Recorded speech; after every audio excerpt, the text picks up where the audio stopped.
Hey everyone, welcome to the stream. Hold on just a moment. I'm having some serious tech issues. Let me make sure everything's working or not. Are we good now? YouTube was acting really fucking bizarre earlier and it may not be fixed yet. Give me a second or two. For the record, I started stream earlier. I was getting signal from YouTube claiming I was constantly having a poor connection, and I don't know if that was actually accurate or not, and I restarted. It wouldn't actually take my signal, and now here we are again, I guess. Let me make sure we're good.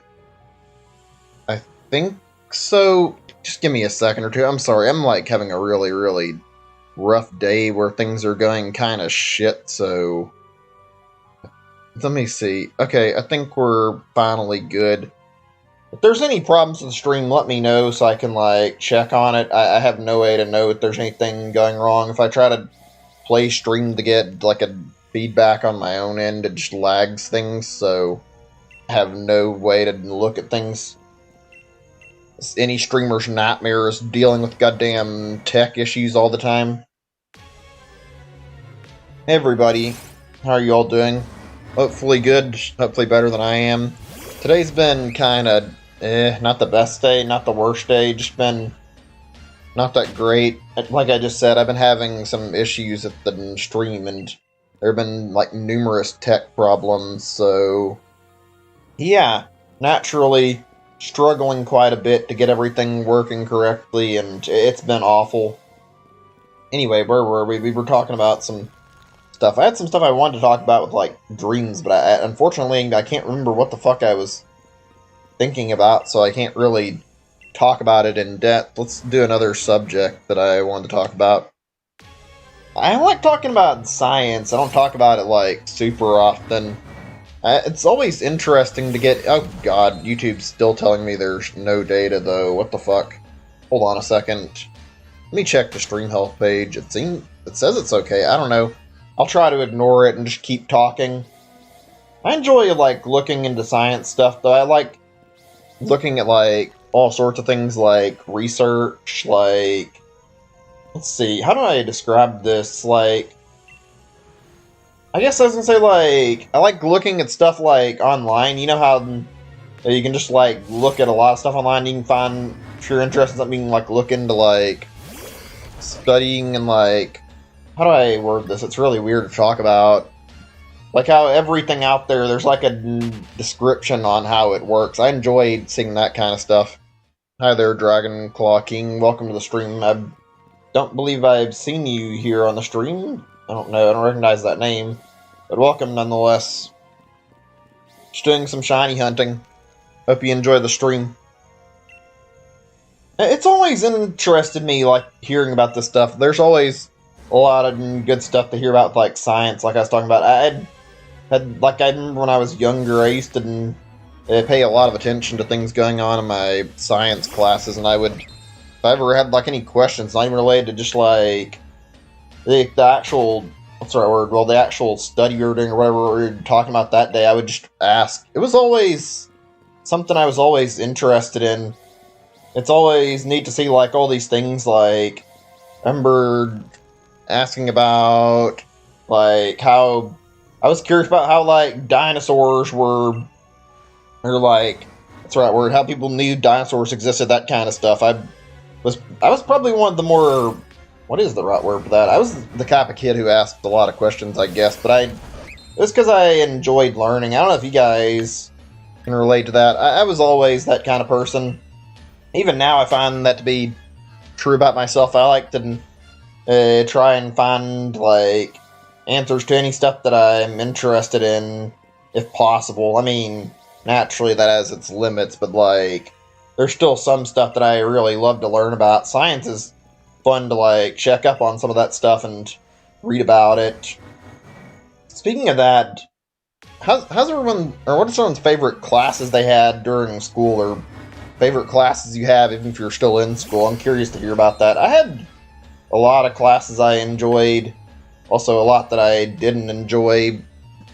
One I remember, I talked about science, actually. There's one class I do remember from, like, science stuff that I actually didn't like a whole lot. That was the fact that I was like doing, I think it's physics I was thinking of. Yeah, physics was always a problem class for me. When I was younger, I could not do physics for the life of me. I felt like I was just having a headache, like studying on some of the subject. It was a complete pain in the ass. It seems like a lot of like high school level classes actually like some of them are really really annoying and difficult to take. They're not terrible, but they're very very frustrating. At least that's what I remember from when I was in high school, as I had a lot of classes that I didn't enjoy. Hi there, welcome to the stream. Marvel and DC? Well, welcome to the stream. Never seen your name or seen you in here as far as I can tell, but welcome. Just talking about some stuff, talking about whatever. A little bit of science talking about classes for the moment right now while I'm trying to do this shiny hunt. I've been going at this for a while. Not had any results yet, unfortunately. Ugh. Anyway, right, where was I? We're talking about, I think, favorite classes. Or not in favorite, just like favorite and also least favorite, too. Favorite is art. Yeah, art was something I enjoyed in school. I always liked taking art class and just going and getting to, like, go through and sit down and go for, like, drawing something or trying to, like, paint something. It always felt really relaxing.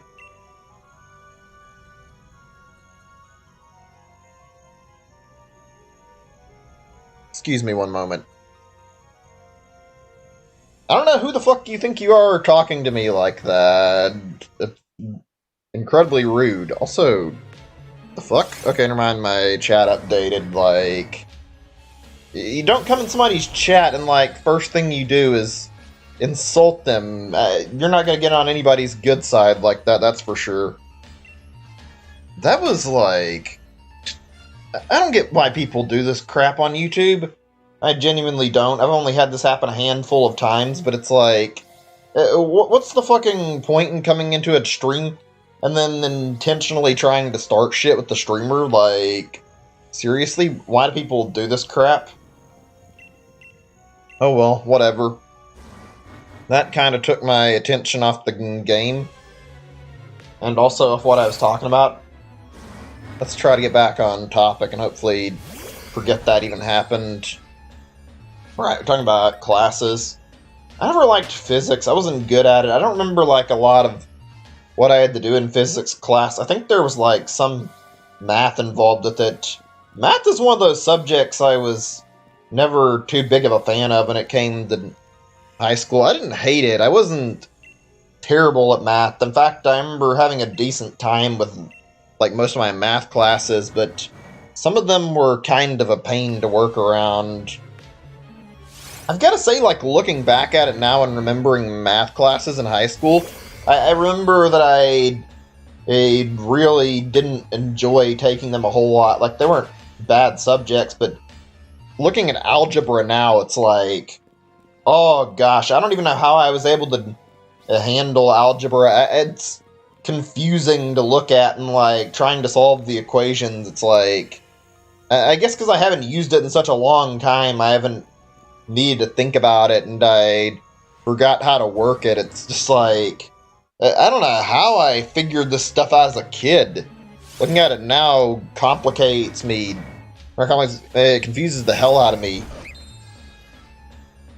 I think geometry was the class I had the most trouble with, no matter, like, what I'm looking at. Like, geometry is just confusing to me. I remember taking it, we're doing a lot of the stuff in it, and I got a lot of trouble, like, trying to figure... Not a lot of trouble... how should I say this? Maybe that's the right word. I had a lot of trouble trying to figure out how to do geometry in classes. I wasn't good at it. I remember learning about, like, using the calculator a lot more and learning how to do, like... What was it? Cosine and tan or something? The three things they had to use in geometry classes. That was a fucking confusing time, in my opinion. Geometry just, like, was a complete problem subject for me. Oh, excuse me, my stomach's acting up a little bit. Hold on just a moment before I continue talking.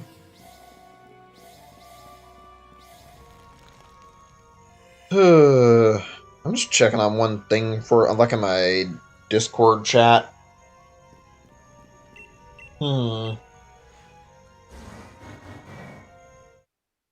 don't know. I can't. I never took any calculus. I don't think. I don't know what that subject is like. I talked about math a lot.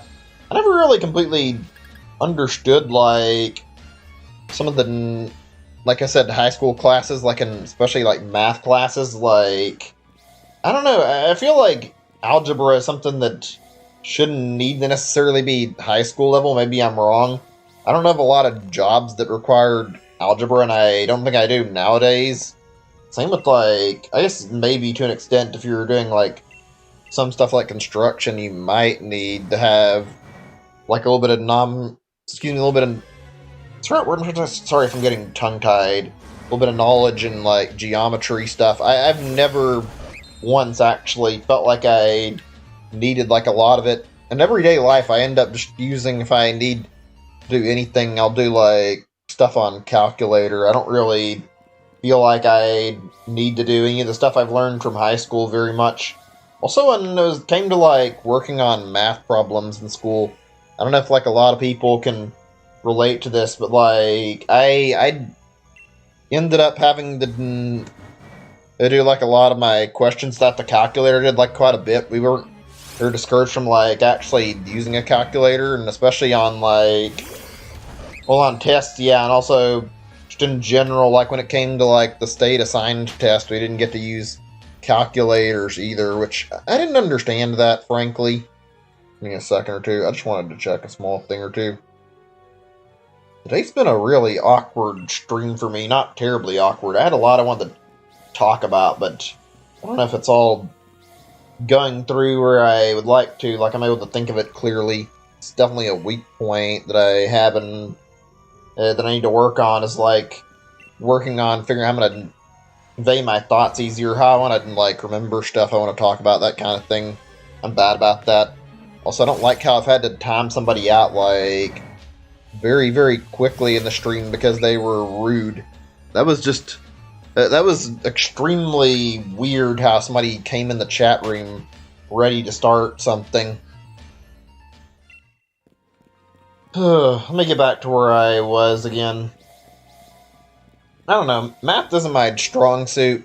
English was never something I enjoyed doing a whole lot of either. Science was one I enjoyed.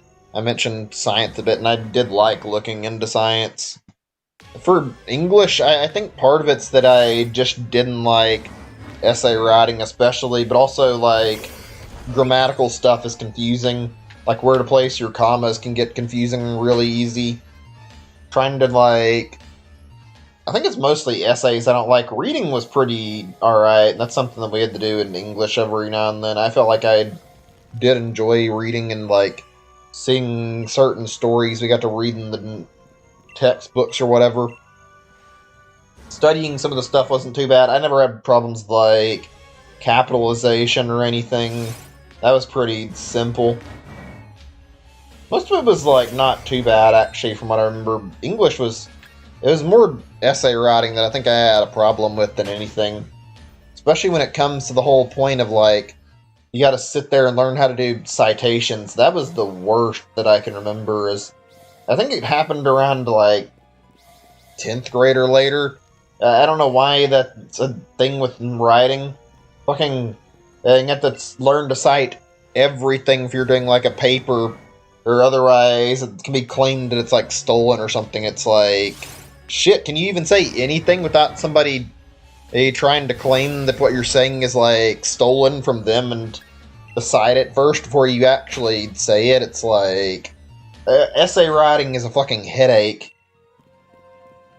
This is something I'm a little ashamed to like admit, even though not by too much. Like, I had to, one thing I remember when I dropped out of college, excuse me if I didn't get my word out, it like, I had dropped out because I couldn't handle the stress of like paper writing, namely because citation is confusing, and I mean really confusing, and I think I got like a little bit too frustrated, and I was confused what I was doing. I couldn't figure out how to write a paper. Well, I was not the type of person who was good with talking to people. I'm still not the best of my social skills, and trying to ask for help was like a really awkward period. I think I just like gave up.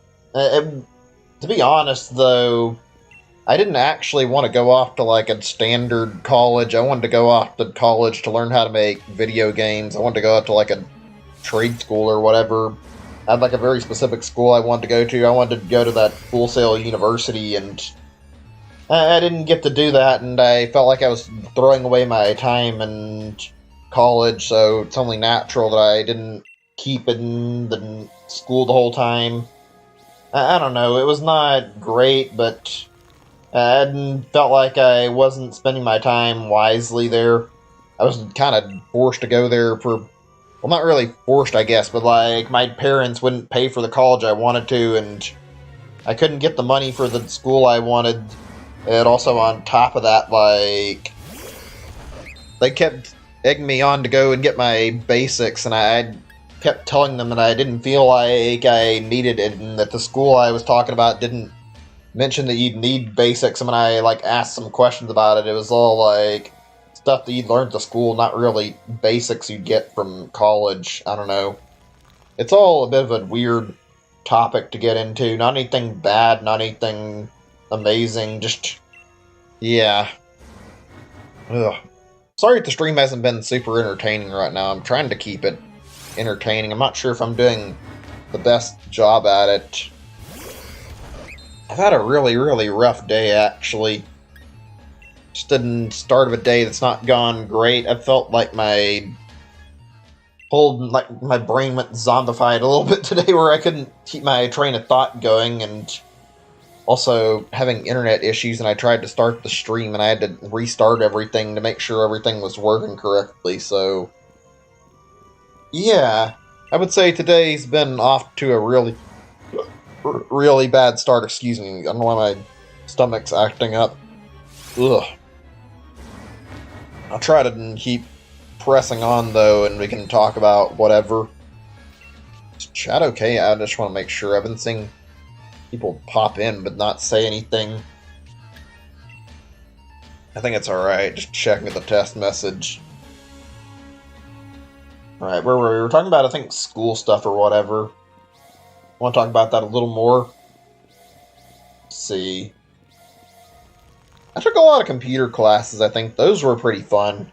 Not really the most amazing classes. They were alright. I took, like, some programming stuff. I don't think I never really got very far in it, though. I think I took, like, a few of them, and I was gonna try and use that for, like, trying to go towards, like, game development, but I got confused easy with programming. It can be a headache. It's neat, but it's also, like, I felt like I bumped into errors trying to run stuff in coding and trying to get the code to check out. Then I had to go double check everything. I would try to fix the problem, and I couldn't figure out what was causing it, and it gave me a gigantic headache, like, looking at this stuff, trying to figure it out and trying to fix it, and yeah, I didn't really go anywhere with that. Let's see. History's another subject I enjoyed, like, doing in school. Hold on a second. I need to check on something really quickly.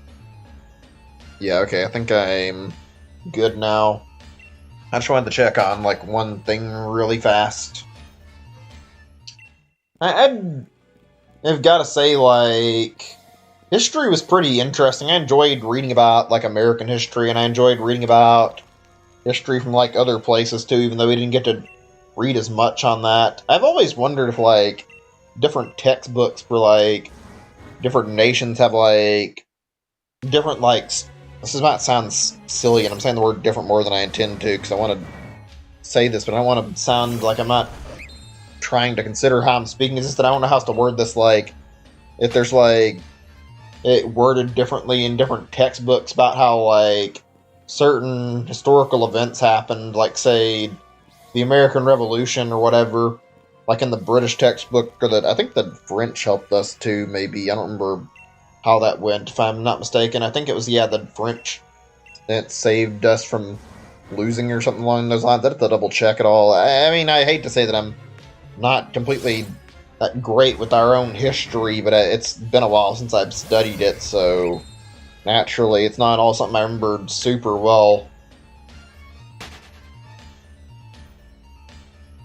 also remember reading about World War One and World War Two. World War Two is a tragedy.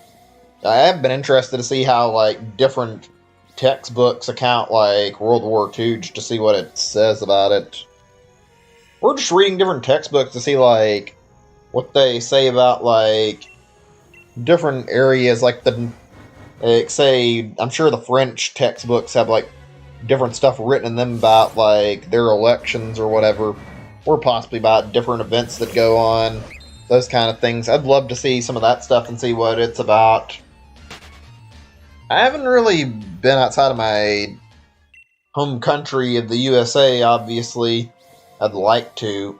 Like, I only really know what I know about living here, and I've barely been out of the state I live in too much. What the hell is that noise? Is that a truck engine? I don't know if you guys could hear it. I live near a really busy highway, unfortunately, so there'll be that kind of noise every now and then, probably. I don't know if it's picked up by my mic or not. I heard it, though, when I was listening. It sounded like a truck engine. History is just a fascinating subject to me. I'd enjoy reading about it. Let's see. I don't know if there's any others I wanted to talk about. I've missed out on a lot of classes that I wanted to take, like driver's ed I didn't get to take because my parents actively discouraging me from taking it. Also, on top of that, I didn't get to take band class because my parents, they didn't want me taking band either. So I didn't get that experience. Taking, like, classes like PE wasn't that bad. I didn't love it. I didn't hate it. Just, like, doing exercise. When we got done, we got free time. That was a pretty alright class. School overall wasn't terrible. It wasn't great. There was a lot of stuff that I didn't love about it.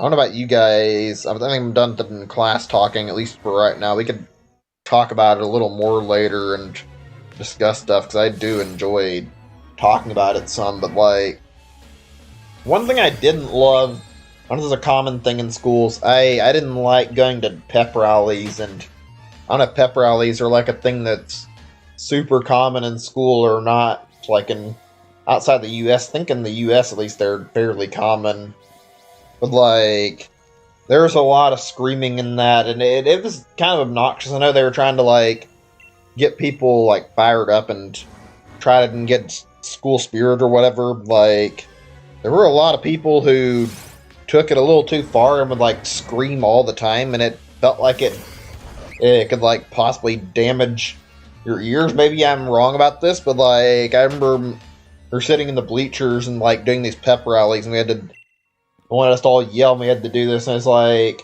some people would intentionally yell really loudly, and it'd get annoying, try to ask them to stop or to be quiet, and they'd get even louder. It's like, stop, you're fucking hurting my ears. Don't be a fucking dick about it. It's like, the kind of people who intentionally are getting louder just because they're told to stop being so loud, and it's like, it's not really that big of a deal, I guess, if you're in the bottom, like you're one of the teachers or whatever, trying to like get people to do it. But when you're sitting right by these people, it fucking hurts your ears really badly putting up with this shit.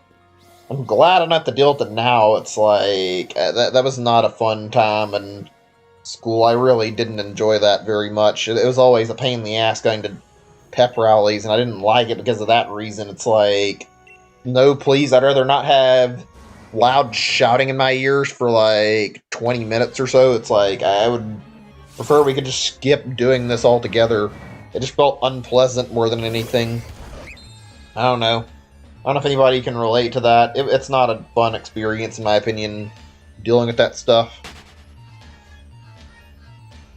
Let's see. Is there anything else I want to talk about school-wise, or am I done? I'm just thinking here for a second. I think I'm mostly through talking about school stuff. I think I'll talk a little more about my experiences and not really classes or whatever. I'm going to stop in just a minute. I feel like I got along with, like, most of my teachers pretty well. Unfortunately, I didn't have a lot of friends in school, and I wasn't like a teacher's pet. It's just that I tried to not cause any problems. Unfortunately, I had like a lot of people pick on me. I mentioned before I was very silent. I was the kind of person who didn't like talking very much, and I'm not very social by normal standards, so I ended up getting picked on a whole lot, and it didn't stop for a long time. It was terrible.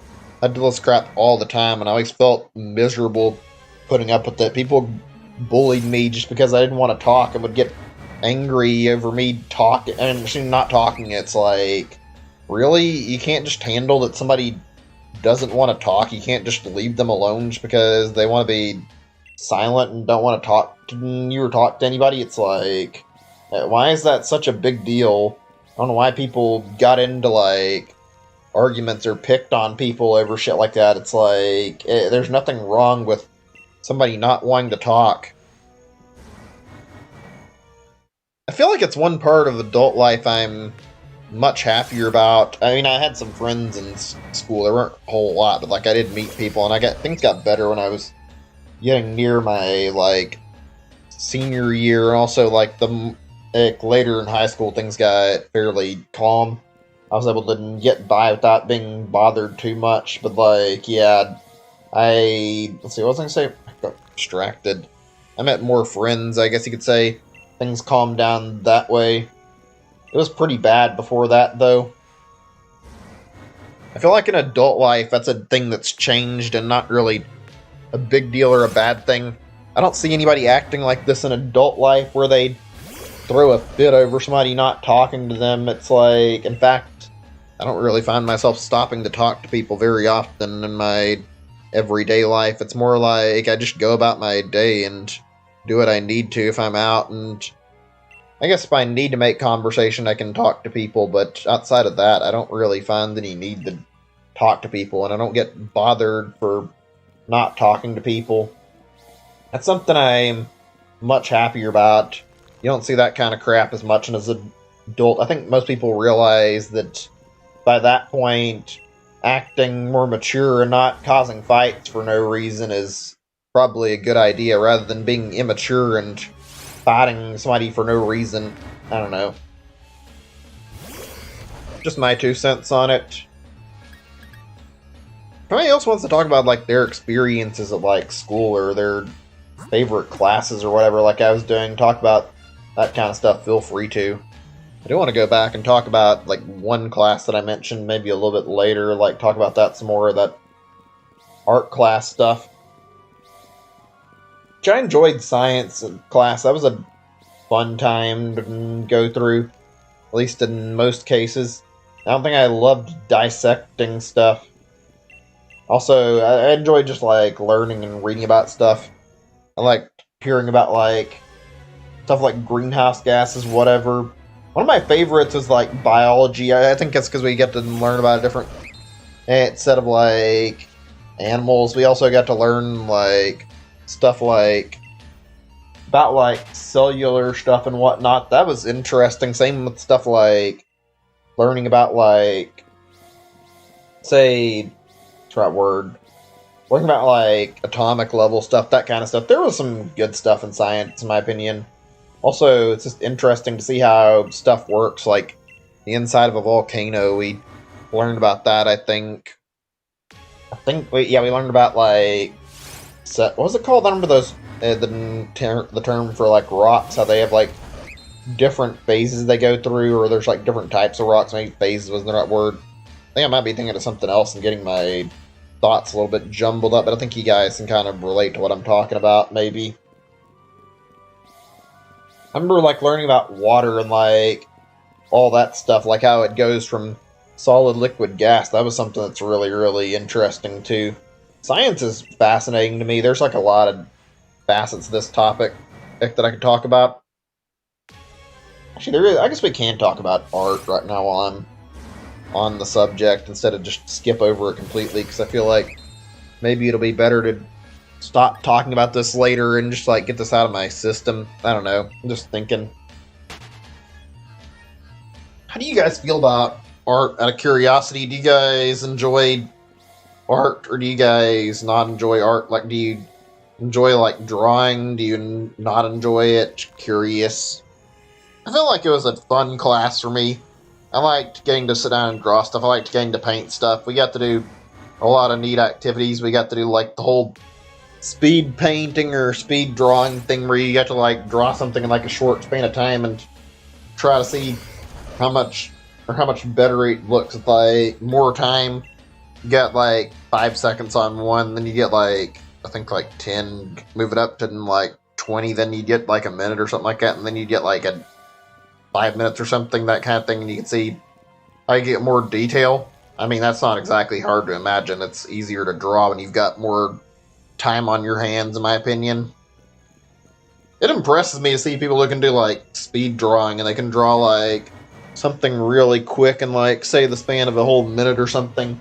That's something that's pretty neat, actually, seeing thing like that kind of thing. Maybe it wasn't 5 seconds, it was like a minute, then like a 5 minutes and 10 minutes or something. It was something like that, though. We did, like, speed drawing, and we had to do it relatively fast. That was an interesting and fun topic.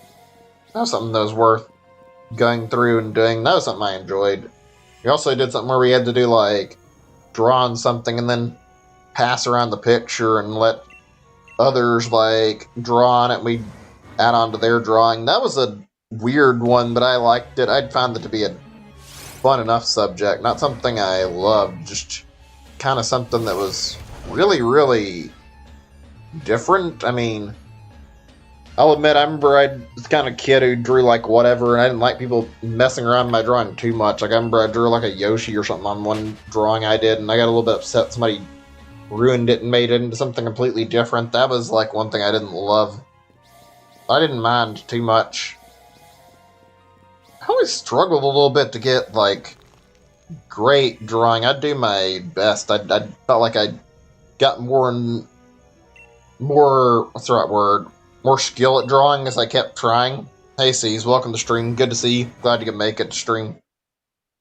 I have had a really, really rough start to stream today. I tried to start earlier, and my YouTube, it was, like, telling me that I was having lag issues, and I had to restart the stream because of that. And then when I tried to restart, it started like buffering, and, like, it wouldn't start the live stream up the second time, and had to go through restarting OBS. I've had a headache of a day when just, like, the basic stuff for live streaming today, and quite a few other things. How are you? Hope you've had a better day than I have. It's not been great for me. I've also had to deal with putting somebody in timeout who decided to come in here and say something really, really rude, actually, so it's been kind of rough, to say the least. I think a decent day, that's good. It's not really been much going on for me. I decided to look into that thing I mentioned, I think what was it, on Saturday? Actually, I wasn't sure I was going to stream today, but I decided to come online. I thought I might have to skip out because I had therapy on... Or I was going to say, like, I have therapy on Wednesday, and I wanted to do, like, streams on Tuesday or Wednesday or whatever, and then I realized I'd probably work better if I did my streaming via, like, today, Tuesday, so decided to come on. Wanted to do a fairly lengthy stream today. Hopefully we can do that. I just want to try and see if I can get this shiny and maybe start something else if we do. I'm still incredibly nervous right now. I was watching somebody stream this earlier, and, like, they were doing Regidrago. Somebody who's been on the shiny hunt for a Regidrago for, like, since the DLCs came out, and they have got, like, I want to say it was like 7,000, nearly 8,000 encounters now, which is crazy. I hope it doesn't go that far for me, actually. I hope I get mine quicker than that. I really, really do. I hope my Regidrago comes around before long. I've looked online, I see, like, a few people who get them, like, or see people who get them, like, early, and then I see people who do, like, 10,000. That scares me. I don't want to be in the 10,000s before I get a Regidrago. Gotta move furniture out of your room. Need a bed. That sucks. I hope you can get a bed in your room or whatever, if you can get like another bed in there. Not having a bed is not a fun experience, to say the least. I mean, I don't think I've ever had to really sleep on a floor without a bed, but I know about in a relationship I've been in, somebody, like the girl I was with, didn't have a bed, like, while she was moving in their apartment, which is rough. I've had to sleep on a floor, or at least sleep on, like, a less than comfortable spot before, and it's not great. Actually, speaking of, like, beds and whatnot, you guys ever been camping before? It's not a fun experience, in my opinion. I think it depends on who you ask, though, to be honest. Some people really enjoy camping. Some people really, really hate it. It's not a fun time. Frankly, I remember most of my camping experiences I had to go on were miserable. Not very fun at all. Ugh. Hold on a second. Let me see. The sofa bed. Suck. I have an air mattress. Damn, I mean, I wish I could relate a little more. It sucks you don't have a proper bed, but, like, yeah, I have a normal bed, and it's fairly soft. Not that big of a deal. It's actually not the best bed, I'd say, but it's pretty good. I feel like I don't have any complaints with it. I've had to sleep on an air mattress at least once. Hey, Zachary, welcome to the stream. I was at a friend's house. I made the dumb mistake of... I was younger. I think I was, like, 14 or 13 or something when this happened, and I remember a really big sleepover with, like, a whole bunch of people there, and I made the really bad decision of, like, jumping on the air mattress like a bed, because, you know, when you get on a bed, it's usually bouncy and it feels comfortable to lie on. Fucking immediately fucking regret it because I landed on the air mattress and hit my back into, like, a fucking concrete bit, and it fucking hurt like hell. And thankfully it didn't do anything to, like, actually hurt, like, damage or hurt me, but it was fucking really painful, to say the least. I was not the smartest about this kind of shit. I feel like I had some really dumb shit I thought of when I was a kid, and I wasn't smart enough to always think it through enough to realize, and I was doing something that wasn't a very good idea. Ugh. That was a really rough experience, though. I feel like I get more back problems than I'd like, and I'm not even that old yet. I'm still 28, like... Ugh. I wonder if shit like that may have contributed to the back problems. Ugh, fuck. I think camping, you're cool in a tent? No. I think I've been we've been in an RV. I think actually when I was younger, we lived in, like, an RV, and I think for a while we were, like, living and, like, driving around in places in this RV. It was not a fun experience. I don't remember, like, a whole lot of it because I was fairly young when this happened. Like, I'm guessing, like, 2 or 3. I still have memories of it, though. Not, like, a lot of it. I just remember living in this camper van, like, not really a whole lot of what happened, to be frank, but it was kind of a weird experience. It was not a fun one, to say the least. It was quite some time before I actually got to live in, like, a proper house. I don't think I moved into an actual house until, like, probably when I was around, like, at least, like, 8, I would guess, maybe. I don't know. I'm not certain. I lived in that little RV for, like, a while, actually. I was done making wooden airplanes. School? That sounds like fun.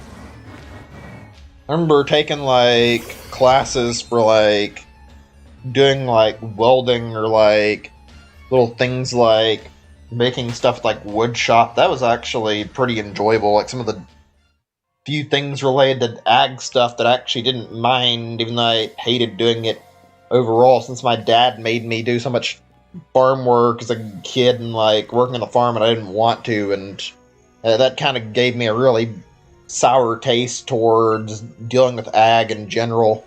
I'm kind of glad I don't have to deal with it anymore. Woodwork's not bad. I'm not a fan of working around wood or doing anything that involves wood too much, though, because I've had a lot of bad experiences when I was younger, at least getting splinters in my hands, and it's like, yeah, nope, I don't want to have that feeling again. getting a splinter in you is probably one of the single most painful experiences, and fucking sucks like hell. It feels like it's completely awful. I can never or willingly want to work around wood after that. Like, it's not like the big deal, but I always feel slightly paranoid over all the times I've had splinters and they fucking sucked really badly. So, yeah. I'm a carpenter when you're older. Oh, I think carpenter's not a bad job. Like, carpentry is not even just like woodwork so much as it is like you can lay down like carpet and stuff. There's like a lot of different facets to that. That's a pretty decent job. I think it's got like a bit of like that interior decorating stuff to it as well. It seems like a kind of job that would be relatively decent. Maybe not the easiest job. Oh man. I wish my career path that I wanted to go down would have gone better, but I mean, if I'm being frank, I'm not exactly upset about where I am in life. I do enjoy streaming for you guys, so can't complain too much. I never would have assumed I would have ended up being on YouTube doing live streams when I was older, but here I am. I don't even care that I'm not popular.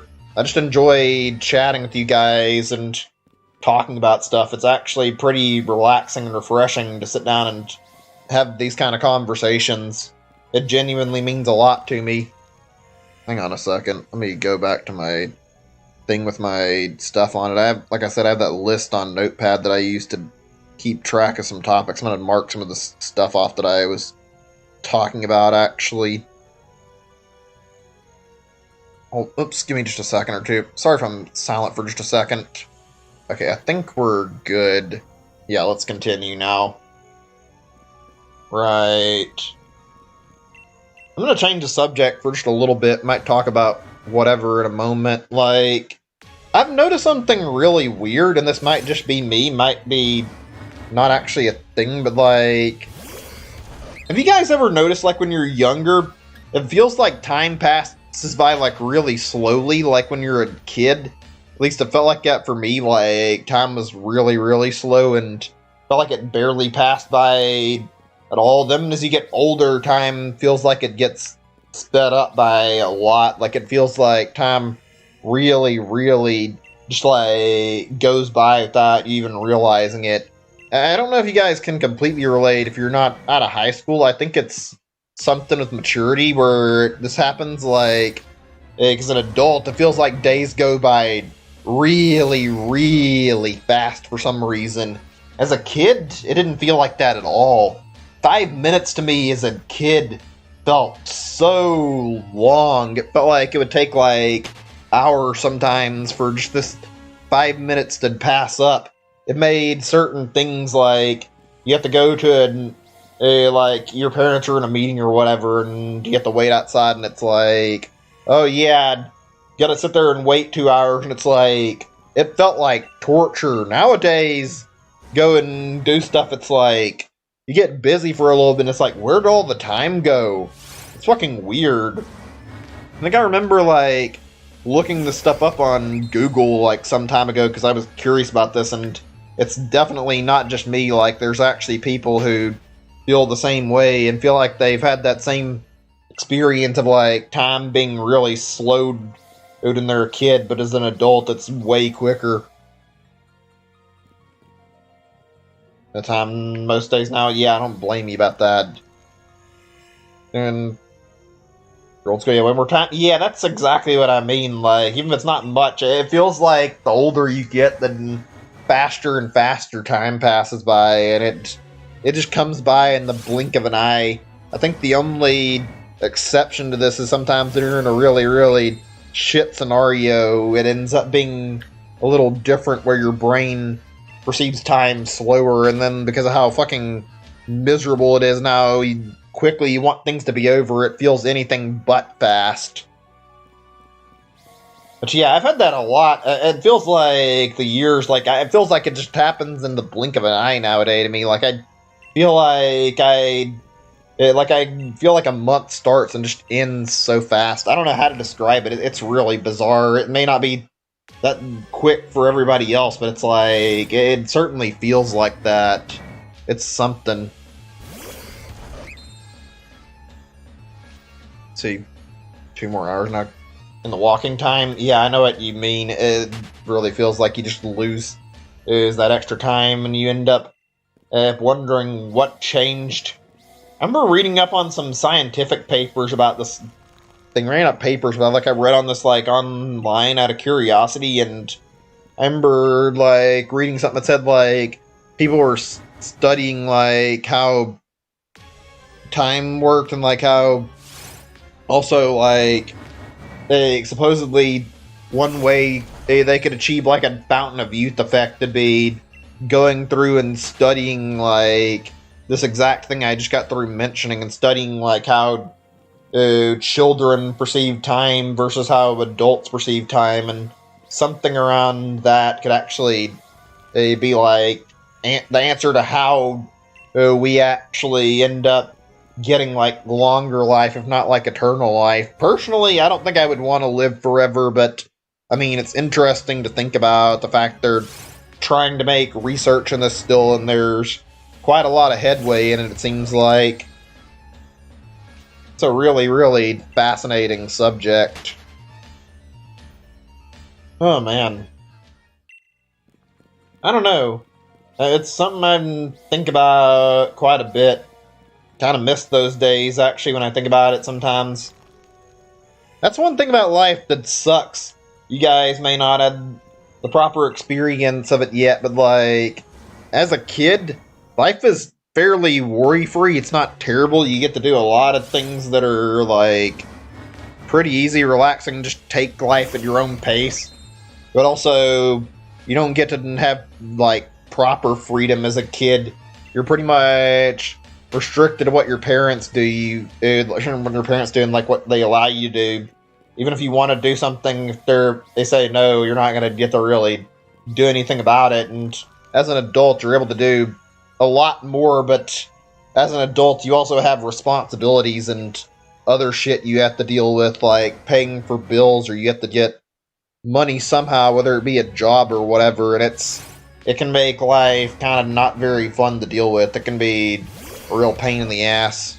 Also, there's a lot of problems otherwise that come with adulthood, like I mentioned how I have depression problems. That's something that can come up in an adult life. Like, you don't really have these problems as a kid, at least not in most scenarios. Most kids are fairly happy individuals that enjoy their life. And I mean, it's natural. Like, as a kid, you don't have any reason to have a negative disposition on life. Oh, man. Oh, my fingers are fucking aching right now. I hate that this happens to me so frequently. Fucking random ass pain that comes up and fucking makes it awkward to move my fingers around. Nobody I talk to fucking seems to experience this either, and it fucking sucks to put up with. Oh, God. Okay, let's see. Give me just a second or two. I just wanted to talk about that for a second. I don't know why I was thinking of that, actually. Just a topic I wanted to segue into. I thought I'd be able to talk about that a little more, but whatever.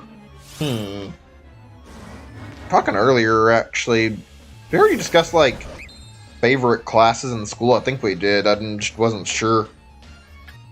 School was interesting. I'm not going to go on and talk about it a whole lot more, because I actually already talked about it quite a lot, though.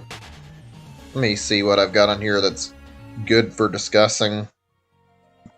Let's see. Got a lot of topics here, but a lot that I've already gone on. Okay, I got one that I think will be a good discussion point that I don't think I've brought up on the stream yet, and it's a decent thing that's fairly relevant right now.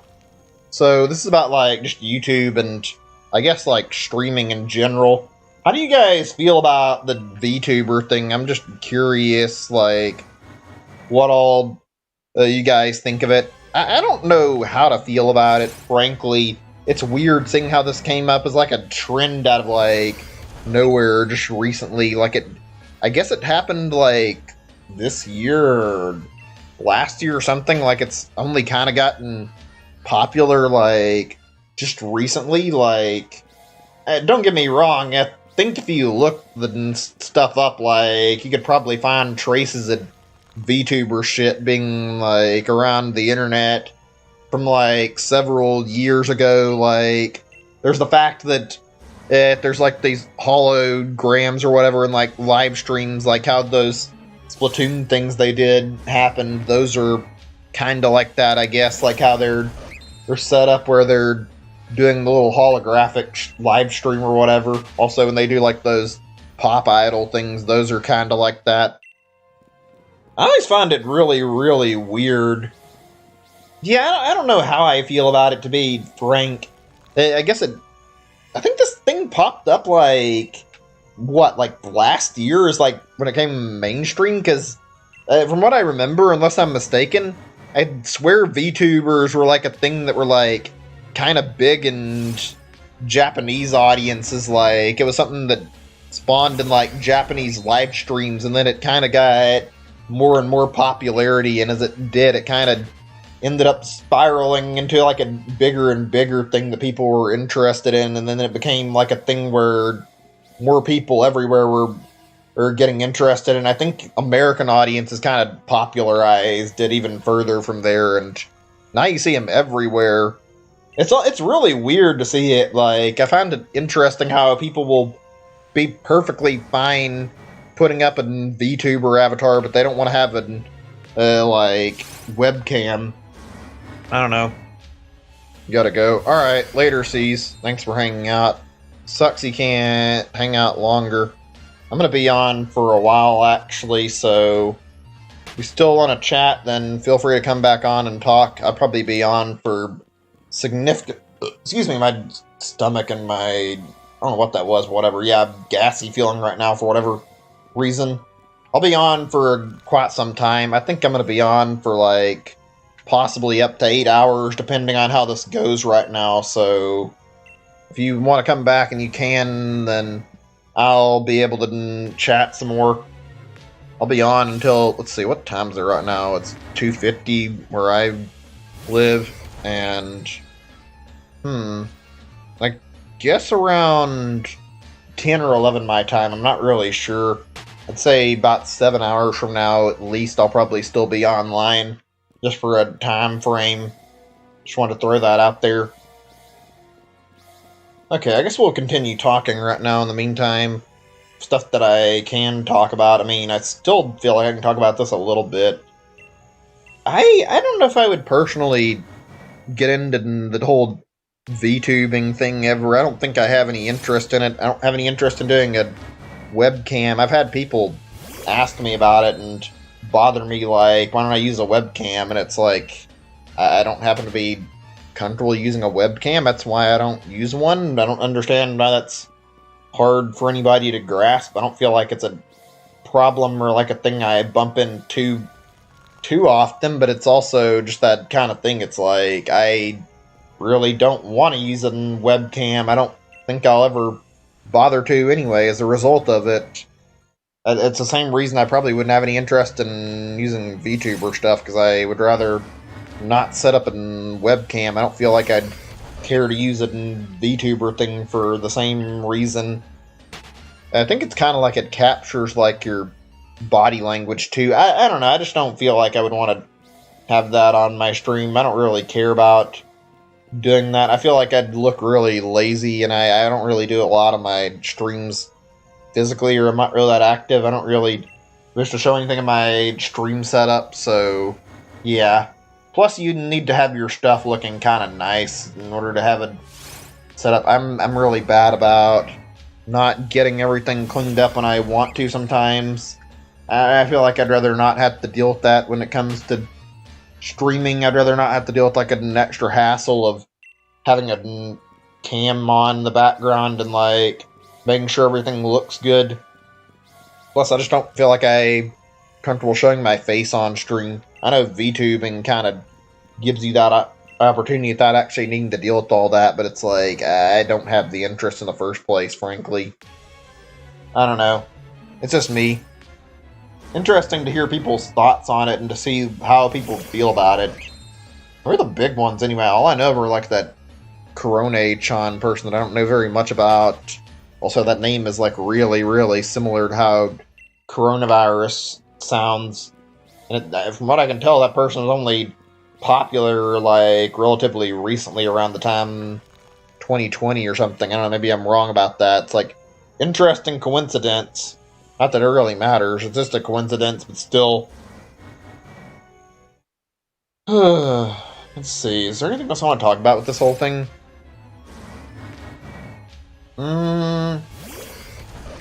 I guess if I do want to say anything, even though I don't really happen to love the idea of VTubing, I do like the way people set up like their own little custom avatars. That's something that's pretty neat to see, like people put something up that's got a lot of detail in it and then they show it off on their stream. That's something I like. They get to make a very detailed custom avatar. That's cool, actually, in my opinion.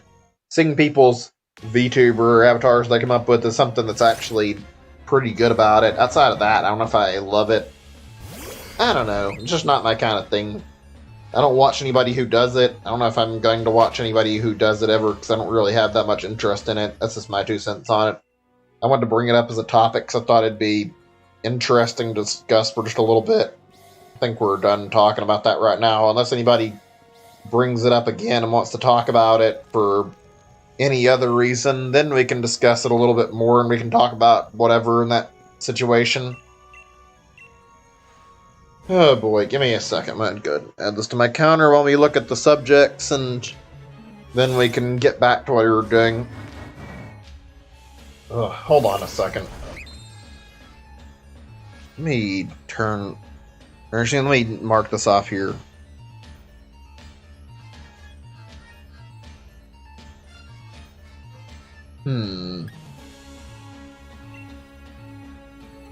Okay, I think I've got something here that I want to talk about.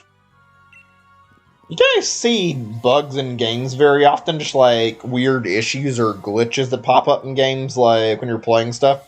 Not like super often, but do you guys see them, or do you like... Well, I guess that's a weird way to word it. Like, you guys see any really funny or really dumb ones? I think most people see some sort of glitch or some sort of bug in games at some point. Especially if you play a game a lot, I don't think it's too impossible to bump into a bug and see something really weird happen. Like, I know there's like quite a few things that are buggy in this game, at least to an extent. Like the whole thing about using ladders freezing animations is really goddamn buggy and really weird. Skyrim and like the Elder Scrolls series is a fun topic to talk about when it comes to video game bugs. I'd feel like there's some weird shit that happens in those games that you don't see anywhere else, like really, really dumb, glitchy shit. Stuff you wouldn't expect to happen. Whether it be clipping, some sort of glitch with an NPC. Let's see, what else is there? The animations glitch out, those kind of things. Those are fun to watch in games. I enjoy seeing that kind of stuff.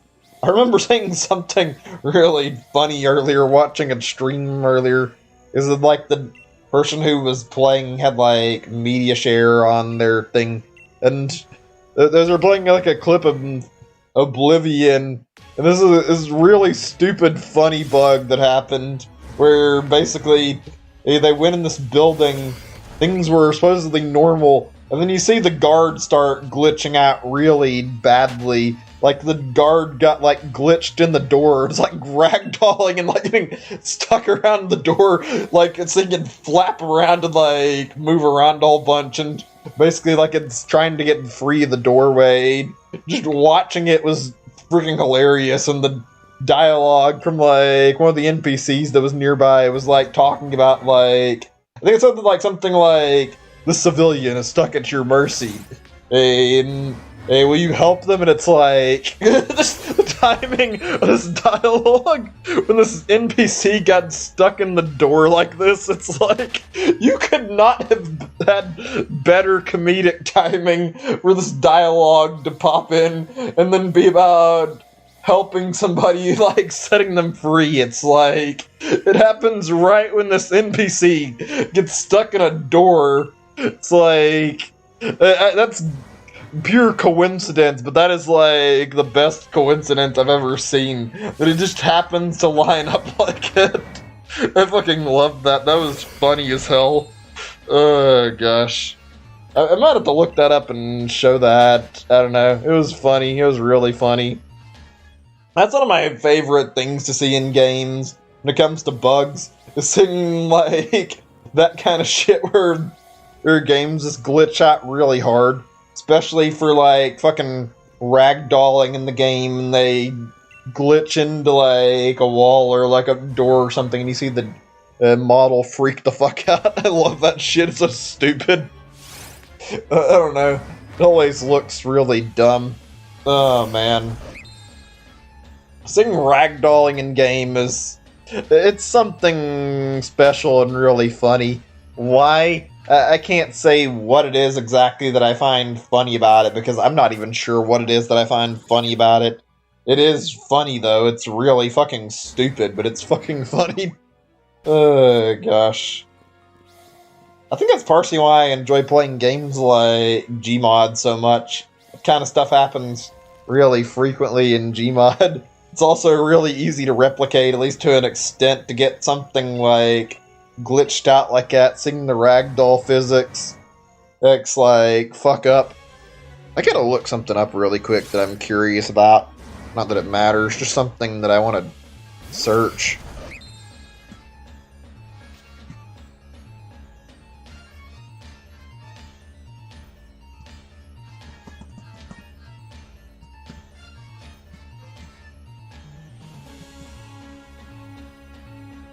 Give me a second, this will take a second.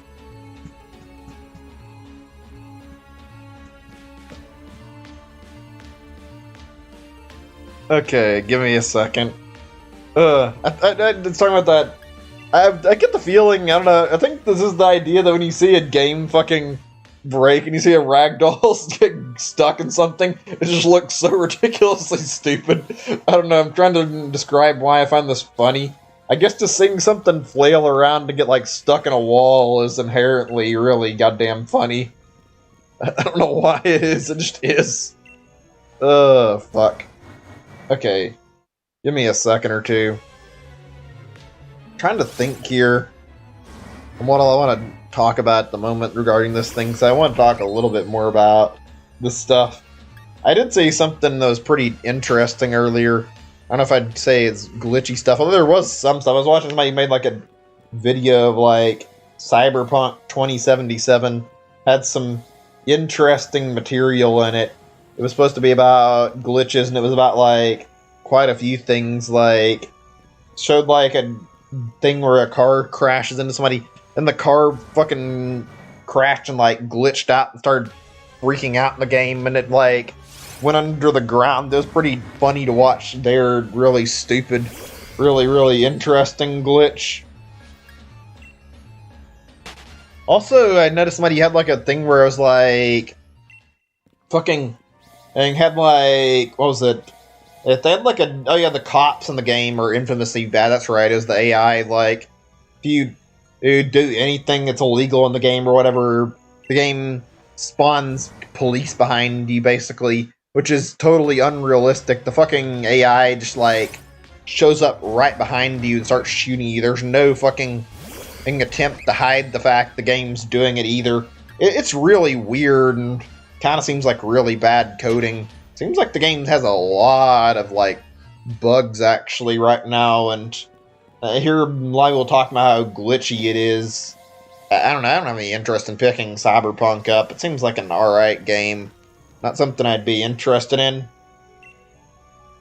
Unfortunately, I don't know a lot of the glitches in it. Oh, another thing that's really funny to watch in a game is like when a game, you're seeing like an NPC delivered dialogue, and then you see either A, the animation glitch, usually that's funny to watch just to see how badly it gets broken, or you see like something where at some points you'll see a fucking like enemy come up at some points and start attacking the NPC while you're doing a conversation. I don't see that very often. I think I've seen that in, like, Skyrim, at least. Sitting there in the middle of conversation, something happens, and then, like, all of a sudden, a fucking enemy comes up and starts hitting and, like, trying to kill the person you're talking with in the game. I don't know why, I find that funny as fuck and really fucking stupid. Where that shit's happening. Oh, gosh. I don't know if I could do that or not, but I feel like that'd be a fun stream idea for some time. Sit down, do like a stream where we intentionally try to glitch games out and try to do like really stupid shit and see like what all results we can do with like trying to get game glitches to happen. I enjoy seeing really dumb, really bad glitches or really dumb bugs. There's some fun stuff with that. Stuff that I enjoy watching, it's pretty fun. Ugh, man. On a similar note, I enjoy watching, like, corruptions as well. Like, corruptions are pretty good. Seeing exactly how those go. I like seeing the way they, like, break the game, see what kind of stupid shit happens. Remember, like, a recent one that was pretty good? It, like, basically, it was like, I think it was a Mario Tennis corruption or something. See, like, where it was a thing where it showed Bowser on one of these, and like, I was looking at his model, and it made Bowser look like he had a fucking diaper on. That was like a really fucking stupid one. Really funny one, though. I don't know why watching that and seeing Bowser look like he had a fucking diaper on him was fucking hilarious to me. I just enjoyed that. Let's see, what else was there? There's a lot of good ones. I don't know why I can't think of, like, another one. I remember another one from, like, Donkey Kong that was pretty weird. So I think I remember seeing one where it was, like, Donkey Kong with, like, no fur, and he was, like... It just looked really wrong seeing the model without any fur on it. It looked like somebody took the model and fucked with it. It was fucking bizarre looking, to say the least. I like seeing ones that have, like, also, like, stuff that's, like, stuff that looks like it almost has a story, just, like, really weird stuff, seeing what all happens. Or seeing, like, a corruption where you see, like, the boss die immediately.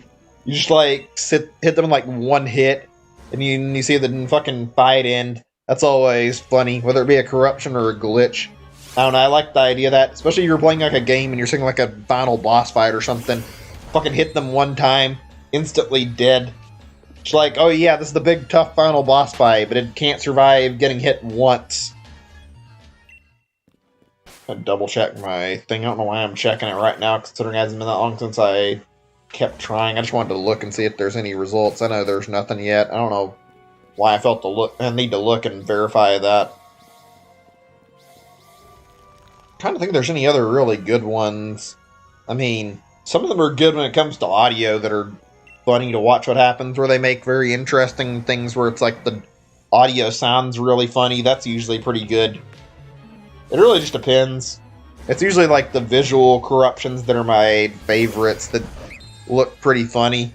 Sometimes the ones that mess the dialogue are good too.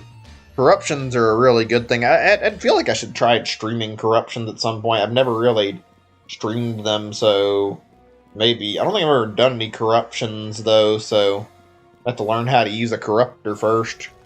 I know there's a few out there, like the Vine Sauce corruptor or whatever. Maybe I'll try that. Some interesting stuff that happens with it, so it's like, why the fuck not? Oh, man. I'd love to talk about, like, more glitches if I could just think of stuff. There's a lot of good ones. It's like, I'd love to talk about, like, the best glitches in games. Ugh, fuck. Can't think of anything else I want to talk about for the moment about this. I'm going to leave a little bit of a marker on here into this whole topic about bugs. Give me a second, and then we'll switch topics. I want to talk about other stuff. I thought it's something else I wanted to bring up on this area, and I don't remember anything else that I want to. Wait a second. Hold on a moment.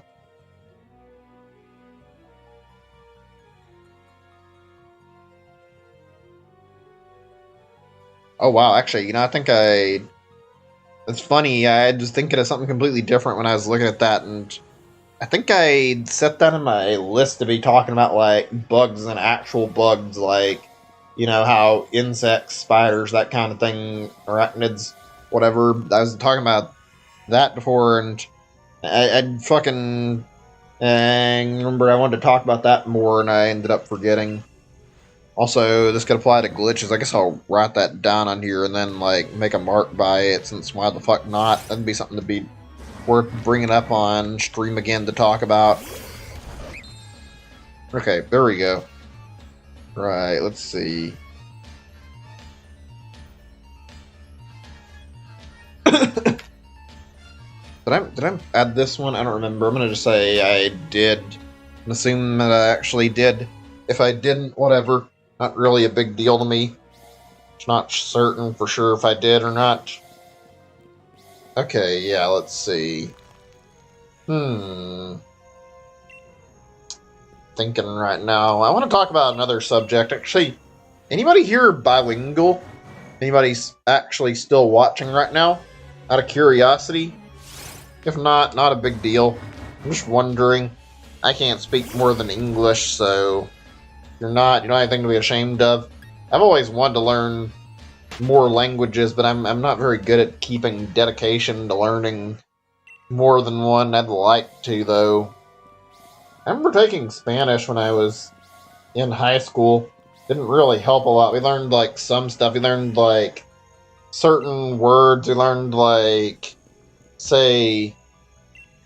learned how to count some numbers. I don't remember any of it really too well now. Like, we learned a few words. We watched some movies that are Spanish, some stuff like that, and we took, like, a few tests, but we never really got, like, enough to actually go off of, like, very much. We just learned, like, a little bit.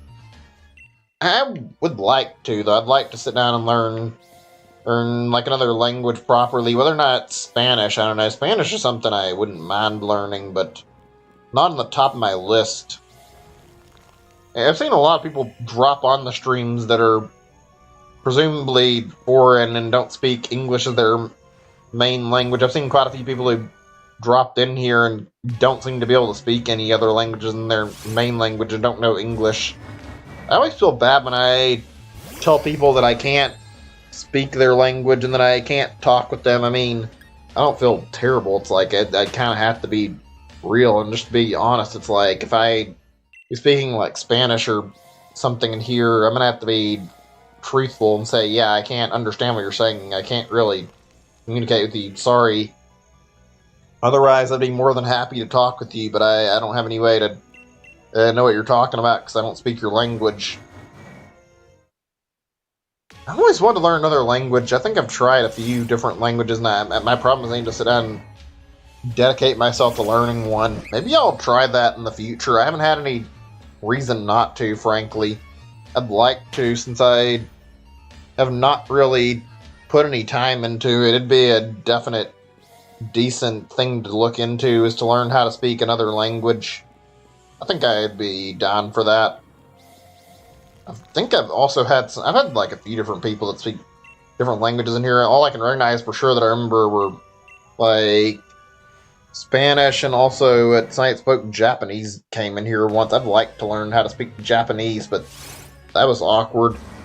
It was someone who seemed like they knew some English too, but they didn't have any interest in speaking in English on the stream. It was a really, really weird and very brief conversation. I remember this happened when I was playing Dragon Quest once. So I remember, like, on the first stream, but somebody came and, like, speaking in Japanese, and they got angry at me for not speaking Japanese, and I was, like, playing the game. Their argument was something on the lines of, like, Dragon Quest is a Japanese game, and it's like, yeah, but I'm speaking English, and I have the game in English. I don't know Japanese. I don't know why you're getting angry at me over speaking my native language and not knowing Japanese. It's not really something that's super under my control, so it's like, yeah, I don't feel like it's great to get angry over somebody not speaking your language. It's just something you should learn, that come to somebody's live stream, you should expect they may not speak the same language as you. I don't know. I don't know why I wanted to bring that up. I just did. I feel like language is a pretty interesting topic to talk about. Frankly, one thing I always found weird, and it might just be me, excuse me. Like, it seems like English, I feel like we speak relatively slowly, like we get our sentences out there, and it takes a while sometimes to speak about what we're talking about. When I when I hear other people talking in other languages, I swear if I listen to somebody speaking like Spanish, it seems like they're speaking so quickly. It's like, even if I knew the language, I'd be uncertain if I could understand what was going on. It feels really weird, like, listening to another language and hearing, like, somebody speak really quickly and not being able to keep up with any of what's going on just because of how fast the speaking's going on. I don't know, I guess it's just because I'm used to speaking in English and I'm used to feeling like I take quite some time to speak and get my thoughts out there, so yeah, I don't know. Any of you guys tried to learn any other languages? Had any interest in it? Anybody of you guys here speak more than one language? I don't assume so, but I'm curious. Just wondering. Frankly, yeah, I want to learn another language at some point. Maybe one day. Maybe one day we'll finally learn it. Also, I'm not super upset, but I'm not happy right now because we're going above shiny charm odds. That's lovely. Or at least we will be if we don't get something soon. I was hoping this would be over relatively soon. Instead, we're seeing what looks like we're going to get very, very low shiny odds. It won't happen anytime soon. Give me a second or two. I think I've looked into a lot of languages and I just never really found anything I could stick with. I'm not good at commitment to stuff, even though I need to work on that. I'd like to learn anything, really. I think I've nearly learned sign language a few times and never really got very far with it, unfortunately. Maybe one day. I'm just not good at it. Sign language, I've learned like a little bit of it, but I don't know any of it anymore. It's like I think it's when you don't practice a language enough, it slips out of your mind. It's rough trying to learn it too. I remember trying my best and feeling like I got really confused with sign language.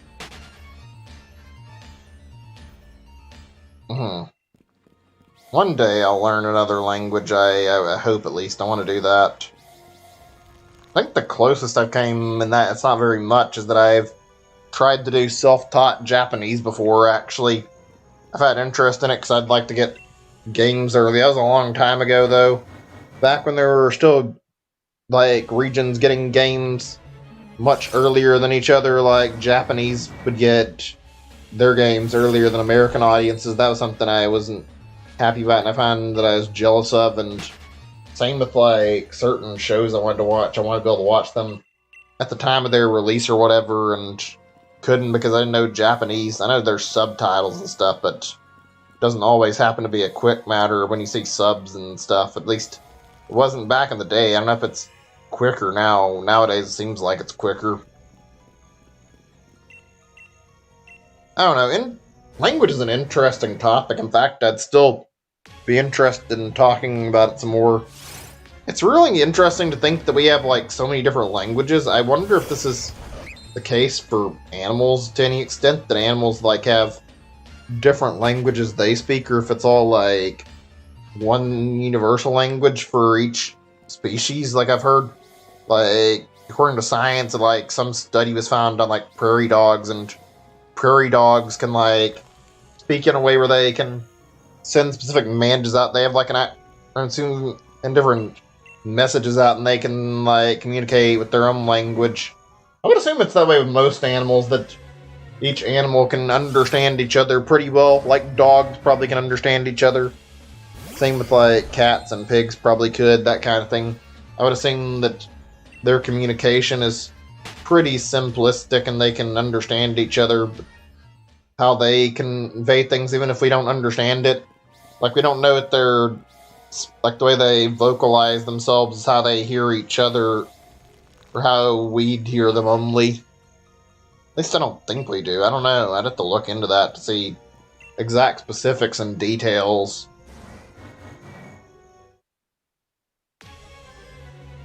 It's really weird to think, though, even though there's no definite answer, because I don't think there's been any way to confirm it. Like, I think humans might be the only species that have actually developed multiple languages. It's hard to really guess.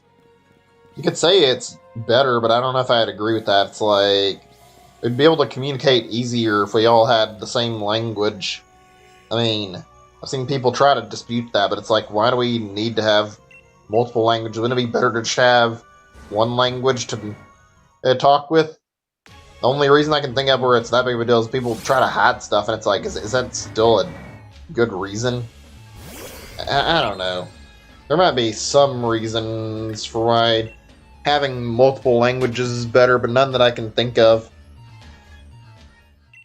Oh boy, are we really going to get all the way up to shiny char mods without any results?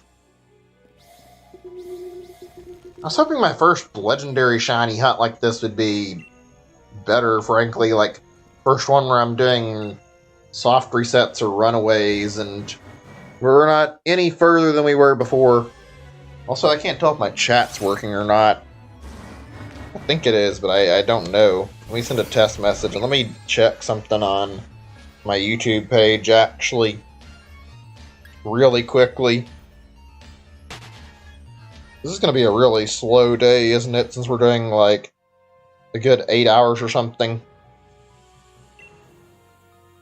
Hold on just a moment. Also, I hear sirens out in the back. I guess somebody's speeding or something, probably. I'm not sure what that is. Probably. Hold on a second. I saw somebody had subscribed. And I think I had to say anything earlier. My bad. Thank you for subscribing. Appreciate it. I really do. It means a lot to me. Okay, right. Let's get this checked. I'll check on a small thing on here. Right. Give me just a moment or two, because I'm a little out of breath. I'm not great at doing, like, long-form streaming, I'll admit, even though I stream frequently. I don't do, like, more than, like, 2 to 3 hours, usually. And today I'm preparing for something really long, and I've been pretty talkative today, so I've ran out of breath a little bit quicker than I was anticipating, so I need just a moment or two. Let's take a look at my topics I set aside and see what's interesting to talk about right now.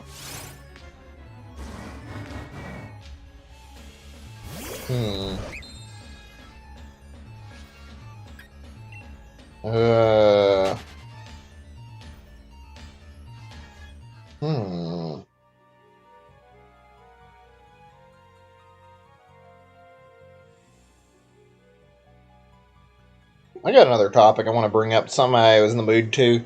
It's on my thing. This is a bit of a completely different change of topic.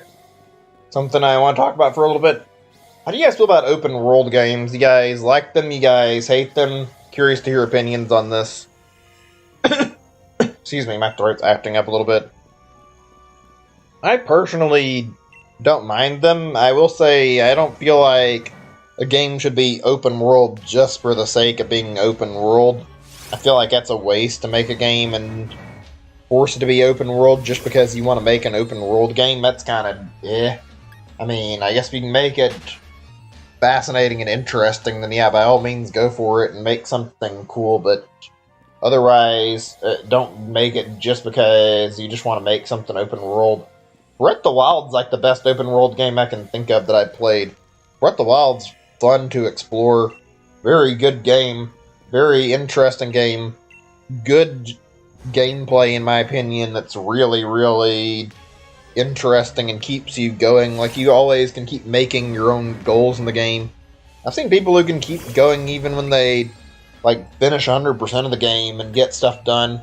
I mean, I know there's the 100% goal already, like, of all the Koroks, all the heart piece, or not heart pieces, the shrines, Excuse me, yeah, shrines. What else was there? It's something, if I remember what the completion criteria is.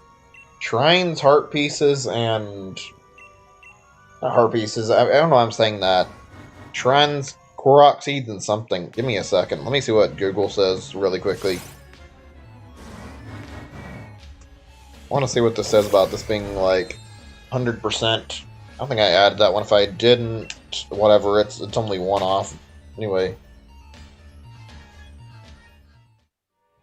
Yeah, let's see what this says really fast. I don't remember.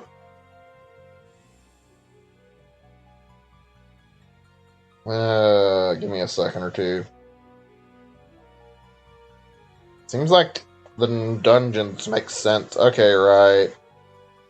So, locations are part of it. I think that's the only thing I was missing, is that you didn't see, like, a good chunk of the world map. You get everything, like, on the world map. It counts as 100% in your game. That was it. That's what it seems like it would have been, is that.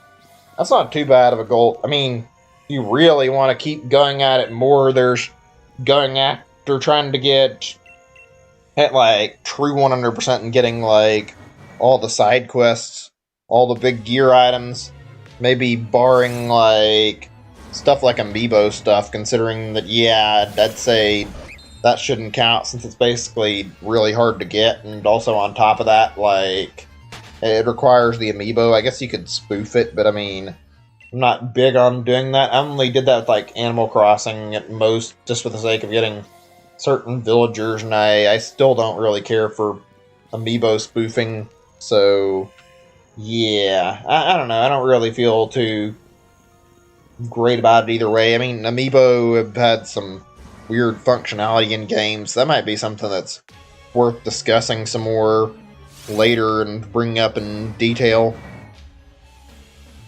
Breath of the Wild's good, though.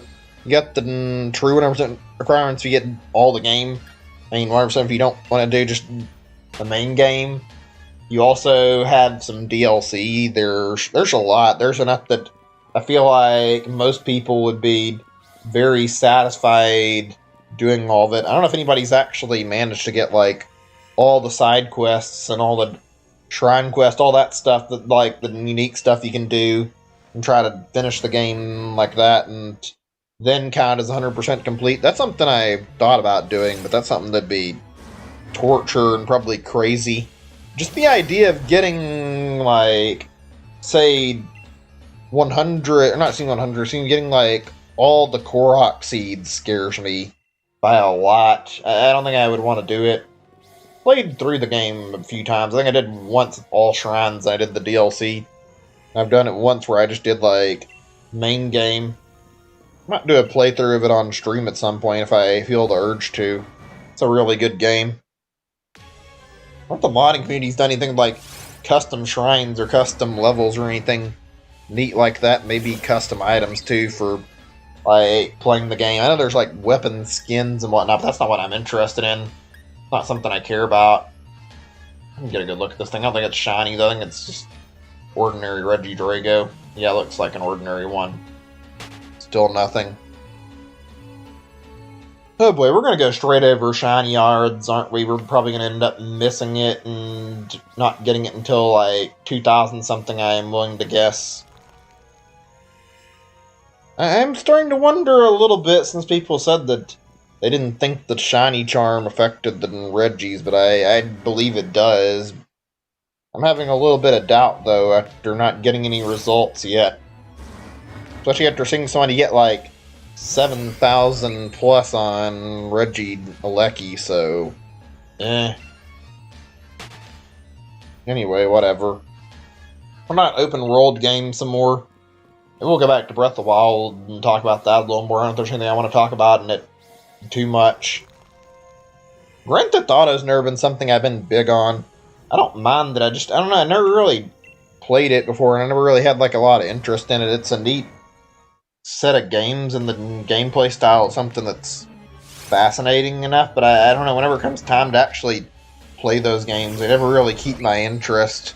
I think I'm saying San Andreas, it's not right. I would say Saints Row is more interesting to me in that regard.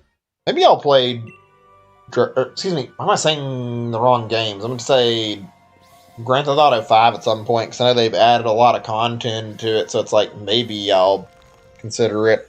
Surprised they haven't made GTA 6 by now, though. Like, been several years. There's definitely enough reason to merit a new Grand Theft Auto title. I don't know. Not really been interested. I like the way that Saints Row is like way more crazy and encourages you to see the more batshit stuff in the game, and there's like a lot of really dumb, stupid, crazy shit that happens in Saints Row. I like that Saints Row is like really quick to accept that it's got fucking weird shit and it's really crazy.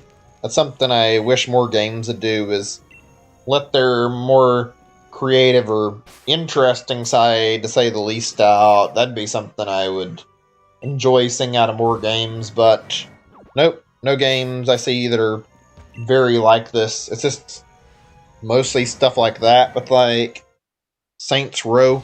It's cool to see games that are unique and different, though, and developers aren't afraid to be unique. Also, well, actually, for a second I thought I was going to say something that was stupid and wrong. So I was going to say I thought we were over Shiny Charm mods, that I wasn't paying attention to what I was doing, or saying we still got a little more before that happens. We're getting a little close to it. I don't like that, though. Oh well, whatever. Not the biggest deal. It'd be nice if we get this soon, though. Let's see here. Saints Row is good. I've never played the original. I think it's an Xbox exclusive. I played Saints Row 3, though, and I beat that. That's a good game. Saints Row 2, I hear a lot of great things about, and Saints Row 3, I enjoy that game a lot. It lets you do all sorts of crazy, stupid bullshit. There's just a lot of fun stuff in the game to do. Even though it's weird seeing how the game, like, encourages you to use, like, a bat that looks like a fucking dildo and shit like that, and you go around beating the shit out of enemies, this stuff, and you go around doing, like obstacle courses. Let's see, what else was there? Those are two things that are stuff I remember from there. There's one character that has, like, a really auto-tuned voice the whole time. It's part of a fucking joke. That's really weird. The characters are very, very colorful. Like, it's an interesting game, to say the least. I might have to stream it one day. I don't know. We'll see. It's a pretty alright series. Also, the character creator is really goddamn good. I enjoy messing around in Saints Row. I missed that series. It was pretty fun. I know it's on Switch. I don't know if I'd want to pick it up on Switch or not, though. Maybe. Probably not, though. I know the developers of that game, like, ended up going bankrupt, so yeah, they haven't had the ability to make a new game in that series. So I don't think they did. Wonder what happened to it.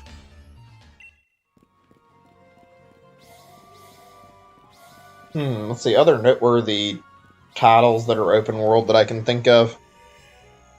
I know there's, like, I think Ubisoft targets using open world in a lot of their games, like Assassin's Creed is open world, I think.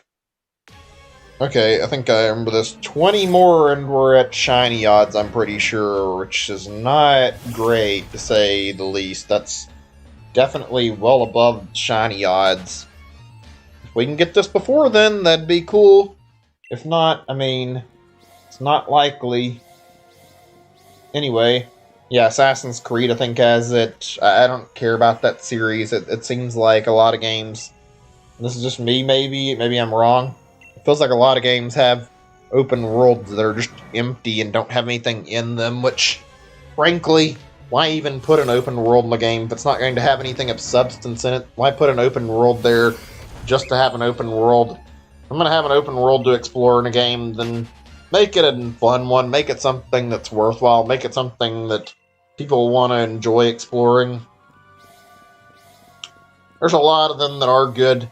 It's just a hard time finding, like, all the actual good ones. I can't remember, like, too many of them right now that I played. I would have liked Wind Waker's map a lot more if it wasn't so slow to sail around, but Wind Waker's that kind of game where takes forever to get from point A to point B, even in the remake. That's not... I don't know if that counts as open world or not, though.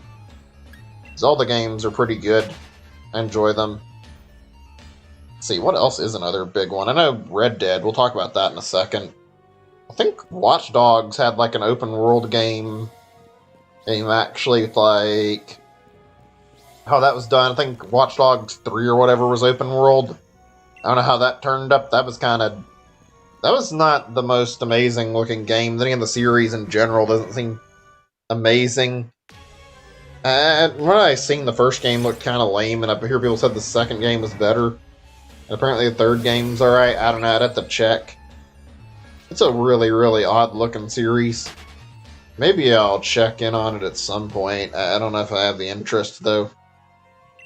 There's one series I can name from Ubisoft that's pretty good about, like, open world. I like their, like, Far Cry stuff pretty well. It's not my favorite, but Far Cry has very, very good, very, very interesting open world. I enjoy seeing Far Cry's open worlds. They just feel a lot more alive. See people on them. Get to explore the world as you play the game and check out all the establishments in it and see what's around. It doesn't feel like the open world's there for padding. It feels like it actually has a decent purpose in the game. That's something I like about Far Cry. I've never played the first game.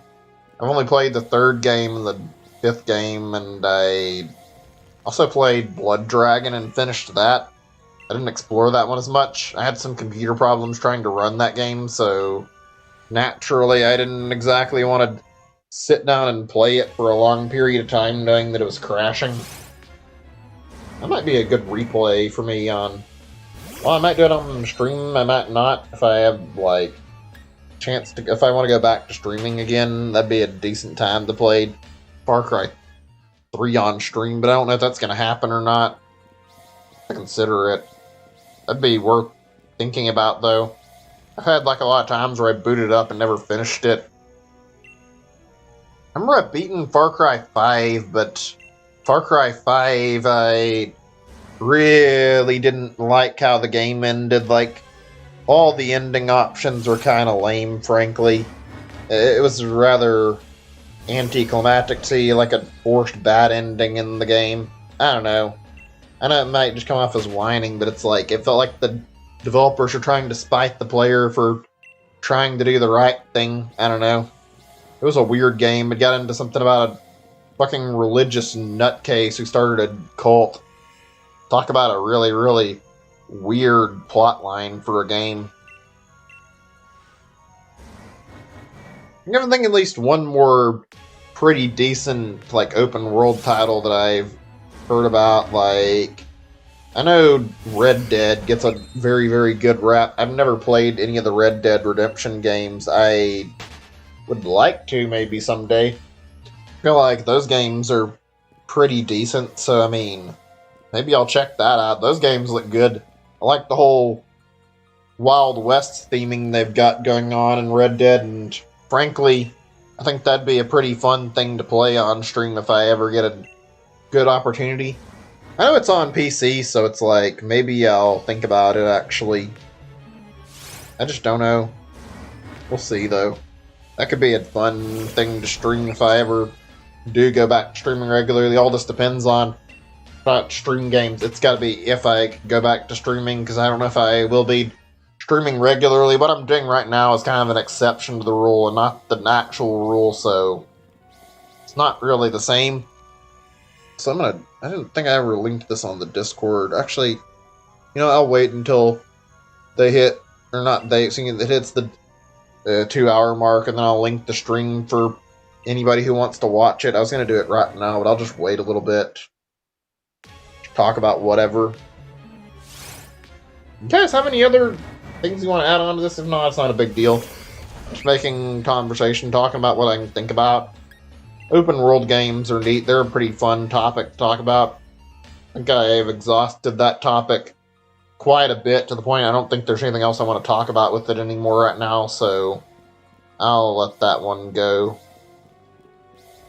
Pretty alright genre games, yeah. Seeing a pointless game that has open world doesn't feel great, in my opinion. There's definitely plenty of those out there too. And I can't name any like right off the top of my head, but I know I've seen some that don't really feel good. I think it's because most of them are like asset flips that just aren't very fun to play. It's like naturally, if there's no actual love put into it, it's not going to be fun. Or those procedurally generated open world games, those are kind of, I don't know.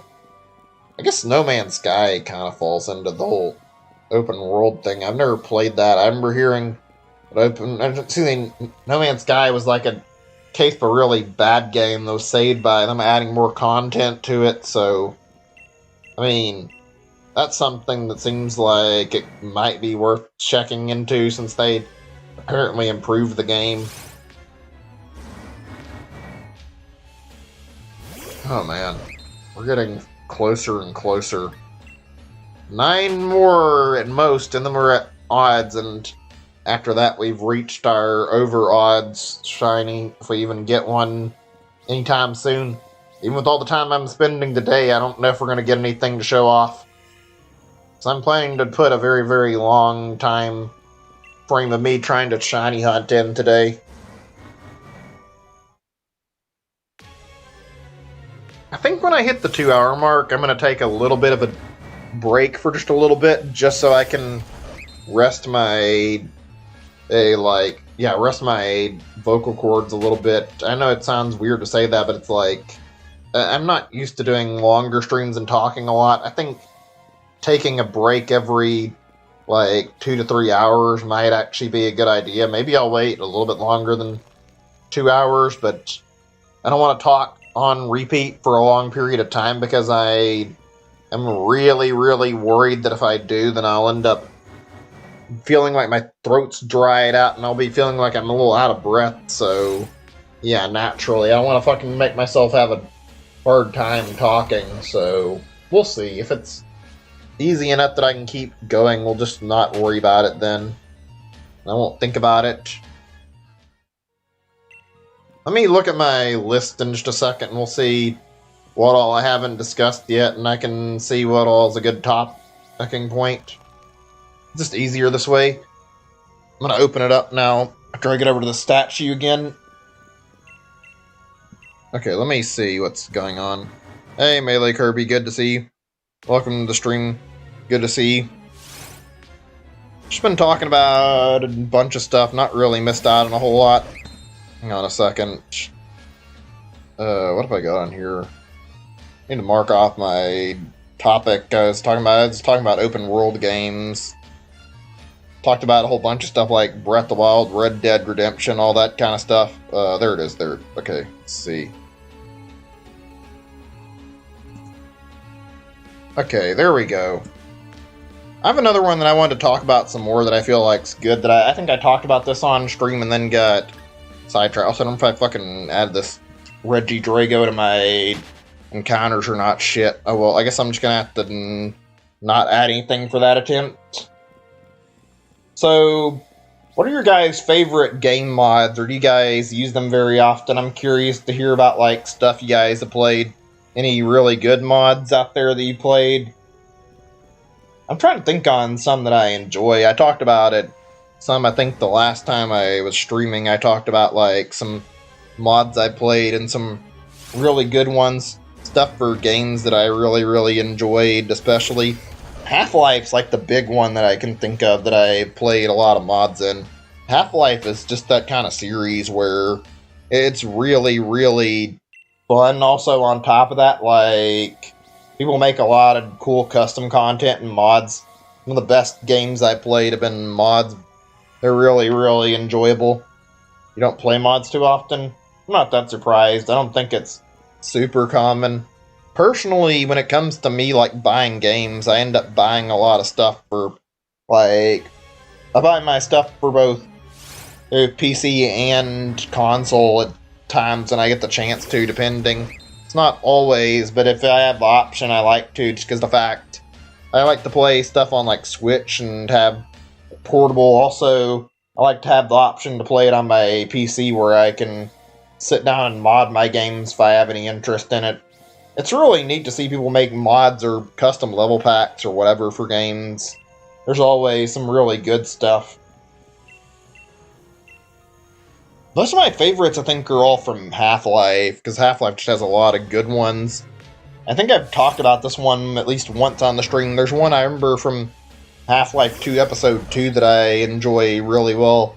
I played this like a long time ago, and I think I tried streaming it, but it didn't really go over great because I didn't have my settings set up perfectly, and there were a few technical issues, so I might have to do that. I might try it again at some point, but it was a mod called, I think it was Research and Development. Yeah, it was a really, really good one. It's a really different mod than, like, the norm for Half-Life 2 mods, too, because usually you'd have to play and you'd use, like, guns or whatever and try to make your way through, like, a story somebody made. This one was still, like, it had its own story, but it was kind of like Portal in a way. Not exactly. You didn't have, like, any major use of guns. The whole mod was, like, based around solving puzzles, though, which is really, really neat. They had, like, a game set up around physics puzzles in Half-Life, and you were meant to, like, move stuff around, and you'd end up, like, solving stuff like this. I think you got the gravity gun after some time playing the game, so you got the option to, like, use a type of weapon at least so you could defend yourself, but that was, like, the only weapon you got in the game that I can remember. I'm trying to think if there's any others. Gravity gun, I don't know if they gave you the fizz gun. I think that might have been it, actually. I'm not sure. They might have given you, like, grenades, but you didn't get anything to, like, really work with. You just got, like, gravity gun. It was kind of neat. It was a really, really cool mod, actually. Something I enjoyed playing. Most of the ones I've enjoyed have been for Half-Life. Nightmare mod, or see, not, I say Nightmare mod, the name is Nightmare House 2. That's a good one.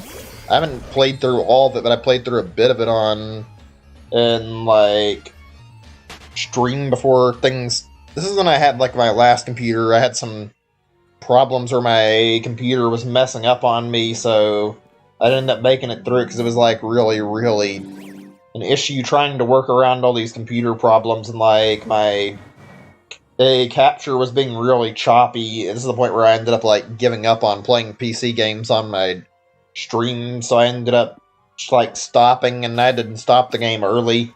It was a really rough time. I think my computer I've got now can handle streaming PC games. This last computer I had was really, really bad about that. I counted Gary's Mods again. Yeah, Gary's Mod's good. Gary's Mod's really fun. I enjoyed playing it. Gary's Mod is technically a mod. It's not your average mod now. It's kind of became its own standalone game, but it's also a fairly unique little game. I don't know why I can't remember if I checked the decks. I'm sure I did to check for the shiny. Also, fucking lovely. We're over by 2 now, but, like, congratulations! We finally went over odds on the shiny.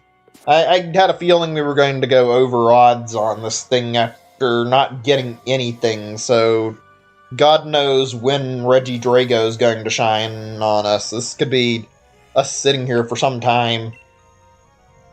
I've had a lot of good memories from Gmod. Gmod's a lot of fun, though.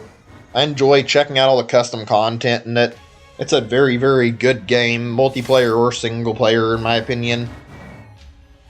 I remember when they introduced that, like a mod, actually, or not even a mod, it was like an update, and, like, I don't know which part of it was. Like, I want to say it was, like, around the point where they had, like, Gary's Mod 11 or something, maybe 12, I guess. They had a new update, and they introduced, like, something called Toy Box. It was basically like a compilation of, like, a whole bunch of little things that were, like, these add-ons that people made that were really, really creative, really, really good. You could summon, like, any one of them from the toy box and mess around with them. It was a really, really neat little thing, frankly, and I enjoyed that a lot. I remember, like, I would come online in Gary's Mod, and I would just turn on the toy box and, like, spawn shit and, like, see things I'd never played around with from the toy box before. That was a good time, in my opinion. I enjoyed it. It was really, really simplistic, but it added, like, a lot of things you could do to the game. Unfortunately, they took it away from the game. I remember them saying it was like a temporary edition, and this was, I think the toy box, it's got something on my tongue, fucking got a hair on my tongue, I think. Fucking hate that, it never feels good, it just feels nasty. Fucking, God, I think everybody hates that feeling. Anyway, like I was saying, I think Toy Box is meant to be like a temporary feature to Gary's mod, and they added it like before Steam Workshop support was like really a big thing. I think it was like before it became a thing, and they shortly after that was introduced, and they mentioned in the next new update for Gary's mod they wanted to put like actual Steam Workshop support into the game so you could download add-ons easier. And I think after they got Workshop support, they got rid of the toy box. It was a good feature, though. It was around for like a whole version of Gary's mod, I think, and I'm pretty sure it was like one of the much bigger or like features there. Come to think of it, anybody know what version Gary's mod's running on right now? I think they're up to like 14 or 15. I haven't really checked. I think they abandoned Gary's mod, though. Curious what Google says version is Gary's mod right now. I'm curious what this will turn up. I remember reading about it, and there's like a lot of interesting changes of like all the things that have happened to Gary's mod over the years.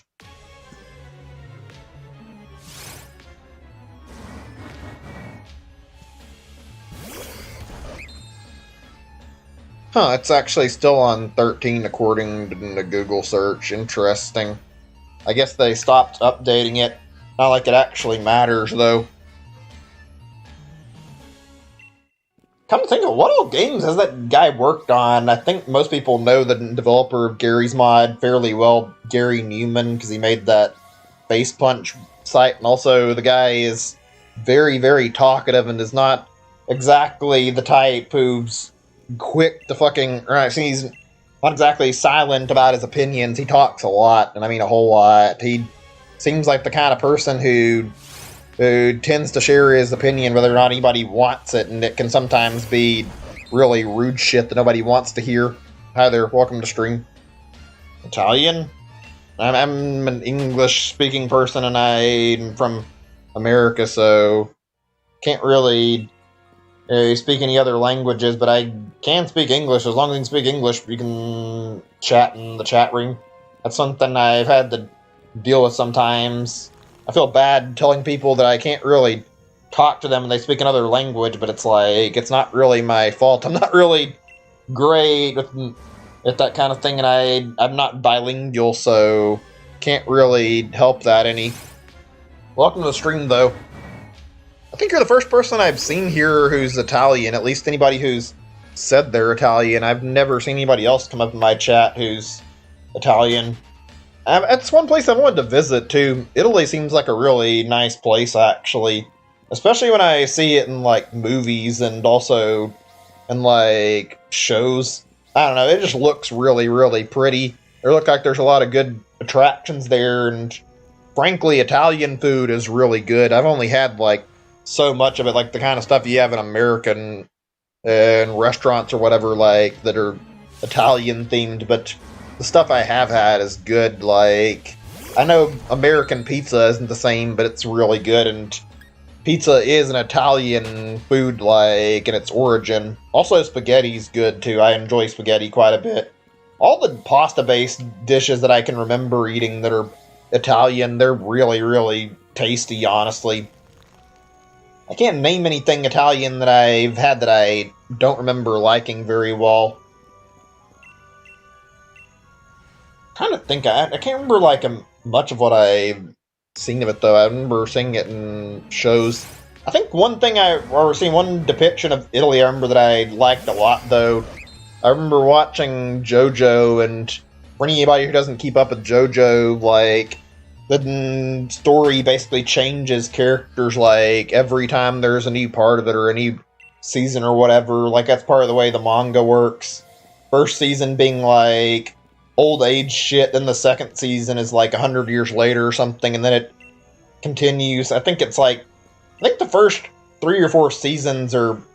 Oh, wait, that's right. I was gonna say they're mostly Japanese. That's not right, though. Season 3 is, like... Or not season 3, it's part 3, I should say. I'm not sure when it is in the anime. I think it's like second season, maybe, is in Egypt. That's pretty interesting to watch there.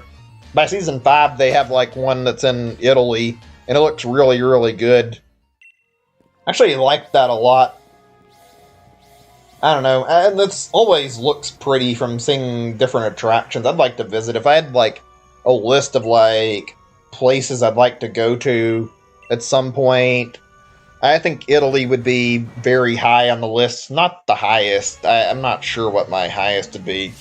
I've always had like a passing interest in visiting Japan, actually. I'm not gonna say anything like I really love the idea of visiting Japan.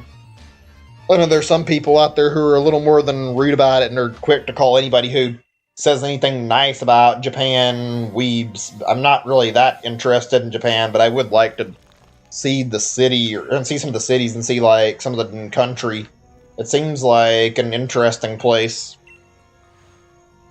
The biggest thing I don't like about it is whenever I read up online, I hear there's apparently like a lot of racism and xenophobia in Japan, which that's kind of something I feel like I would feel really uncomfortable visiting for that exact reason alone.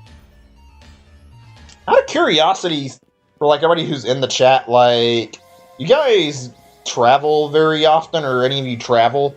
I don't really travel too much. I mean, I traveled some. I've talked about it in the stream. All the traveling I've done has been pretty much in my country and also mostly in my state. I've had a few times where I've been out of state, but it's all been pretty much in America. I've never been out of state I've never been out of the country as far as I can remember. I don't think I've had one visit outside of America yet. Maybe I'll change that in the future and visit another place just out of curiosity. Oh, excuse me, throat.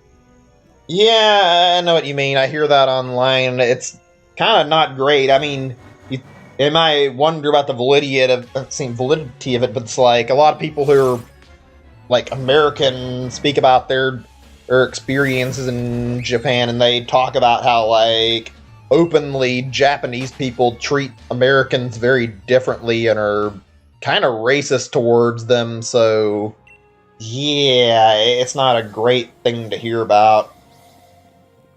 Leaving already? Alright. Well, thanks for dropping by to chat anyway. I mean, I appreciate it. Let's see, where was I? I was talking about traveling. I enjoy talking about traveling, even if I don't really love getting out and driving personally, and that's the biggest problem with it, is I'd like to get out more, but I don't really happen to be great with my sense of direction either. Traveling is something that's pretty decent and pretty alright. Also, I need to fucking add this. I'm gonna end up getting in a loop, because I think I may have forgot to add one of my encounters to my last time I was doing this, and don't want to be paying too little attention and not keeping up with what I'm doing. Oh gosh. My fingers are fucking aching. I hate this. Nobody I know of has this problem, and it's fucking awful when it happens. Fingers just fucking suddenly start going numb on me, and when they start to return feeling, it's like a really bad aching sensation. Ugh, that always hurts like hell. Fuck. I guess it's just part of getting older. Also, I am a little worried I might have something wrong with them, which is like scary. Anyway, where was I? Talking about traveling? Oh yeah. So yeah, you guys travel very much? I'm just curious. It's like, there's a lot of places I'd like to visit. I don't know where I would make my list of places I'd like to go to, though. There's a lot of places I'd like to visit. Italy is up there, like I said. Japan would be neat to visit, even though, yeah, there's a lot of problems. It wouldn't make it a very long trip as a result of that. Let's see, what else is another good one? France is interesting, too. I don't know if I have as much interest in France as any of the other places I've listed, but I'd seen like quite a few things about France that make it look like a pretty neat place to go visit and check out as a tourist place. I genuinely feel like I would love to check out France. Some of my friends that I used to talk to pretty frequently, like I know a lot of people who live in different places. Like, one lives in, like, well, at least he did live in, like, Korea. I think Nine moved into China because of his dad moving for, like, a job.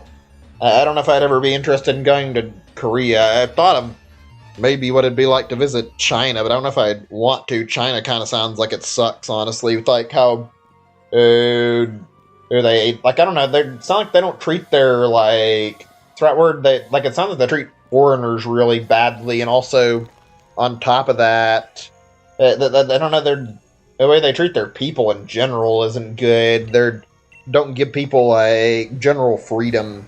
It sounds like China is kind of a shithole, and even though there's some appealing aspects to it, there's also an equally amount of, like, unappealing aspects to visiting China. I wouldn't want to go down there.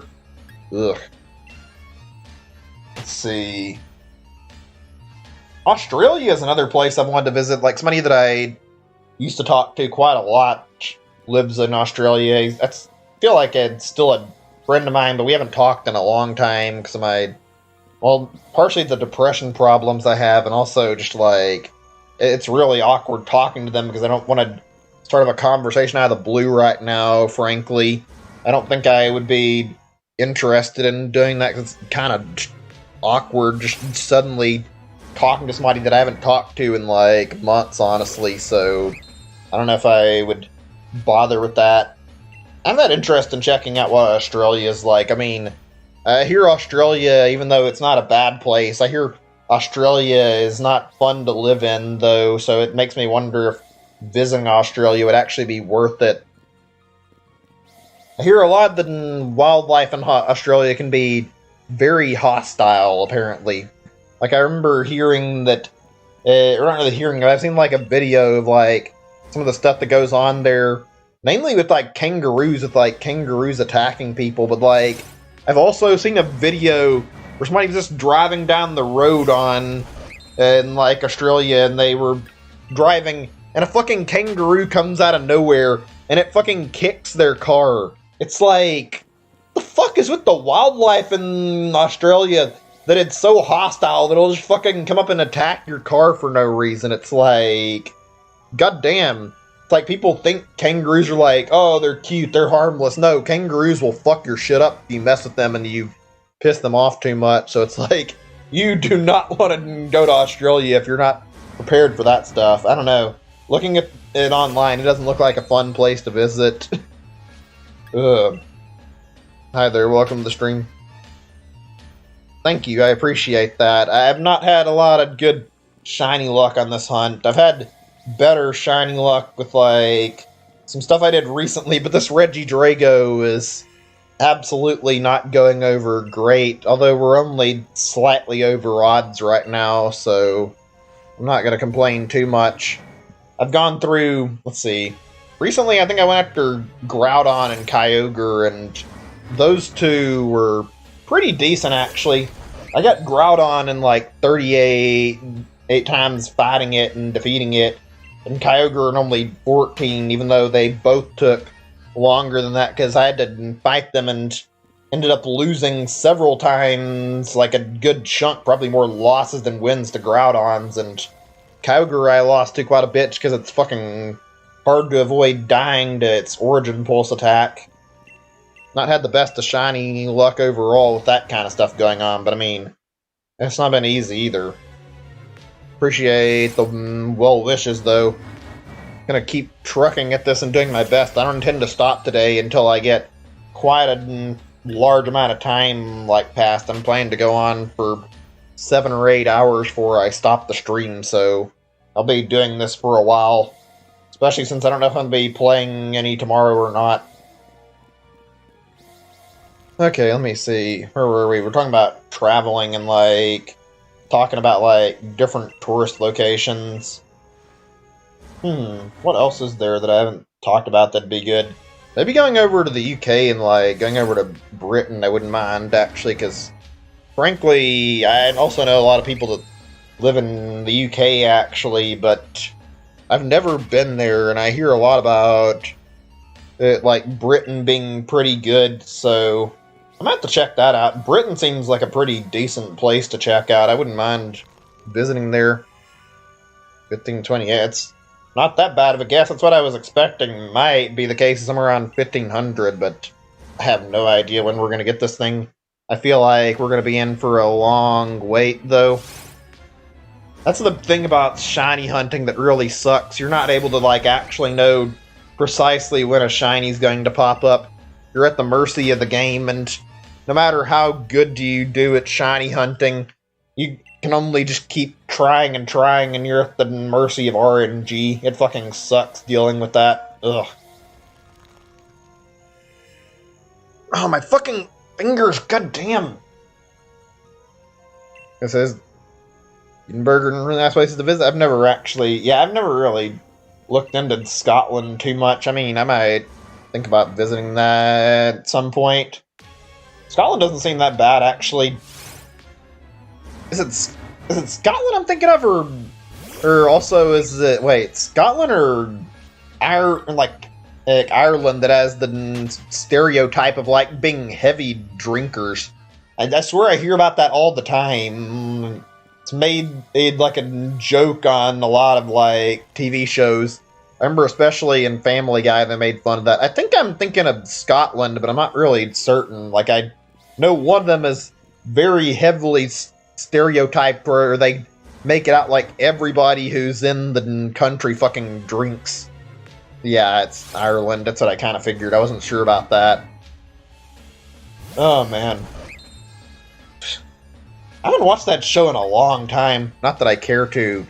God, is Family Guy even popular anymore? They stereotyped fucking everything. Actually, now that I think about it, like, I'm surprised Family Guy is still on the air. Like, they've ran so long, and they've pretty much ran out of jokes, and yet they can still keep going. It's like, how? Nothing they talk about's funny anymore. I think at this point, Family Guy just runs from Seth MacFarlane to throw out his opinion that nobody gives a shit about anymore. Ugh, God. Anyway, whatever, we can go back to what we were talking about. I'm gonna read the chat some more. Let me see. Avoid London's heavy traffic nightmare. Side they're less hectic.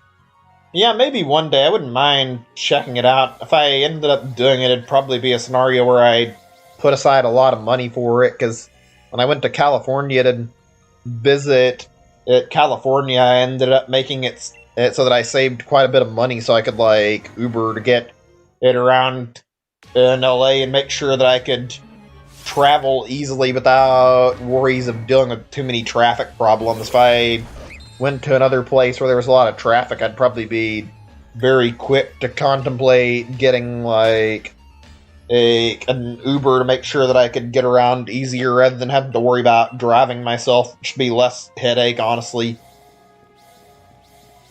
Let me see. Yeah, I know what you mean about that. I used to watch it every now and then, but, like, yeah, I feel like a Family Guy is just, ugh. I don't know, I watch it every now and then, time to time. It's like, it's not funny anymore. The fact that it's even on the air, it's like, why? Is this Fox X keeping it on the air because they know people watch it and they make some money on it? It's like, why exactly is it continually be? I mean, why do they continually keep it on the air? It's nobody likes Family Guy anymore. You want to talk a show that's still relevant and still has popularity? Like Rick and Morty's a better adult show that's actually pretty good and still pretty fun to watch. Rick and Morty is something I enjoy checking out, even though Season 3 was kind of... I didn't like Season 3 a whole lot. Season 3 was kind of trash, to be honest, but Season 4 came back in full force and was pretty good, frankly. Who do you think will win the Super Bowl? I don't know, honestly. I technically really don't... Like, I don't really keep up with sports very much. Like, I'm not the type to watch a lot of sports, and my family, my dad watches sports more than anybody. My brother watches some, but I don't really watch too much. I don't remember all the... I'm so out of it that I don't remember, like I don't remember, like, all the teams that are in football either. I think Baltimore Ravens is one, yeah. There's New York Giants. I think there's two New York teams, the Jets and the Giants. I know there's there's the Dallas Cowboys that we watch pretty much every year, considering they're basically our team since we're Texans, so it's expected we watch the Dallas Cowboys, and Houston's got their team too, but I don't really pay any attention to Houston because I don't think the Houston Texans have done anything actually important. Their team's kind of not that good, it seems like. They don't normally get very far. Honestly, when I have to think about the Super Bowl and football, it just depresses me more than anything. Like, the fact that we've had our team for so long, and they've done fuck all in like 10 or 20 plus years is kind of embarrassing. The fact the Cowboys can't fucking get to the Super Bowl again. They make it to the playoffs sometimes, but they have not made it to the Super Bowl in so fucking long.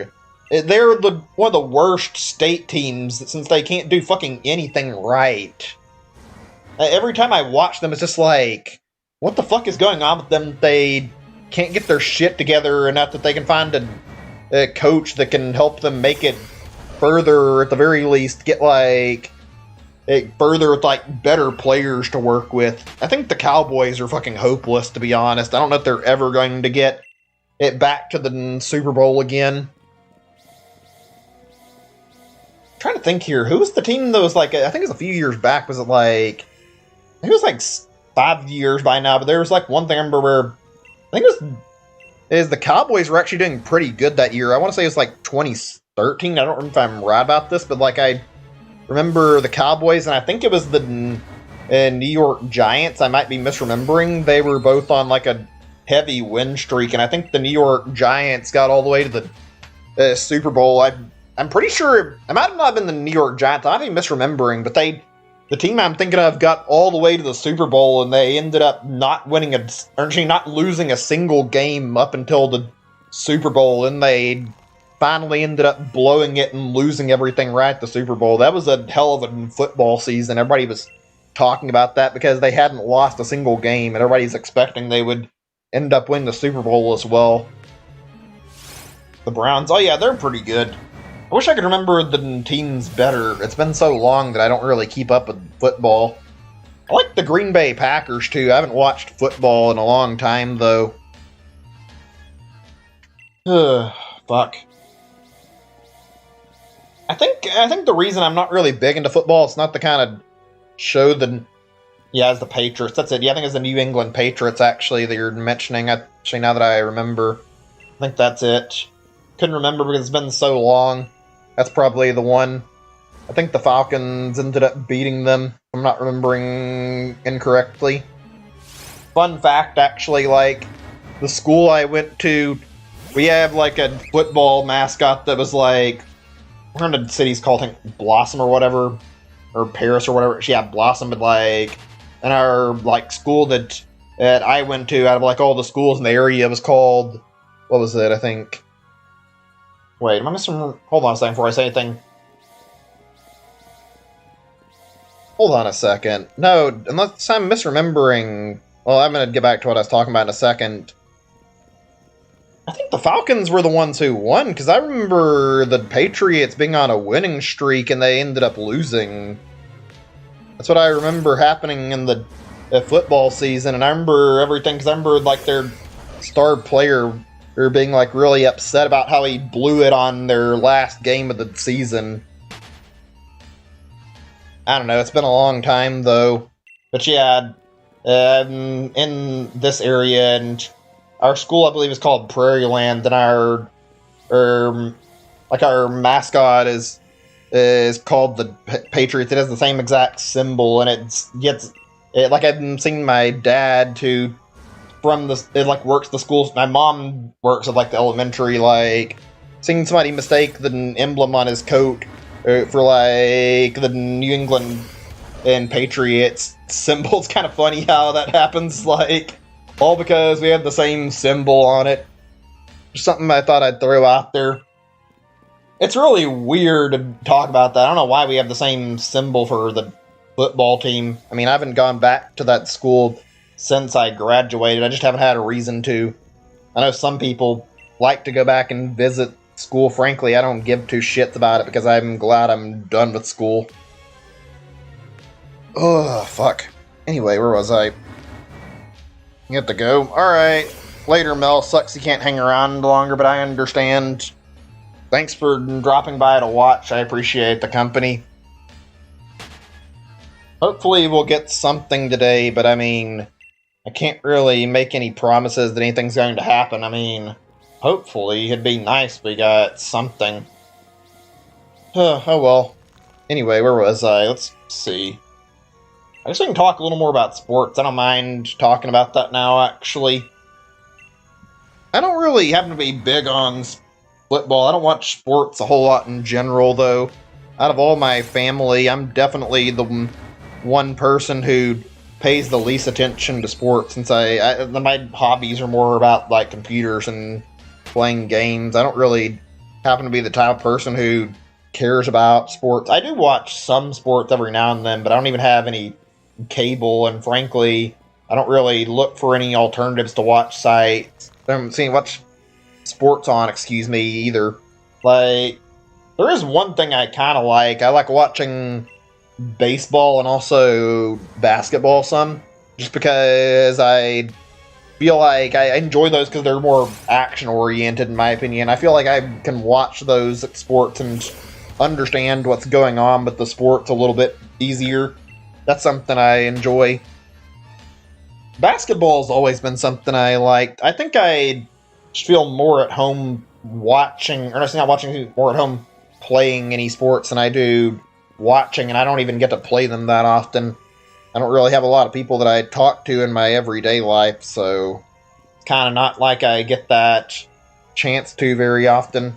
I played basketball quite a bit when I was younger, though. I genuinely enjoyed playing a lot and just like shooting hoops or doing whatever in basketball. I had a fun time with it. Also played baseball a lot when I had a chance to. It was fun.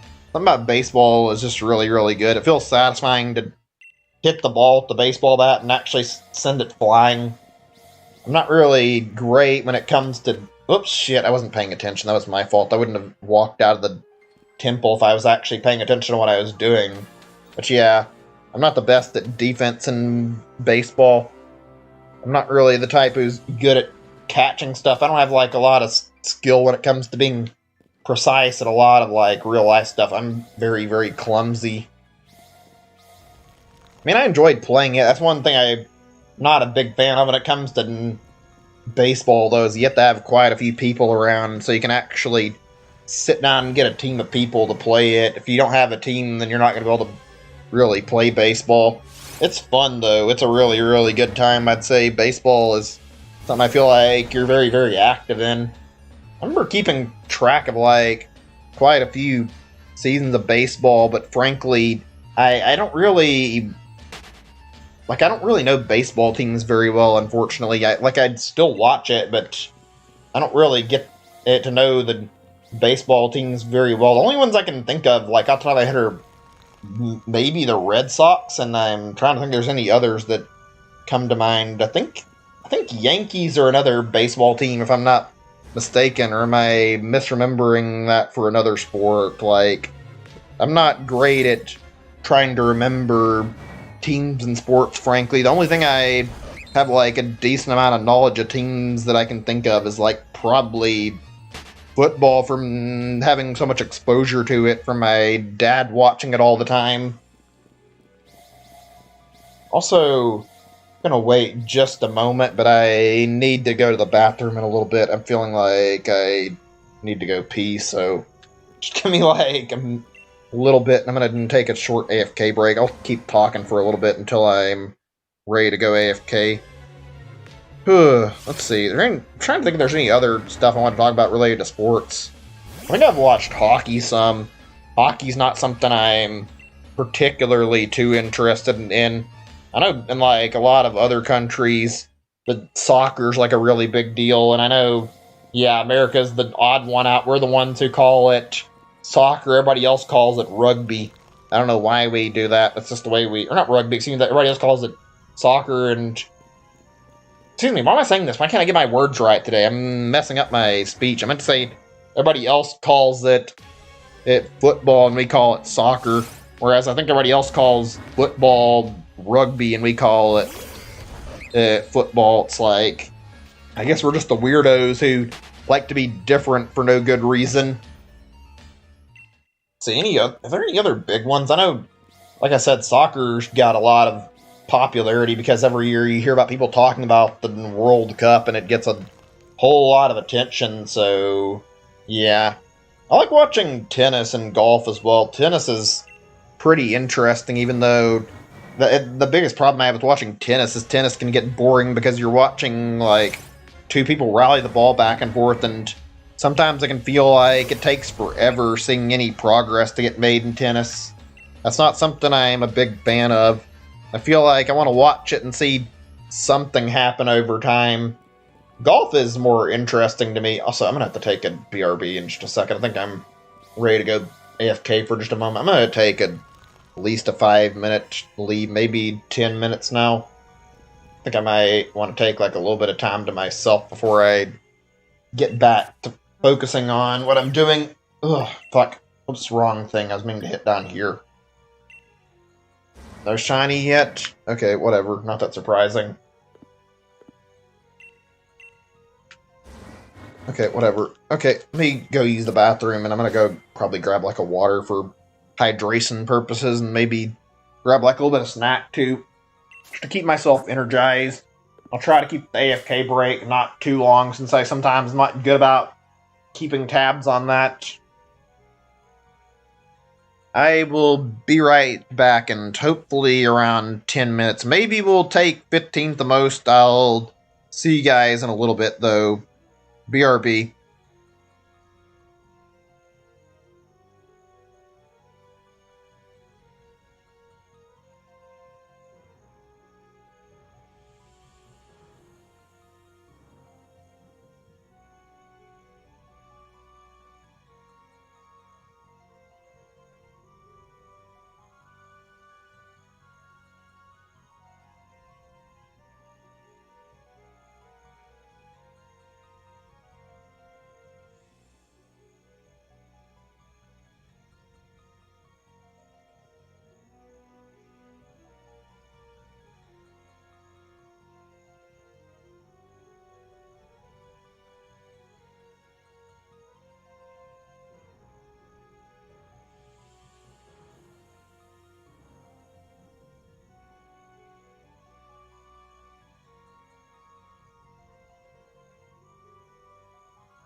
Okay, I am back. Sorry about that. I didn't actually expect I would need that long. Things didn't run maybe as smoothly as I was hoping to. I wanted to take a little bit of time to myself too. Normally I'd have a little more to say that I wanted to talk about when I got back, so I normally have like a few things that I consider. I unfortunately don't have like a lot on my mind. I have my list of stuff I want to talk about, so we'll keep rolling down that and talking about stuff. I have a few things on my mind that are decent enough talking points, I feel like, so I guess we can go through that now. Let's see. This is something I just thought of recently. I don't know if it's like a big deal, something I've been hearing about that I wanted to bring up. So, I've been hearing about Arduino, like it's apparently a tool people have been using to shiny hunt. I don't know anything about it. Anybody know like very much about like what those are, like specifics? I'm just curious. I don't think I would want one. Seems like it's good for like automating some hunts, but frankly, one thing I feel like I'm probably not going to be too interested in is like automating stuff. I don't know. It depends on what you're doing. I think part of the appeal of the shiny hunting is going after the target myself and trying to shiny hunt it. If I have a tool that I'm setting aside and using to shiny hunt, I feel like it kind of throws away the purpose of the shiny hunt. You're not really doing a shiny hunt if you're having some tool take away the hunting and doing it for you. It's kind of just... that doesn't really feel like it's something I would count as a fair way to do shiny hunting. I think the exception to that is when you talk like certain shiny hunts that are full odds, like take for example fossil Pokemon. I don't think that's a thing that you can discount using some kind of help for if you're using like a turbo controller. I think that's a perfectly fine example of something where it's fine to use like automation, just because the fact fossil Pokemon in this game are always going to be locked and set at like, or shouldn't locked and set to full odds, and if you need to revive a whole bunch and you're going to soft reset, then you need to have like a whole bunch ready. So yeah, I think having some sort of way to automate that and do all of it through a turbo button is perfectly normal and perfectly logical. I don't feel like it's necessary with eggs either, because I feel like eggs, it's not that hard to go through and hatch all your eggs and then just be done. I think that's a pretty simple thing that's pretty easy to get done, frankly. I'd say, like, the things I've seen it most useful for would be Alolan Pokemon hunting and Pokemon Let's Go, and also fossil hunting, and this would have been, like, another answer, but I mean, it might be easier to get the den fossils through... I should get the fossils through dens now. I'm not really sure, actually. I mean, I guess if you want to do it through the fossils, that's a good alternative. I went through doing it through reviving all the fossils and using, like, a little turbo controller I have, like a Joy-Con that's specifically good for this kind of stuff, and it's what I used for Let's Go. I thought that was a pretty decent thing. Speaking of which, any good, like, accessories for games that are out there that are worth mentioning? Just like stuff you guys know of or stuff that's good. I know using like extra things for like enabling more battery life is genuinely considered something really good. I think I have a charger for my Switch for like car charging, but I don't think I have like a proper like, what are they called, like the power bank or whatever, those kind of things. I don't have one of those. That might be useful. I don't have that though. Those are both like decent accessories, stuff that you'd want to have. Let's see, what else is there? It's like a good accessory. I've seen a lot of people have like custom grips actually, namely for their Joy-Cons. I didn't actually see the appeal in it. Now I think I understand. I've not really bought any, but like, more I've used my Joy-Cons on my Switch, the more I've started to feel where I can, like, sometimes get tired of holding it, and it hurts my hands by holding it in the same angle for too long. It really depends. I think it's the way I hold it, maybe. I don't know. The edges of the Joy-Con can feel kind of rough if you're using them over some time. Frankly, I didn't feel that originally, but I don't know. I think maybe just as I kept using it, I started to feel more and more like I just didn't like the feel of them. I can't really say exactly where that came from, because I don't know why I started preferring not to have to use handheld mode. I mean, I like it, but I don't love the feeling of the Joy-Cons anymore. Not as much, anyway. It's not my favorite controller to use, in my opinion. Still better than the Pokeball Plus, though. That thing is fucking lame controller, frankly, and not something I would recommend using. Not very good in Pokemon Let's Go. It can be good as like a little accessory for Go. I don't really care for Pokemon Go that much, though. It's alright, I guess. I just don't play it enough. So they're doing that shiny Celebi thing. I'm not sure if I'm able to get it or not. I don't do enough exercise and get out very much, and don't have the stuff for evolving Pokemon to even pass the first bit of the special research. I'd like to get this shiny Celebi, though. That'd be nice. That'd be really nice. But it's whatever. It's cool they're doing like more giveaways of shiny mythicals, though. That's actually pretty nice. That's something I feel like is pretty cool. Something I wish was available more. Mythical Pokemon are hard to get, and also shinies are extremely hard to get as a result of that. So yeah, I'd like to see more of that kind of thing. I already missed out on some stuff. I know they had a Genesect thing. I don't know if that was from doing raids or from doing like some research thing, but I didn't pay attention when that was going on, and I missed my chance at it. Let's see. Hold on a second. I don't know any other topics I want to talk about, but I mean, I might want to continue talking about the accessories thing a little bit more. You guys use third-party controllers very often? I personally don't really care for third-party controllers that much. I mean, I don't find them to be terrible. It depends on what you're using them for. I think some of them are really good. There's that SN30 Pro thing. I think that's something that one of my friends has one, talked about how good it is, so there's that. I've heard that's a pretty good one. I don't see a lot. I know those Powerade, like, Pro Controller things are kind of okay. I don't know if they're any good. There's a lot of, like, third-party controllers out there. I've seen some that are, like, third-party Joy-Cons. They don't look like they're amazing to use, frankly. And third-party on any system are pretty interesting to talk about, frankly. Let's see, what else is there? You guys remember the GameCube? GameCube had a lot of good stuff on it. A lot of accessories for it. I remember I used I know it's not an accessory properly, but I used Accent Replay on a lot of games I had back in the day, because I got bored easy. I wanted to play games using something more and using the cheat codes. Just a fun way to kill time. I don't use that kind of stuff now. I mean, I don't really care to. I mean, maybe using custom firmware to get, like, access to games I couldn't play normally would be a good idea, but as far as outside of that, I don't really care about using that kind of scenario where I use either cheats or use, like, hacking stuff. I don't care about that. I want to do all my stuff that I do in games legitimately. If it's too hard, I just don't bother playing the game. It does suck when you get some game that you want to play, though, it's, like, way too difficult, and you don't end up being able to beat it. That always sucks. That's never really fun, honestly. Action Replay was a pretty goofy thing, pretty fun thing to mess around with. I enjoyed it. I don't know if there's any other big accessories I can think of that are like stuff that I want to talk about or is worth bringing up, frankly.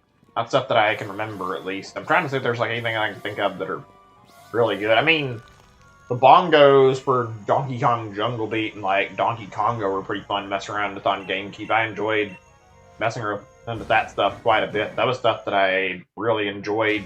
Wii accessories were something. Only one that comes to mind was the whole Wii Zapper thing, but I know there were at least a few. I know about the canceled ones, like the Wii Vitality Sensor. Let's see what Google says, and I looked this up, so I can't remember all of them. I guess the Wii Classic Controller was one as well. Hold on a second.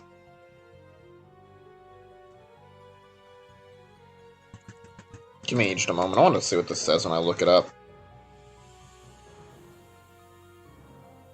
I mean, one that was good was the whole wireless... What was it called? Between the wireless sensor bar. Yeah, those are pretty good. If you get the right one, those are good to use. I like those quite a bit. So, there's that. wireless sensor bar ended up being a very, very handy thing to have, frankly. Something that was a lot of fun to use. Sensor bar was always just a pain. Got fucking messed up. I was never good with wires. I always got them like tangled up, and I was very, that's the right word, just not careful as a kid. I wouldn't really pay close attention to how I was handling wires. I would end up getting them rolled up all the time by accident. Also, the Wii Wheel, I almost forgot about that. That was a pretty decent accessory, at least when it came to Mario Kart. I don't know if many other racing games used it. I do remember having a good time using Wii Wheel to play Mario Kart Wii. That was a lot of fun, frankly. I can't handle using that kind of stuff now on like Mario Kart 8. I don't know why. I just don't have the urge to play with that kind of thing anymore. Also, there were like a billion different types of Wiimotes that developers made, so I remember those kind of things. I'll see that many when I look it up. Interesting. Let me check one more page of this. I'm curious about these like accessories were. Oh yeah, the Wii Balance Board. Who could forget the Wii Balance Board? Made specifically for Wii Fit. I mean, I don't remember that very much because I never really had Wii Fit. I never really got to see how interesting it was. I didn't see my weight as something that was like overweight, so I didn't really care about that. I think I played some games that used it, but not as like a necessary thing, like a Rabbids game. I remember playing something like that had it, like whatever it's called, Rabbids TV Party or something stupid like that. It was not the best game. The Rabbids games were okay, but they weren't really my favorite on the system. Any others that I'm forgetting about while I'm looking here? Just out of curiosity. Oh yeah, the Wii Speak. I almost forgot about that thing. That's one thing that I don't see brought up very often. Wii Speak was that little microphone thing they had for the Wii. Actually, I don't even know why the fuck they made that, frankly. It's like, yeah, alright, make a fucking speaker specifically for, or any speakers, yeah, microphone speaker that's specifically for the Wii, and then don't actually use it for anything. It's like, it's just for Animal Crossing or whatever, and it's like, I don't know, this feels like a waste to see them make one accessory. It's meant to be a microphone, and then you don't use it anywhere else. That was one thing that I didn't understand too much. I think there was like a similar scenario of a LAN adapter made that I think might have been intended for Smash Bros, but I don't remember them ever advertising anything like that. It's listed on GameStop's website when I look, though. Interestingly enough. Oh well. I don't know if there's anything more to talk about in the accessories part right now. I'll just leave this on here and discuss this more later. Hang on a second.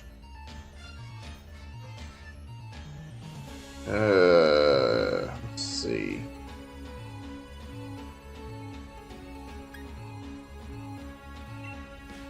Yeah, I think we're good. Just checking something really fast. Let me get myself back where I feel most comfortable.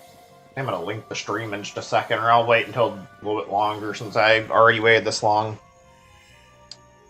How do you guys feel about gambling, out of curiosity? Just like hear like opinion on this. I don't really gamble. I don't like the idea of gambling too much. I've never really been interested in it, but I'm curious to hear how everybody feels about it. Personally, I don't think I'd want to. I don't think I have very good luck at a lot of things. At least not when it comes to stuff like this. I feel like my shiny luck is kind of so it's like I wouldn't want to chance that kind of luck on gambling. I mean, it's not the same, but I've played gambling in games and I'm not good at it, and it's like, if I'm not good at video game gambling, I don't have any reason to believe I'd be good at real life gambling, so I don't have any reason to believe that I would want to. It's also not something I'm interested in, though. I've never really felt like I needed to go and do gambling, so yeah, not really touched it. I mean, can you blame me? I mean, I want to gamble if I don't have any need to, so not like it's really, really a big deal. I don't know. I hear a lot of stories about gambling. Some people win really big, some win nothing at all, or some like lose everything they've got. I know like some of my family is bad about it, and I not really my immediate family, but like, say my cousin or like one of my aunts is bad about it, and that's something I hear about a lot. It's like, I don't think I'm going to try gambling and risking what money I've got on the slight chance of trying to win more of it. It might be too risky to throw money away hoping for trying to win more just through gambling. I'd rather not take that chance in my life. I've already got enough instability in my life that I think it'd be better to just hold on to what money I have. I mean, taking, like, bets or dares isn't bad either. Like, that kind of thing is not the same as gambling, but it's also sort of a type of gambling, so that's something that's kind of okay and kind of fun. I don't think I've ever played too many games of truth or dare, though. I'm mostly the type of person who does whatever. I don't, like I said before, I haven't had a lot of friends overall when I was younger. And I don't have a lot of friends that I know of in general, like not at least in my real life. I have a lot of people that I'm glad to talk to on stream, though. I enjoy talking to people. It's just a very, very nice experience to have a chat with you guys and have a hopefully enjoyable, interesting time. I like talking with you guys a lot. It really means a lot to me.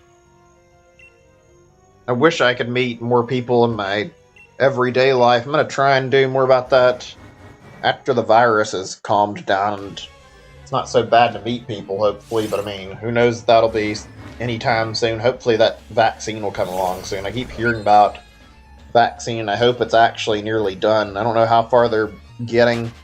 Follow the vaccine news. Maybe I'll look it up after the stream's over or something. Oh, man. Ugh. Let's see. What else is there I want to talk about? Just anything that's on my mind, I'm thinking right now. Give me a second. I'm going to look at my list. This is one thing I was a little bit concerned about when I was starting, was that I might not have a huge amount of things that are on my mind that I wanted to talk about. And I did worry about how this would impact the stream in the long term, was not having like a huge amount that I was ready to talk about, so that's concerning by a little bit, at least, that I don't have, like, I don't know if I have it easy for me to talk about, like, 8 hours of stuff. That's going to be something that I'm not sure about. We'll see, though. I'm going to mark this off my list just for right now. Let's see. Let's talk about... Let's see, what was it I was looking at? Give me a second, I lost my place, and I looked at this and that a topic, and then I lost where I was at on my thing here.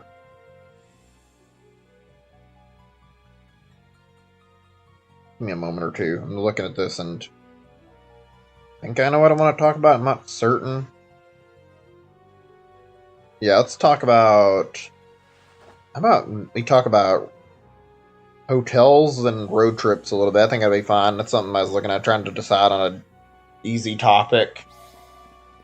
You guys travel very often? I know one of my friends and a moderator here was talking about how he traveled every now and then. You guys do travel very often? Just curious. I've been on, like, traveling quite a bit. I don't really love road trips. They're very much something I don't enjoy a whole lot of. I feel like I get tired easy when it comes to road trips. I don't like spending a lot of time in the car sitting there doing nothing. It depends, though. It's like whoever you ask. Like, sometimes it can be relaxing, sometimes it can be not so relaxing. I think being on a longer road trip is kind of just not very fun for anybody. It feels really, really boring and grating, especially if you're the one who has to be driving. Thankfully, I haven't been put in that position before, I don't think. So I don't have to worry about that too much, but I don't love going on road trips. And traffic in, like, bigger cities is absolutely awful, too, and I fucking hate it. And, I could deal without that kind of stress, frankly. Worrying about road trips, frankly, at least driving-wise. Thankfully, I don't have to deal with that any... It's not something I want to deal with. Also, another problem, and this is a little bit different from road trips, I guess. Well, maybe not, I don't know.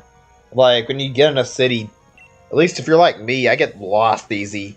I don't like worrying about that kind of stuff. I feel like it's very, very scary worrying about the idea of getting lost, not knowing where you're trying to go to, and not knowing where anything is when you're in a new location. Something that's not fun if you're going on a road trip to a place for the first time. Not as big of a deal if you've been somewhere before. Then you have like an idea of where some of the stuff is, and you don't have to worry about getting lost. But it's also one of those scenarios where even if you did, you still could. I mean, there's a lot of big cities out there. I don't even know where everything in my city is, and I'm in a pretty small city, so I don't really know if I'd be able to get through a big city and learn everything's location fairly easy or not. Probably be kind of difficult, to be honest, getting used to it. Still no results, huh? Still nothing to show after all these hours wasted. It's only been nearly 3, but I'm just not sure how to feel right now. It's a little annoying. Check my thing. I don't think we're... Yeah, we're only at this. We've had 1450, which is well above odds. We haven't had the shiny yet. Haven't had even any slight chance, it seems like. Oh well, whatever. I've never really been on a, flight more than, one time. I think I went on a flight to LA, which I've never been on a boat either. Just done flights what I've been on, and that's one time, to and back from the place. It's it. Can't really differentiate how different traveling by air is, except that it's a hell of an experience. It feels really different from just riding around in a car. Riding around in a car can be a pain sometimes. It gets very tiring. A lot of times I'll just sleep. Let's see. I'm trying to think of some stuff I've done on road trips. I mean, one thing I do like about road trips is the food. You get to eat in a lot of different places. You're going around traveling. That can be nice. Stopping at a road trip and eating something. You can also get some really decent snacks at a gas station if you're going down to a convenience store or something for filling up gas or whatever. Get some stuff really fast.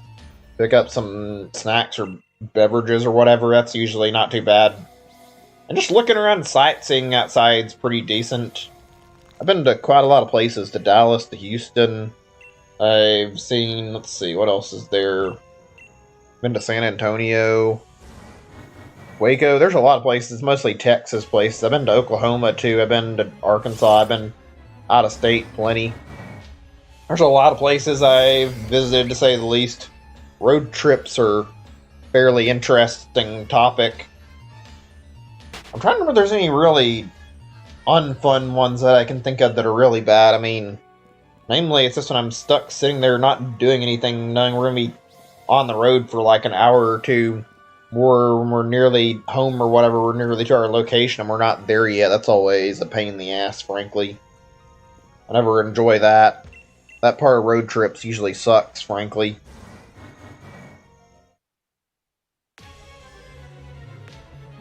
Okay, I'm about to link the live stream on my Discord because I haven't done it yet and I was intending to.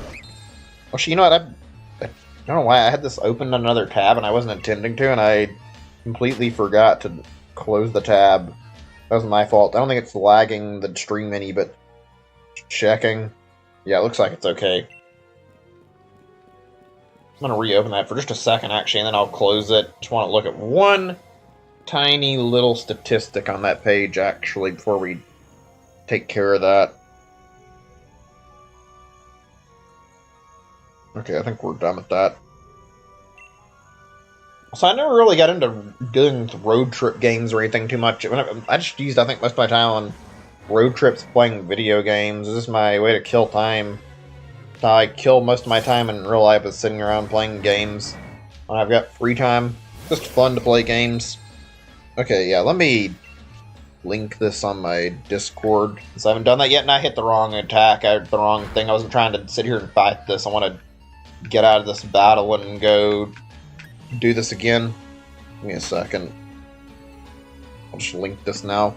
If anybody wants to watch, they're welcome to. If not, it's not really a big deal. I think I'm done talking that topic too, because I don't think there's anything else I know to talk about during road trips right now. I'd like to discuss them with you guys and see how your experiences differ, but I also don't think there's anybody else here to talk with about this subject, so we'll just say that's the stopping point with this one. Let's see.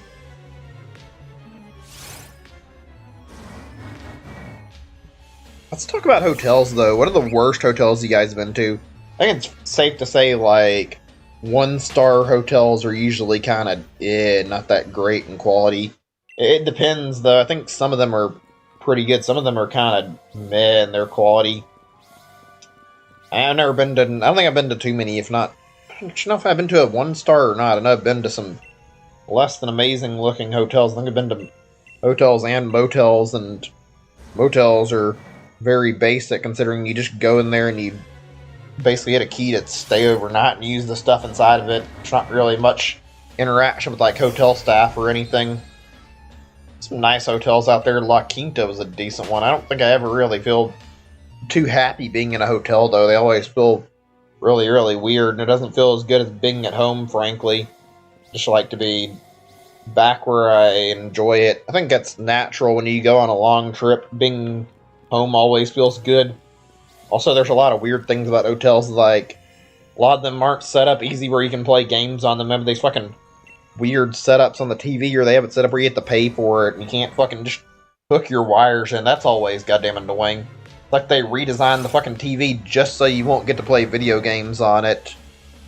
That's something I'm not a big fan of. I don't know if that's a problem now, but it definitely was when it came to, like, when I was younger. There were a lot of hotels that pulled this shit that I don't know if it's still a problem anymore, is what I was saying. I'd have to look into that and see what people say about that now. Also, hotel staff, like, barging into your room when you don't want it. Even if you put up, like, a fucking do not disturb sign, that's usually an annoying experience dealing with that. Don't really love dealing with that. Let's see. What else is there that I want to talk about hotels, actually? Because I do feel like I want to talk about it a little more. There's some good ones. There's some that are really, really great. Some of them are not that great, though. Usually the ones that have the pools are nice. I've been to some that have hot tubs, too, and those are nice. Maybe hot tubs, right? It's like a jacuzzi, and yeah, jacuzzi type thing. It's pretty good. Seen at least one or two that have been like that. Those are nice to go to and visit, in my opinion. Also, I'd say, out of the positives, there's quite a few. Like, obviously, you get a place to stay for the night, and that's always good. If you're traveling, you need somewhere to stay. Also, a lot of them, at least some of the ones I've been to, there's like little mini fridge in them you can put your stuff in. That's useful to utilize, frankly. Also, a lot of hotels do like their own little thing where they serve breakfast to the guests, and I like going down and eating the breakfast at a hotel. That's usually something that's pretty good. A lot of those are very, very tasty, self-serve. There's a lot of good stuff that's easy to prepare. Like, I'll have like waffles or muffins or fruit or whatever, and there's always something that's worth eating. I enjoy that about hotels. I don't love staying at them. They're nice, but they're not amazing, to be totally honest with you. Not like I think I've heard anybody who loves visiting hotels. Maybe I'm wrong, though. I know some people live in them, but I don't know if it's that... I don't know if it'd be that cheap. Maybe if you work in one, they might offer you a discounted rate. I couldn't see it being affordable to live in a hotel, though. Just me personally.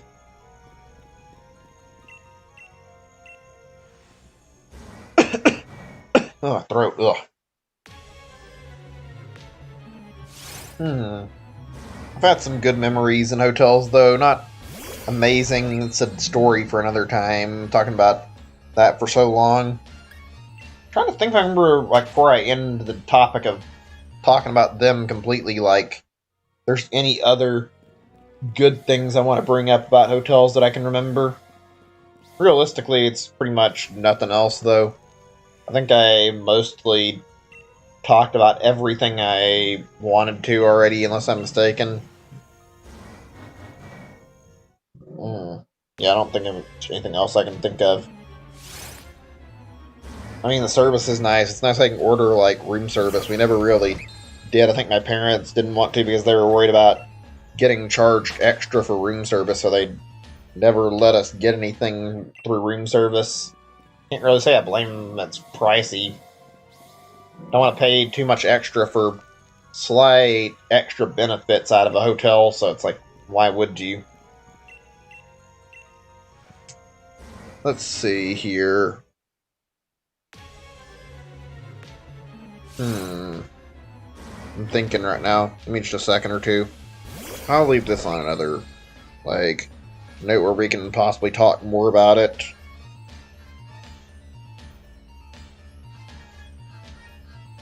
Okay. What's your guys' favorite game companies and least favorite game companies? I'm very curious to hear what you guys have to say about this one.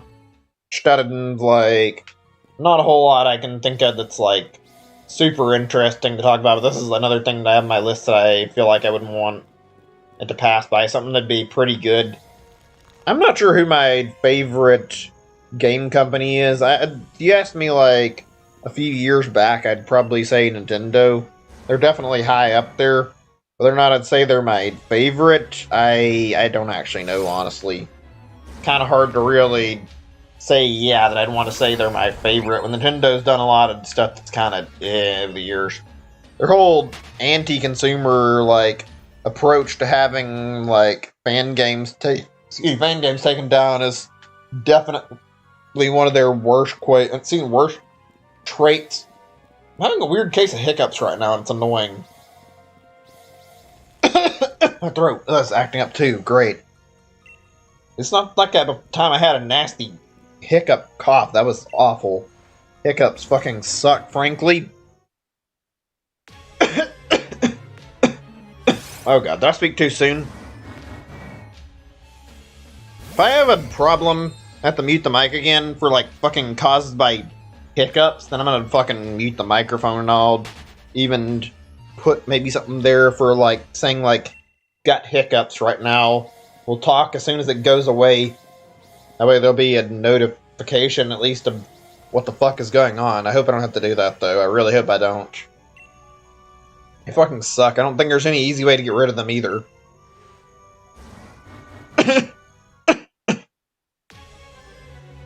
I'm thinking on, like, what game companies I like, since I mentioned this topic. I think Sega's alright. Sega's not one of my favorites. They do pretty good with fan games. I don't feel like their games in general are great, especially at least when it comes to Sonic. Like, they could certainly handle their IP better, and Sonic could have some much better games, and yet, looking at it right now, it's certainly not great. Wasn't there supposed to be a new Sonic game, or not Sonic, a new Sonic TV series or something announced this year? Like, rumors of, like, something happening for 2022 or something. I think that was leaked from either the Game Awards or something. Like, I saw that on a Twitter thing, I think. I would assume that's going to happen relatively soon. I don't know. I don't know how that's going, honestly. Sonic movie was good, so I mean, I'm not opposed to another Sonic TV show. Couldn't tell if it's meant to be, like, live action or not. If it is, I hope they do it right, though. I hope they don't make it really bad. I don't know if I'd want to see more live action Sonic. I remember the fucking first trailer for the Sonic movie was so bad. It looked completely awful. Sonic's, like, character design was trash and everybody hated it. Then they redesigned it and it looked way better. I'm glad they did that, because it would have looked fucking awful if they kept it the way they did. It just didn't look good.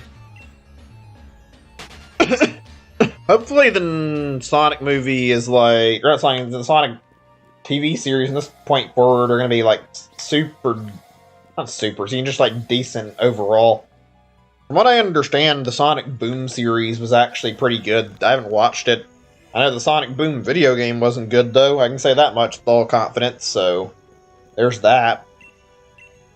I haven't watched too many of the Sonic TV shows, just like some of them. I saw like the old one back in the day. I think I might have seen that Sonic X stuff. Outside of that, I think I didn't see much Sonic at all. I mean, the TV shows were alright, though. Is Sega even busy with like any of their other franchises? I haven't seen them do much. I guess they do Yakuza. I don't know about anything else they do, frankly. I know they did that Monkey Ball thing where they remastered the Wii game some time ago. I don't know if they're planning to do that with another Monkey Ball game. That'd be something I might consider. I played Banana Blitz and didn't love it, though, when I was playing it on my Switch. The demo made it very, very frustrating feeling to play. So it's kind of like, if I didn't like the demo, would I really like playing a full game of it? I don't know. Kind of hard to say, honestly. I don't have a rental place in my area. I might check out the rental version by getting, or not rental version, check out the physical version by renting it. Funny how rentals just like died down over time. I guess because nobody goes after them. People were buying their games, and I know a lot of companies kind of were opposed to video game rentals. I don't hear about video or like game rentals very often anymore. They're just not that popular anymore. I'm surprised we happen to be lucky enough to have a like movie or game rental place in our area. Let's see. In terms of companies, I think if I had to like label it down to a bunch of companies, definitely on the higher end, I'd say Capcom's up there actually recently. Yes, a few years ago, I would have probably said something completely different. Maybe I would have said Nintendo, maybe I would have said some other company. Valve's kind of good. I like them too. Telltale is one I really enjoyed playing games from, but Telltale changed and then they kind of ended up dying off, frankly. They stopped making their point-and-click games and they started making the big-name games, and over time they ran out of business, so it's like, yeah, I don't know. Telltale was good, but they kind of just did not happen to stay true to their roots, and it seems like they stopped listening to their fans too. They had some good stuff, but I kind of lost interest in Telltale, and they stopped making point-and-click games. Not like they were bad, though. They were good. They just happened to have a pretty deep fall. I have good memories of Sam & Max, though. Never played too many of their other point-and-clicks, I don't think. Monkey Island's something I want to check out one day, though, so maybe I'll play more of their stuff at some point. Maybe. I'd certainly be interested in seeing more. Very, very interested. Also, fucking great. We've been going at this for so long. Haven't had a single result yet. Are we seriously not going to get anything regarding Shiny until, like, into 1500 or 2000? I hope not. I hope we don't wait that long. It's been rough waiting this long without any results yet.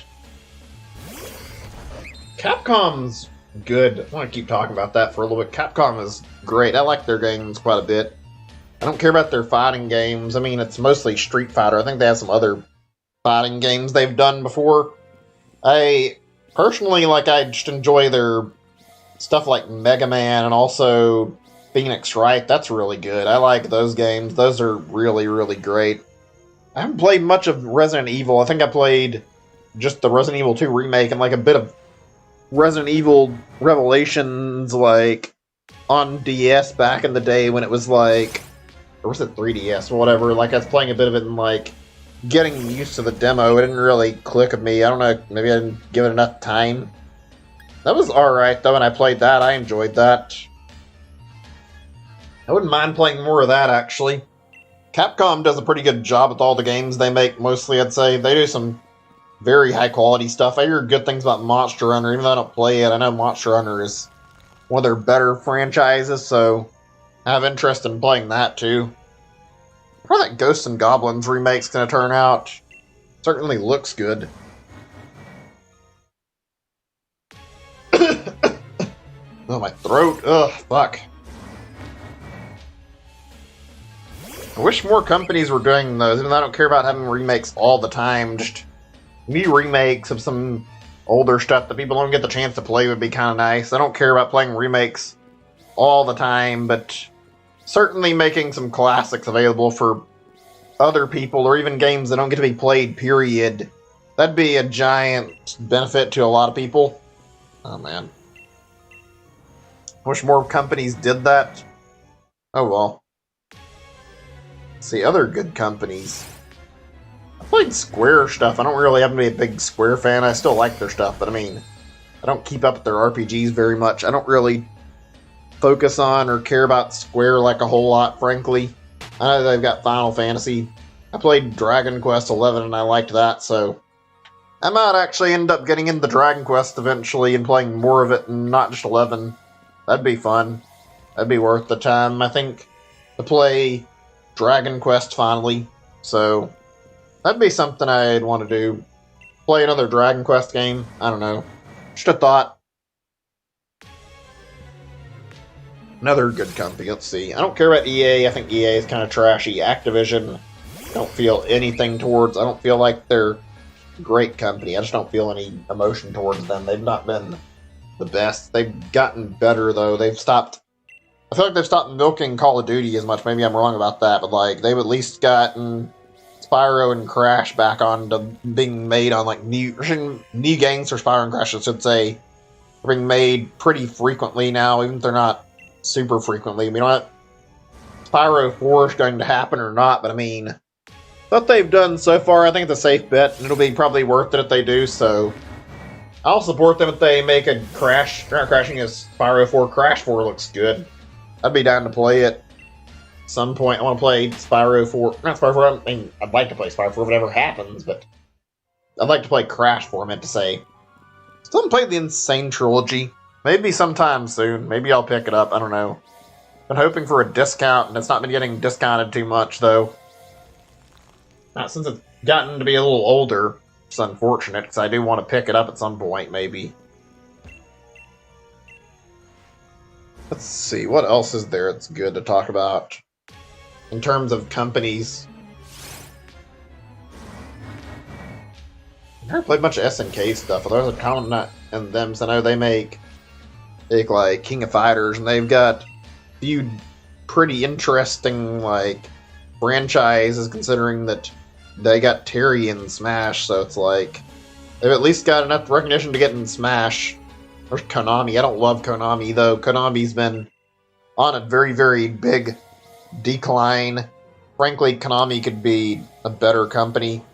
They are obsessed with pachinko right now, and it's like they're not making any good business decisions. So I've lost interest in Konami.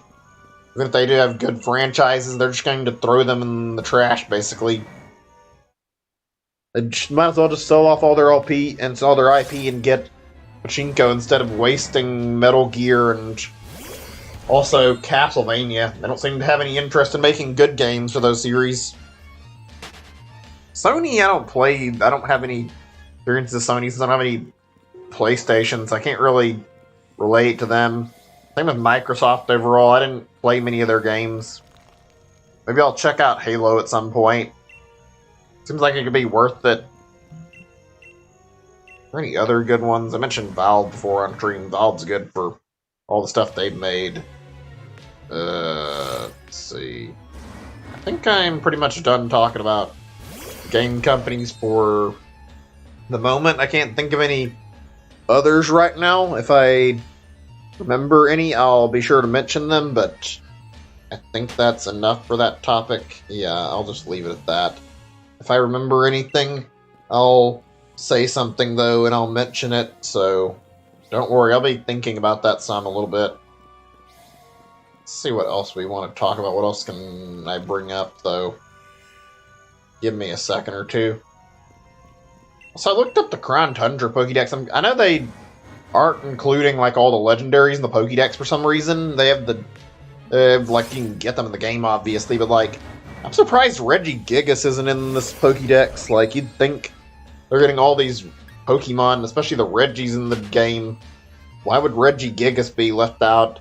I know he's got, like, a little den you go to get him, but, like, he's not in the decks at all. That's bizarre to me, frankly. Not really a big deal. Something I find really, really weird, that's all. How many Pokemon are in the Pokédex? There's like 600 or 700 maybe, if you look at all the stuff, I think. But like, I wonder how many are like in the game that aren't in the Pokédex in particular. We still haven't got anything, have we? Been doing this for a while, and we're at 1485. Lovely. For all this time wasted, we're not going to get shiny yet still? God damn. Am I ever going to get the shiny? Feels like I'm fucking throwing away so much time waiting on something to happen. I was hopeful today would be the day, and I'm not so sure. Alright, give me a second. I'll pull up my stuff and we can look at some other stuff I want to talk about.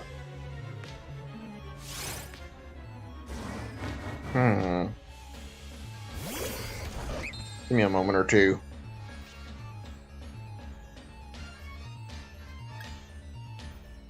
I think I marked it. If I didn't, whatever. Not really a big deal.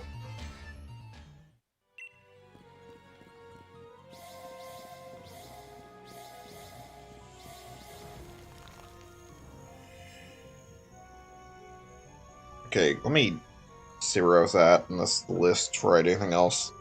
I'm going to mark it in case I want to come back to this topic. Just for the sake of possibly talking more about game companies. I think I'm more or less done with that topic, though.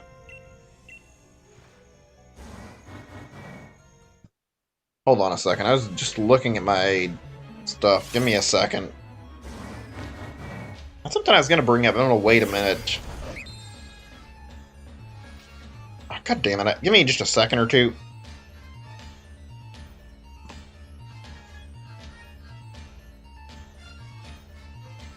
I hate when I fucking lose my place and I'm about to talk about something and I don't remember what I was going to say. Oh, right. Now I remember. Give me just a second. Now I remember what I was going to talk about, though. What's everyone's favorite video game characters out of curiosity? Like, best characters you can remember?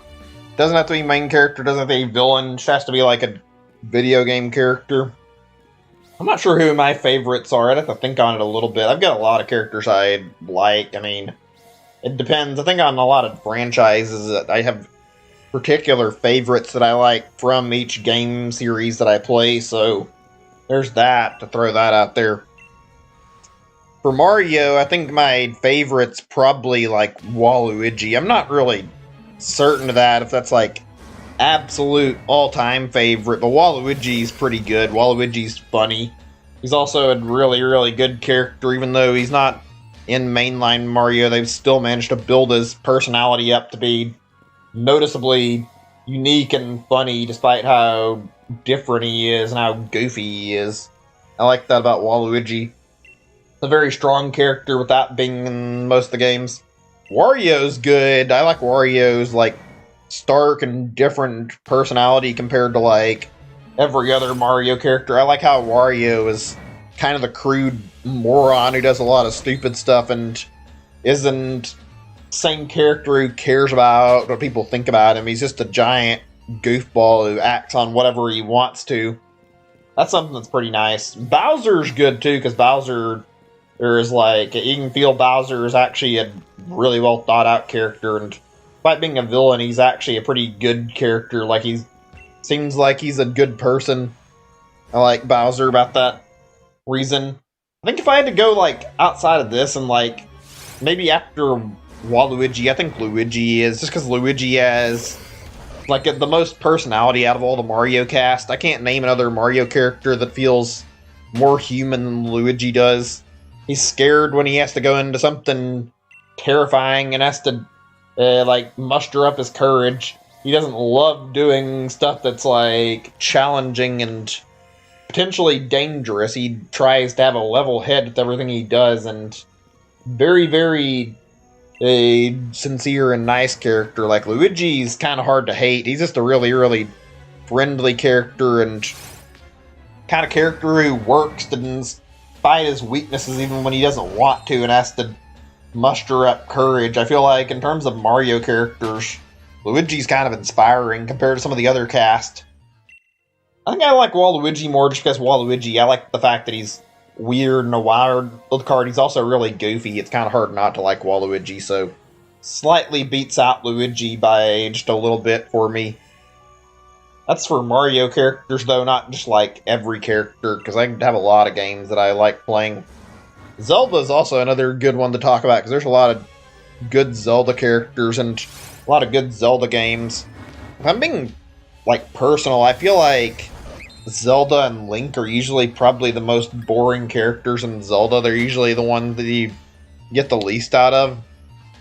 Say what you will about Breath of the Wild or any other Zelda game where you love them. I mean, it's fine. I feel like they're definitely better personality-wise in those games, especially Zelda probably being a little bit more expressive in Breath of the Wild. I didn't really love it. I feel like one thing that was annoying about that was like she complains a lot as a character, and it's kind of annoying to listen to.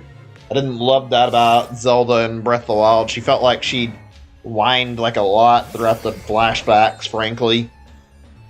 If I had to name a favorite Zelda character, it might come off as a little weird, but I like Tingle. I find Tingle to be interesting. He's really weird, but I mean, he's got his own game series for crying out loud, and his weirdness is so much that like the developers found it suitable to make a whole story revolving around him, and they gave him 2 games. So I feel like it says enough about his character that even if him being just a weirdo doesn't mean much, he's still got something interesting going on, and the developers agree with it. They gave him a game. Actually, the games don't have the same, like, they're not related in story too much. The first one's basically about him trying to get riches. It's called Tingle's Rosy Rupee Land.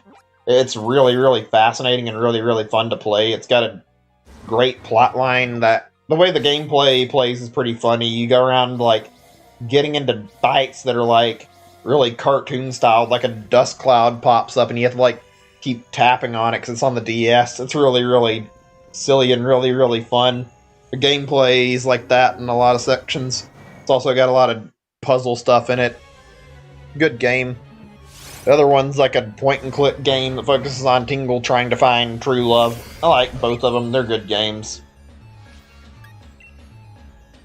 Oh boy, 6 more and I'm hitting that 1500 goal that I set up like a few days ago of hoping I'd have a shiny, but I bet I'm not going to have anything to show by that point either. Certainly be nice if I got something to show off by that point, but I don't know if that's going to happen at all. I'm just frustrated how little I'm seeing out of this. It's just me sitting here attempting to get this and not having any results yet. Did I get the plus button? I thought I did. I guess I did. I wasn't certain. Man, it feels frustrating to go on a shiny hunt this long and then have no results. We're on the topic of, like, video game characters. I guess technically Samus might have to be the only character I could label for favorite Metroid character. She's, like, the only really big Metroid character. I mean, not the only one in general, but there's not a lot of other Metroid characters to begin with. I mean, there's Ridley. Ridley's alright. Ridley's pretty cool, but yeah, there's not a lot for characters there. It's just mainly Samus, so it's like, can't really talk about characters that aren't there. I'm sorry if I'm checking my Pokédex a little bit too much and too frantically right now. I'm trying to keep it focus on if I mess up and don't see anything when I thought I did, so it's like trying to be careful not to miss a potential shiny. I don't know who I would say for Pokemon. I'll have to get back to you guys on that one, think about it a little bit. Let's see, favorite game characters, more stuff I want to talk about. Ooh, my throat. I like all the characters in Half-Life quite a bit. That's pretty good. Half-Life's a fun series. There's a lot of good characters. I don't know who I'd say is my favorite there. Taking a bit of a detour away from talking about, like, the likes of Nintendo stuff for right now, since I figured why the hell not. Portal's good too. Portal's great. I enjoy Portal 1 and Portal 2. Wheatley probably would be my favorite for Portal, but I'm not certain. Even though he did try to backstab you, I still find Wheatley to be a funny character. If he's a little bit goofy, he's enjoyable though. I think the co-op characters are pretty good too, though. Those are pretty funny. Peabody and Atlas, I like those two. So those are another two that I really like. I'm gonna try to name some from at least 3 or 4 more franchises that I play that I like before I just give up on this topic. I still feel like I have more I want to discuss about this too. Donkey Kong, I'd say, would be probably like Cranky Kong or King K. Rool. I'm not sure. Cranky Kong, probably. Cranky Kong's character I find is pretty humorous. Not the most humorous, but I do like Cranky Kong's sassy nature. The way he continually talks shit to DK, I find that funny. I enjoy that about Donkey Kong games. There's a lot of colorful characters in Donkey Kong. Most of them seem to be the enemies, though, and not actually, like, proper characters. Guys, remember that Donkey Kong cartoon? I forgot about that. That was the thing I was going to mention when I was bringing up cartoons. I'd like to watch that again. Really dumb, really goofy show, but that was pretty damn interesting. I wouldn't mind rewatching it. Maybe on, like, same way we were going to do it with Trast or whatever. One of these days, I want to watch stuff on there. One of these days. I want to set it up where we can all watch a whole bunch of different things. Also, shit, man. Where have we been in? 3.5 hours? It doesn't feel like it. It feels like it's been way longer, actually. Today's been a lot slower than every other day for whatever reason. I guess because I've been doing, like, all the shiny hunting and not really focused on anything else. Just the fact that I've been trying to stream, and I think it can take a lot longer when you're sitting here focusing on your streaming. What have I not covered in terms of good game franchise to talk about? Let's see. Mega Man, I guess, in that scenario, I don't know, actually. Mega Man's a tough one to say what my favorite character is. Probably Dr. Wily. I don't know, though. It's really hard for me to think on that one. There's some fun stuff. Like, talking about, like, certain iterations, like how the fucking... and voice acting in Mega Man 8's really bad is a fun thing to talk about, and I like that version. Dr. Likes it sounds really goofy, but hearing the voice acting there, that's pretty fun. Dr. Wily's interesting, just how crazy he is. I don't know why. It's fun to watch how weird his personality is. That's another thing I like about his character. I couldn't tell you who is my favorite Mega Man character. Maybe Zero if we're talking like every Mega Man game and not just classic, but I'm talking like classic right now. That's like every Mega Man game. I'd have to play all the like different series and try to get a better idea of like which ones I find more interesting and see which ones I'm more interested in. I don't know. Zero's one of my favorites though, out of like the stuff like Mega Man X and even the Mega Man Zero stuff. I enjoy Zero's characterization. Zero just seems kind of cool and badass enough. If I had to say least favorite Mega Man character, I can tell you that I'd probably say Sigma. Overused villain that never shuts up and never gives up. He's kind of annoying, frankly. We're talking Ace Attorney.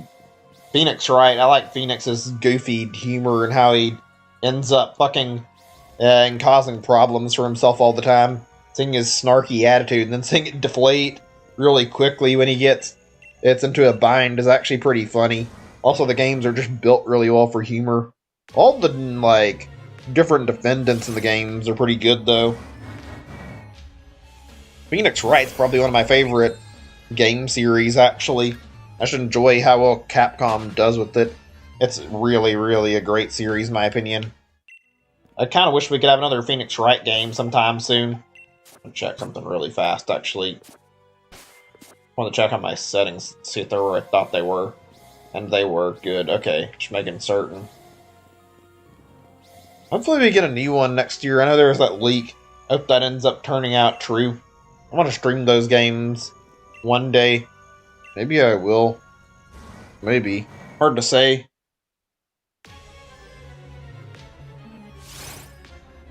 And of course, we're well over 1,500 Draco, or soon finding like 1,500 Regidrago without any shiny yet. We meet the first goal somebody predicted earlier, so let's all hope we get the shiny soon. Something tells me I probably won't, though. Not at this rate. I wonder how hard it'd be to get a way to like set up a script for like custom text or whatever for doing this, where I could put up a thing and have it so I could put plus and minus on just OBS and it'd count the encounters. That'd be nicer than doing it like this, frankly. Oh, throat. Still acting up pretty badly. I don't know why it's like this. Sorry if it's a problem and it's hard to listen to the stream as a result of this. Trying not to cause that to be an issue, but I mean, not something I can easily control. Let's see. What else is there that I want to talk about in terms of characters? I think there's a few others that I could mention. Talk favorite Smash character, I don't know. I'd say out of Smash characters, maybe playing as Hero. I don't know. Hero's not that interesting in Dragon Quest, but in Smash he's pretty good in my opinion, so hard to say. Very hard to say, frankly. I don't know what I feel in that one. He's a good one. King K. Rool's also good. Wario's a lot of fun. Probably Olimar, just because I like Pikmin a lot, and I like Olimar's personality. Olimar might be my all-time favorite video game character. He's just relatable. Pikmin's a really good series, too. It's very fun. I just enjoy it because I feel like I can personally relate to Olimar, at least to some extent. He feels human, honestly, even though he's an alien. Let's see, I'm going to mention more of this.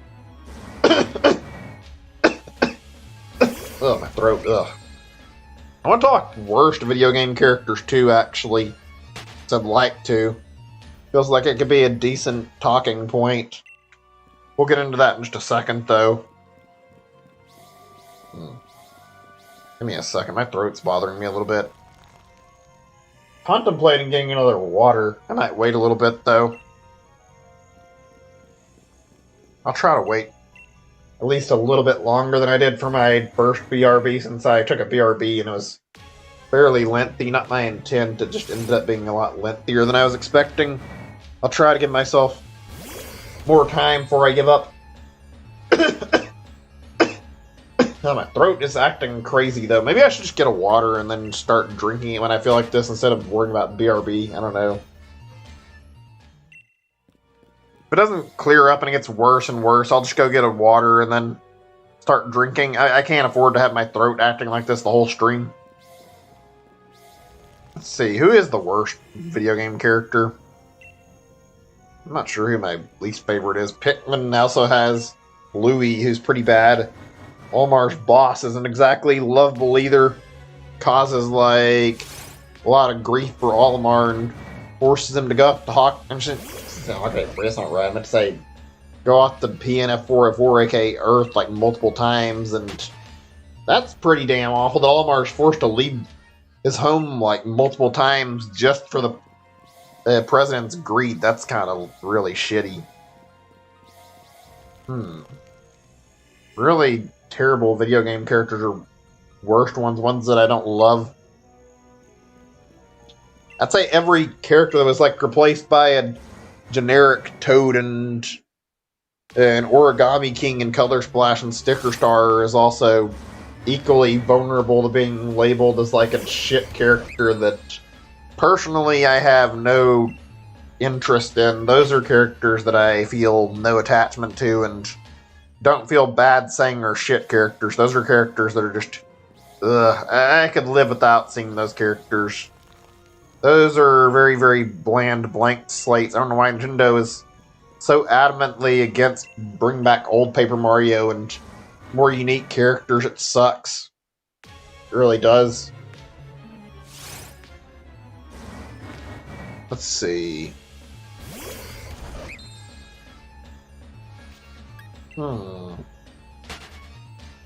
Groose is really good in Skyward Sword, actually. I mean, he started off kind of lame, but he ended up having a really big turnaround into one of the better characters in the game, like, really quick, and I enjoyed that about his character. Ended up becoming one of the more awesome fan-favorite characters in the game, and for that, I love Groose. I will say Zelda has a lot of bad characters, though. Namely, fucking stuff like Navi and Fi. My god.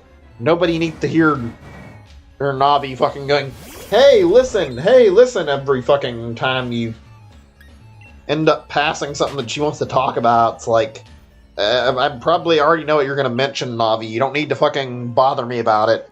And then you fucking waste my time and I finally acknowledge you for some useless info. It's like, this is why the game wants me to waste time? Hear something stupid, like there's a screen cap of, like, Navi, like you're reaching the area where Zelda's at, and it's like, hey, about that Princess Zelda, and it's like, no shit, Navi, what do you think? It's like, yeah, good job wasting my time and badgering me to tell me something obvious. Obby is fucking genuinely awful. That syndrome of, like, tutorial characters that are fucking irritating as shit, frankly. That's something I didn't even think about for bad video game characters until just now. Tutorial characters, unless they're done right, they usually suck. I don't know of any tutorial characters that are actually good. They just end up making things more annoying and end up making the experience of playing a game more frustrating.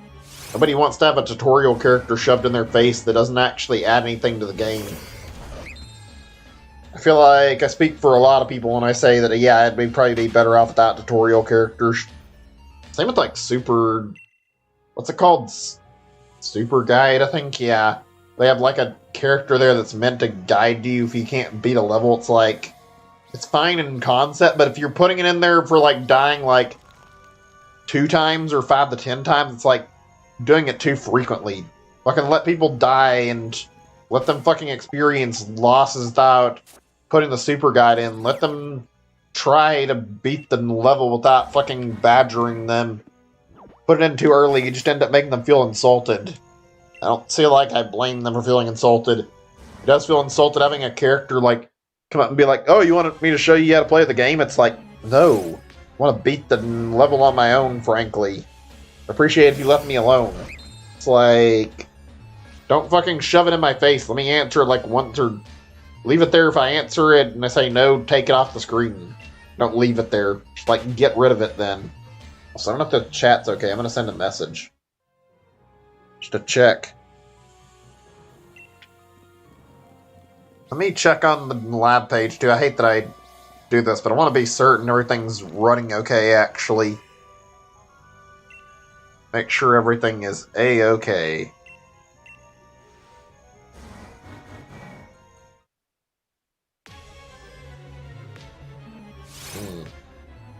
Yeah, let me see what's up here. If anything on the live chat. Let's see.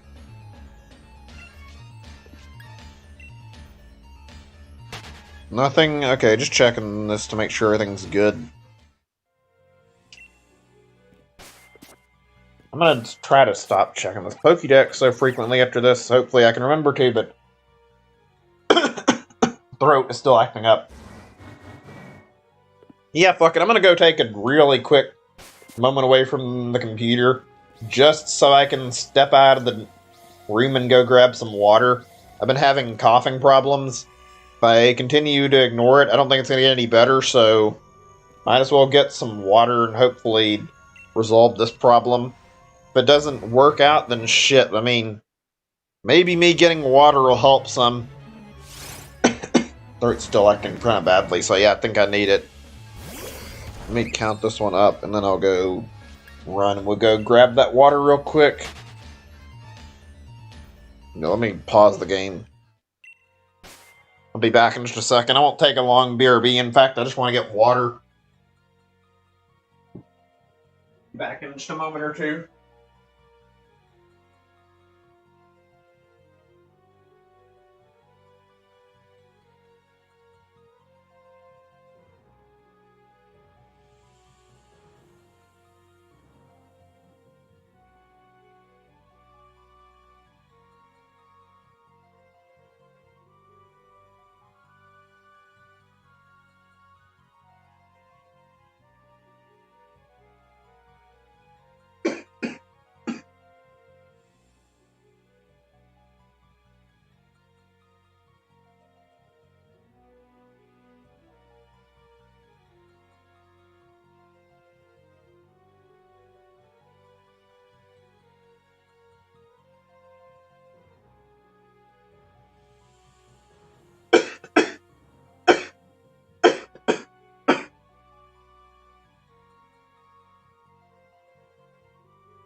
Oh, my throat. Ugh. Man, that'll help if I cough it up now. Ugh. I'm back.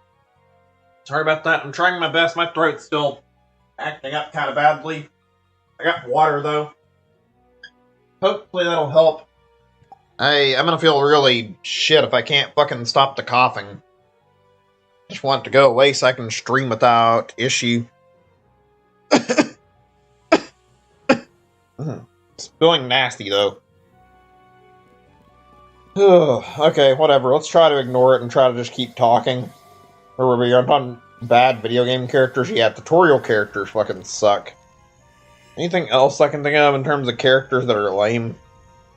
It's like characters you don't want to see in games. You know, they're awful.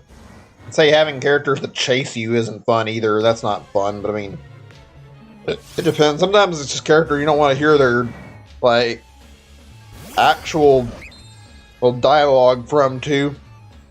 Excuse me. Got hiccups again. God damn it. But yeah, it depends, I guess.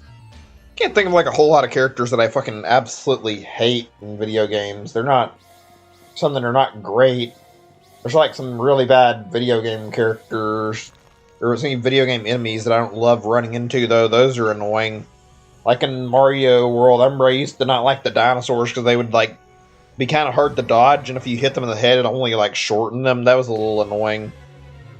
Did I add anything here? Shit, I don't remember. I'm just gonna leave it blank instead of adding another one. I'll just be safe and then add one in a moment. I think I don't think there's anything else I can think of. I'm just trying to think on, like, video game. I was talking about game characters for anybody who's just popping in. I'm talking about, like, good game characters and bad game characters, and I think I finished with that topic. I can't remember any more bad characters that I can remember. I mean, there's some in this series that I wouldn't mind talking about, but I think I'll save that topic for just a little bit later. Right, let's move along to another. I'm going to check my list I have here.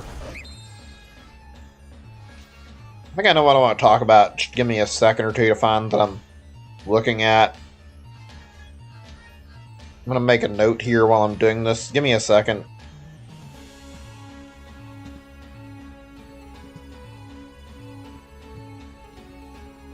Okay, right. Here's another question that will hopefully be good. Something that should be a decent topic for you guys to discuss if you want to. If not, whatever.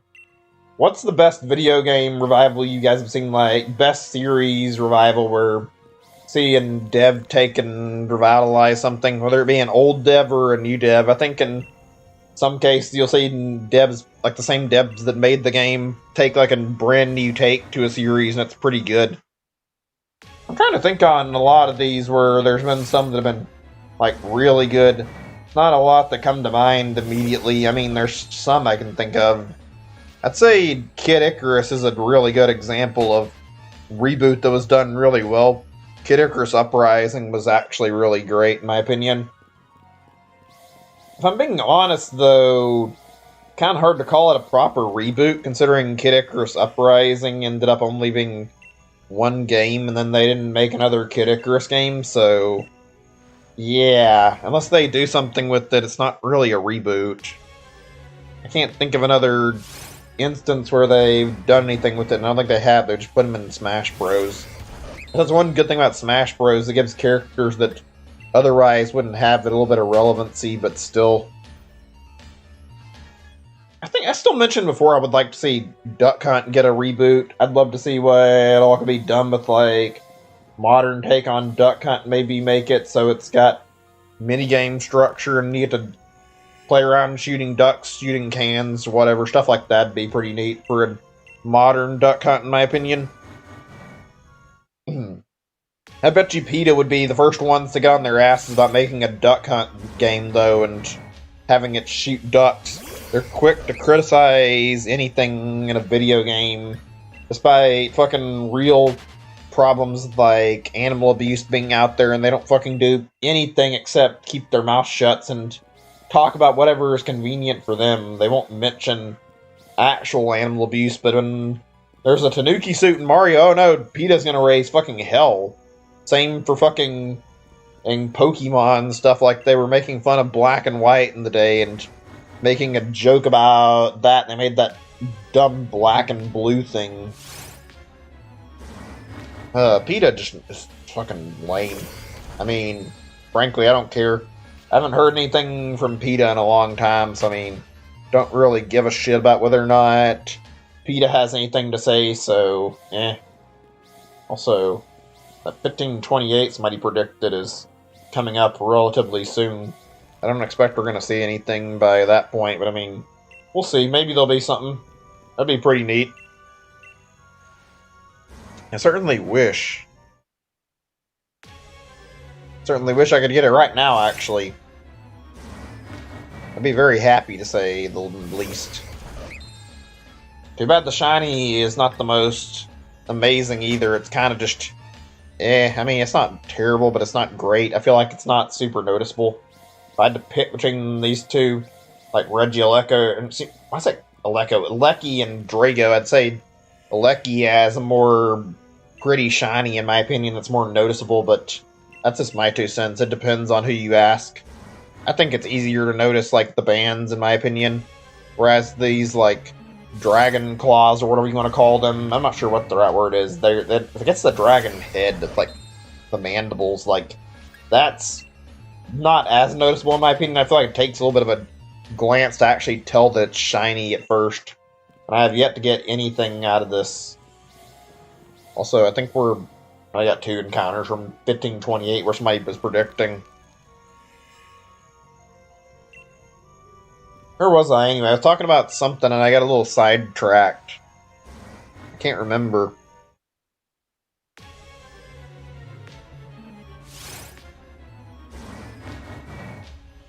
Let's see here.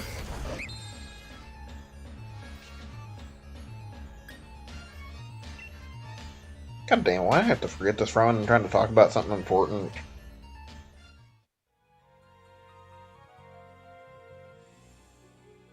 Give me just a moment or two, guys. I'll be right back with you in a second. I'm just trying to figure out what I was talking about a second ago.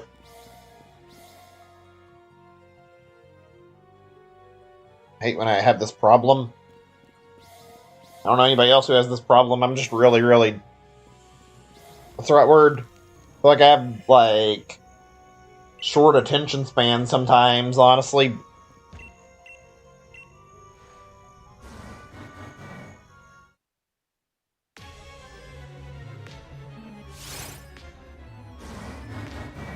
Well, not here by 1528, that's for sure.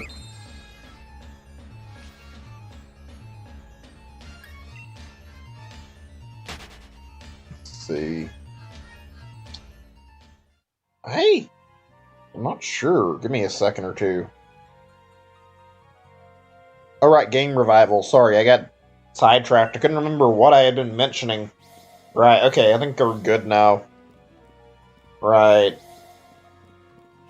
There's some other game rivals I can think of that are good, like, I'd say, like, Doom 2016 was a really good game revival. They did a good job with that. Not the same as, like, old Doom. It's like, well, I guess it's more or less the same, but, like, it's very different looking. Not what I would have expected out of, like, Change to Doom. The glory kills were, like, a big point of contention for a little bit, and, like, the demons look really different. It's definitely more high def and more different looking, but, like, yeah. I genuinely feel like Doom 2016 was a pretty good one. They've done a good job at that, and they did a good job at, like, reviving Wolfenstein through the New World Order. That was a pretty good, like, reboot as well, so I'll be honest and say I liked those revivals. Those are pretty good, but Bethesda knew what they were doing. I have a feeling I messed up somewhere. I have a feeling I might have unintentionally reset over and shiny. I don't think so. I thought for a second last one I saw something, but I don't think I did. I think there would have been a shiny sparkle if there was. I didn't see anything.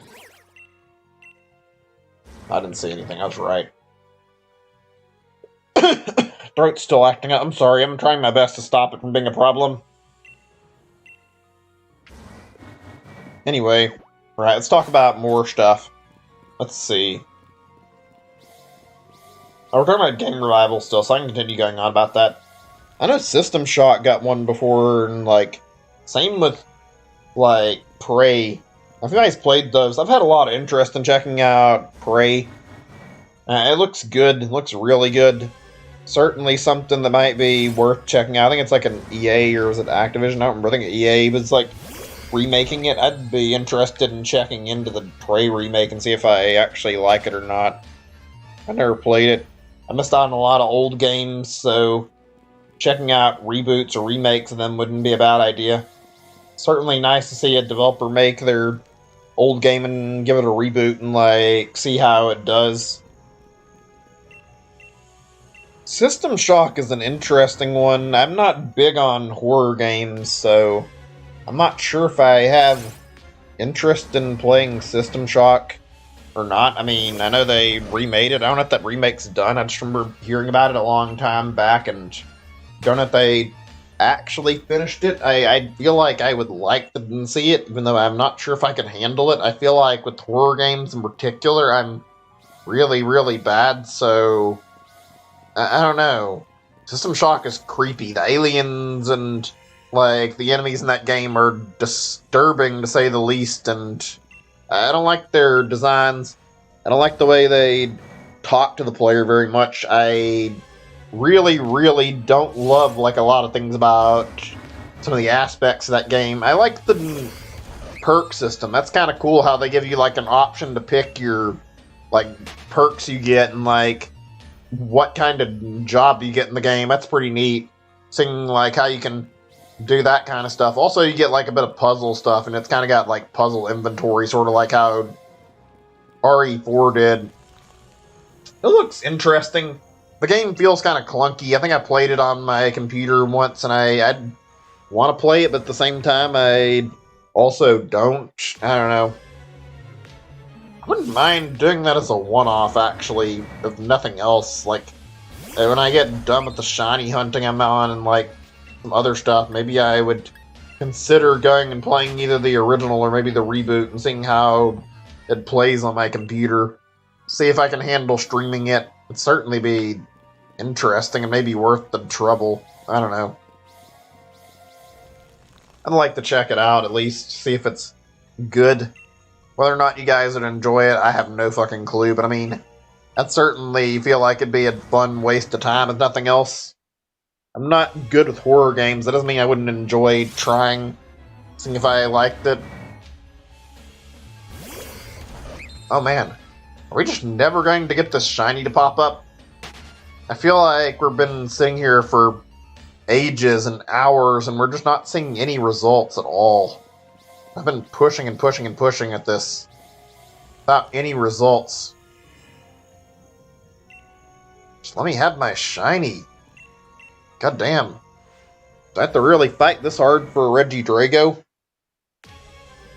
It's a shame that I've been at it this long without anything happening. I'm trying to think if there's any other big name game revivals that are worth talking about. I mean, Metroid is kind of in that spot for a little while, although I don't know if Metroid counts as a revival or not. Any other last ones I can think of, if I can remember? Nothing comes to mind. I think I've probably talked about that plenty. If I'm mistaken and there's something good, then feel free to correct me, but I think I've finished. I mean, Mega Man was kind of in the ditch for a little bit, and they revived Mega Man with, like, Mega Man 11. That was good. Considering Mega Man hadn't had a game in a long time, so that was another good game revival, if you can even count it as a revival. I was happy to see that. That was a fun time. Mega Man 11 was great. I don't think there's anything else that I can think of outside of that, though, that's qualifies as a game revival. It's actually worth bringing up, at least.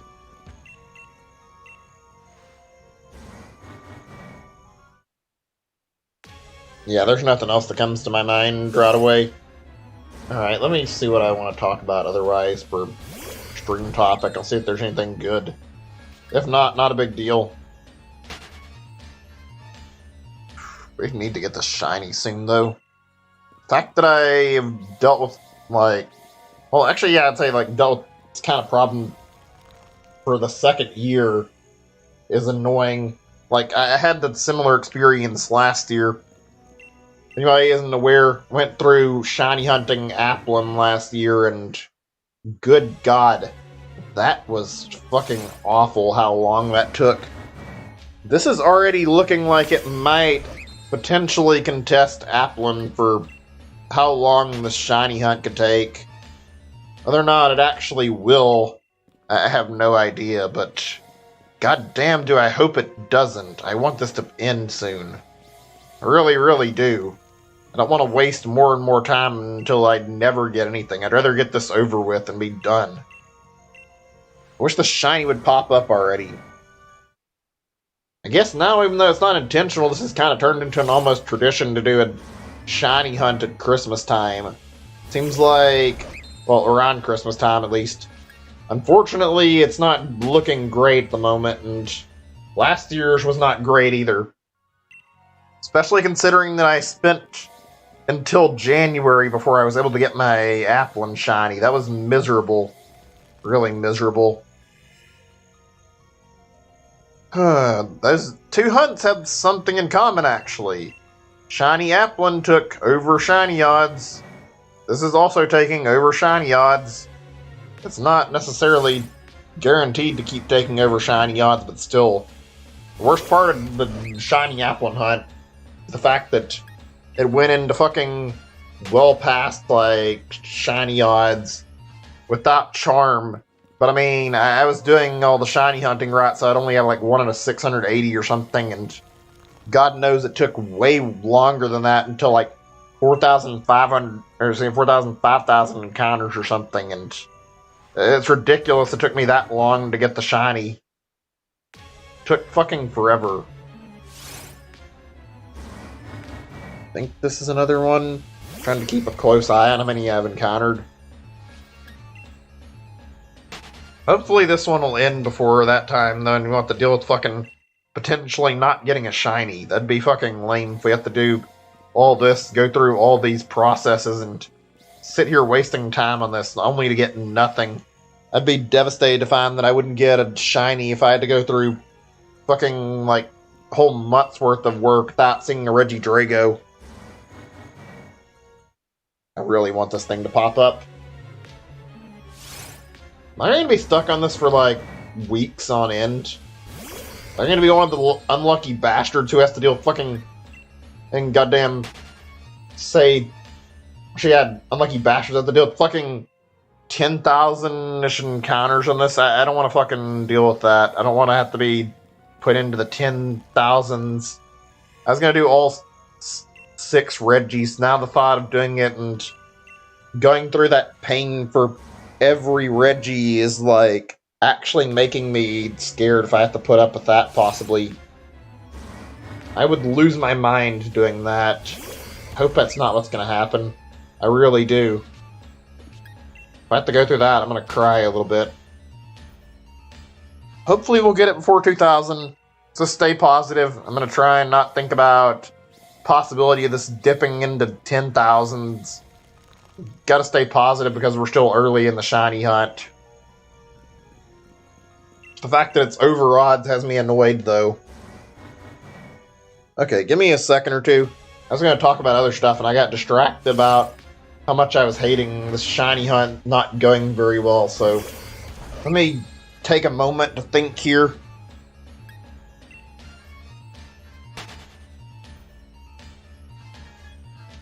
Let's see, where's that thing I was mentioning? Okay, game revivals. I'm going to put a mark by it in case there's another point to talk about it at some point. Here's another topic that'll be fun to discuss for a little bit. Game delays. How do you guys feel about them? Love them, hate them? I feel like most people are not happy with them. I don't really blame them. They're kind of annoying. My allergies are acting up. All of a sudden, I'm going to have to take some pills in a second. I've got water handy, so if I absolutely need it, I can take some pills. Hopefully, I won't have to. But yeah, game delays are not fun. I mean, they're necessary. In a lot of cases, they can provide, like, good reason for why a game's delayed. It helps to have a game delayed if you're not certain of how the quality is going to turn out, but it does not feel pleasant to see a game get delayed. Especially if you're waiting on it for a long time. I remember Super Smash Bros. Brawl in terms of, like, delays. There were so many delays.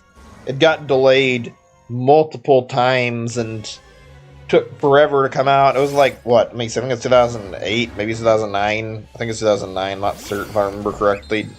That's what Google says when I look it up.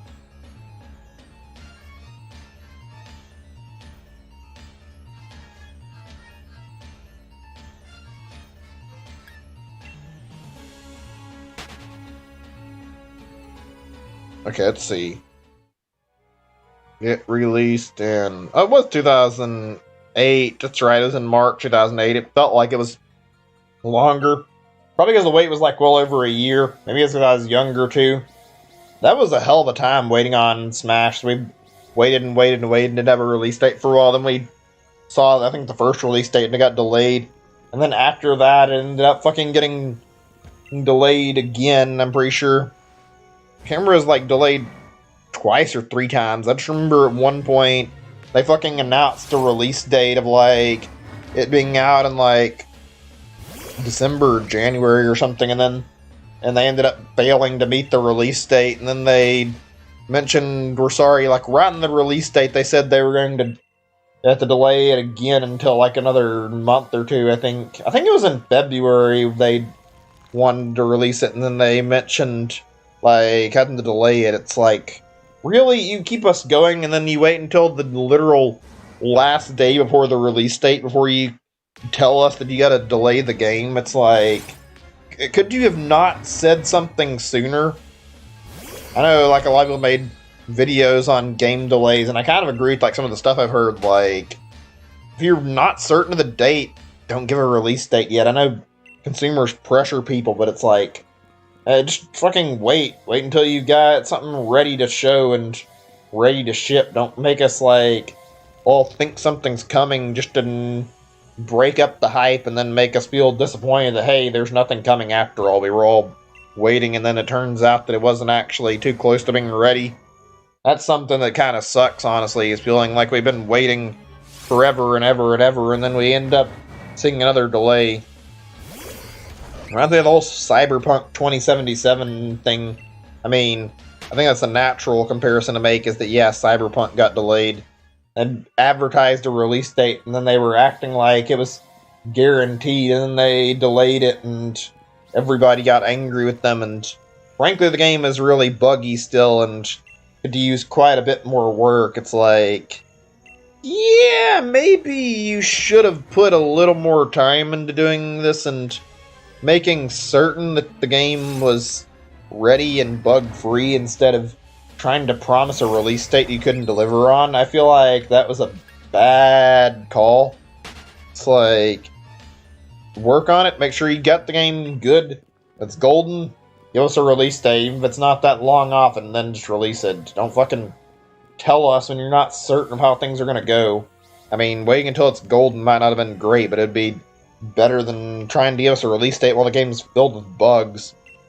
I'm sure that some of it might have been from them not intentionally trying to get bugs let them, but they might have missed some, but I'm sure they rushed at some because of the fact that consumers were wanting the game to come out too. It's like, should have took their time. Reminds me of that Miyamoto quote. Good game will be, what was it, or something like that? I remember that they said, good game can be I have to check that really quick. I know the part about a bad game will be forever bad or something like that.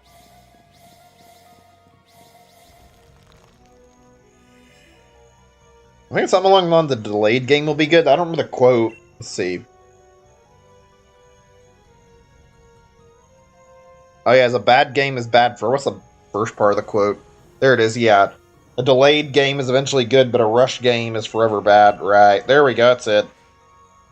Have to make sure you don't rush your game out, basically. I mean, Cyberpunk doesn't seem like a bad game, but it certainly got rushed to release to meet the demand of, like, all the people who wanted it to come out.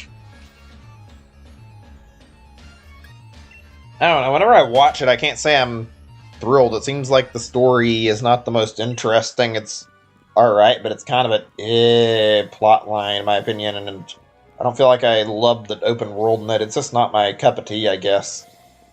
Not something I find to be great. Also, while we're on that topic, I don't like tea very much. I know a lot of people love it, but I can't stand the taste of it. I don't mind coffee. I don't mind, like, soda. I drink water plenty, but something about tea doesn't sit with me. I don't like it a lot. Oh well, whatever. What are some cases of bad game delays, actually? Like, really, really bad ones. Obviously, the biggest one, which this dives into another territory altogether. I mean, may discuss today, we may not, I don't know. It seems like a decent point to bring up if I get to it. Duke Nukem Forever. Duke Nukem Forever is infamous, considering it got delayed so many times. It was in development hell. Which we can talk about that a little later. Let's see, delays. Valve is infamous for delaying games, actually. Valve makes a lot of good stuff, but goddamn, does Valve delay, like, so many of their games.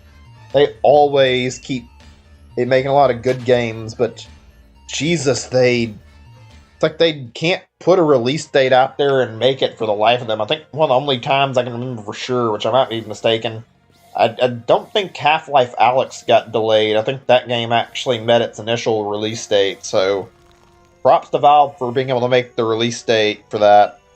They're usually the kind of company who would end up delaying everything by several months or a year, even. Seems like they always announce things too early. They do a good job with their games, though. They do a good job making their stuff work out. Still, those are delays, man. It gets annoying. Let me see. Thinking here. Oh yeah, Animal Crossing got delayed. That was a pretty interesting case of delay. I don't know if Animal Crossing needed it or not. I mean, I'm glad it got it. I mean, I got more time out of it that way, and I feel like I got released at a better time, but yeah, Animal Crossing got delayed quite a bit. Metroid's also been delayed. I'm concerned about how Metroid Prime 4 is going to turn out, since we have literally nothing to go off of. We just know that it's being worked on, and hopefully it isn't in development hell. Hopefully the game is being worked on with, like, actual good results, and we're going to see something of it soon. That's what I would pray for, but knowing how things are going, we don't have any really good way to know what their progress is or how things are going to turn out, so I guess we're going to have to hope for the best, frankly. I genuinely hope it is. Nintendo's pretty good about not releasing, like, release dates for games too early and not getting delays, but they certainly sometimes seem to forget and end up releasing stuff a little too early. Releasing, like, their release dates too early, I should say. Trying to make a release date happen. Let's see, what else can I think of that's anything big or good that I can name? Duke Nukem's is the first one that came to mind because it's a big name game where everybody was looking forward to it. I remember, like, or not, like I said, everybody wasn't looking forward to it too much, but it's like in development for a long time, and people were expecting something and kept getting delayed. What is another good example? Delay. Let's see what this says when I look this up. Delayed games.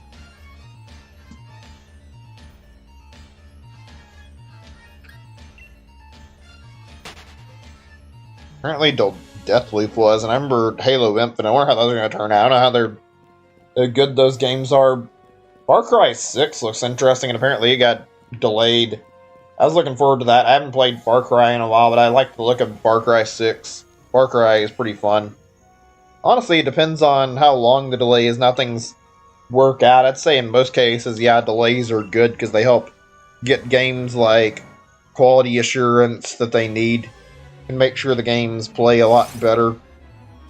Also, in some cases, you get a more interesting experience. Not always. I remember there was a project, I don't know if this falls under delays or not, but, like, I remember, oh yeah, Breath of the Wild got delayed a lot. That was something I almost forgot before I say anything else. Like, Breath of the Wild having to be revealed in, like, what, 2015 or whatever, and it was 2011 or whatever, they made, like, like, really quick, really early reveal of the game, and then they ended up not giving a release date for some time, and then they failed to meet it and kept delaying it for some time. Let's see what Google says. I don't remember. I'm gonna check what it tells me.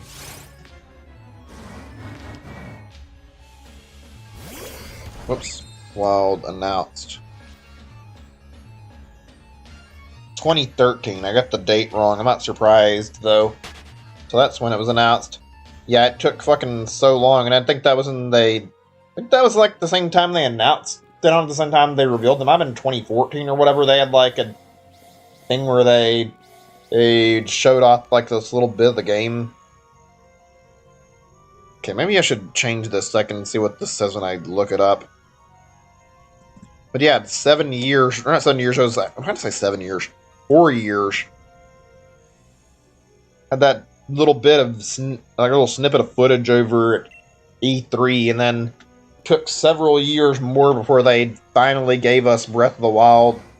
Didn't have a title, didn't have anything, just had this little bit of footage of like Link running in a grassy area and escaping a garden, and as a guardian and whatnot, running in an open world. That was an interesting trailer, but goddamn, I'd be lying if I said it wasn't like, Jesus, they could have waited to actually announce the game until they had more to go off of. Then when they gave that release date for 2015 and nothing came of it. And then it got delayed until 2016 and then inevitably until 2017. Meanwhile, 2016 they made the weakest, like, oh yeah guys, it's coming in 2016 ever. I think E3 2016 was like literally just like Breath of the Wild. What a hell of a year that was. I think most Zelda games have already been delayed somewhat, though. There's some other game I was going to mention that I forgot about. One game that was going to got delayed. What was it I was thinking of? I never played Halo. I was going to talk about that, I think, a little bit, but I'm not sure if that was the one I was thinking of. Give me just a second, for just a moment or two. I just want to check if there's anything else I forgot up this thing I was looking at.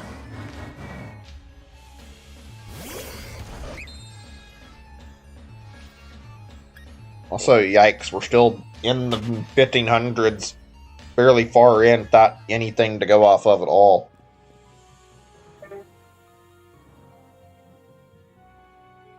I'm not sure. I'm looking at this list. I don't see anything that sticks out of my eye too much. I mean, Cyberpunk I already mentioned, so whatever. Really, I can't see much. I know about some stuff that, like I said, it falls almost into development hell in territory, so I'm going to wait and mention it.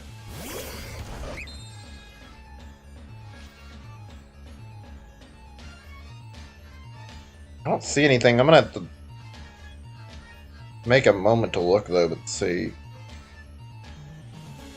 Wait, was Final Fantasy VII and Remake delayed? It says it is when I look at this. Wait, let me see.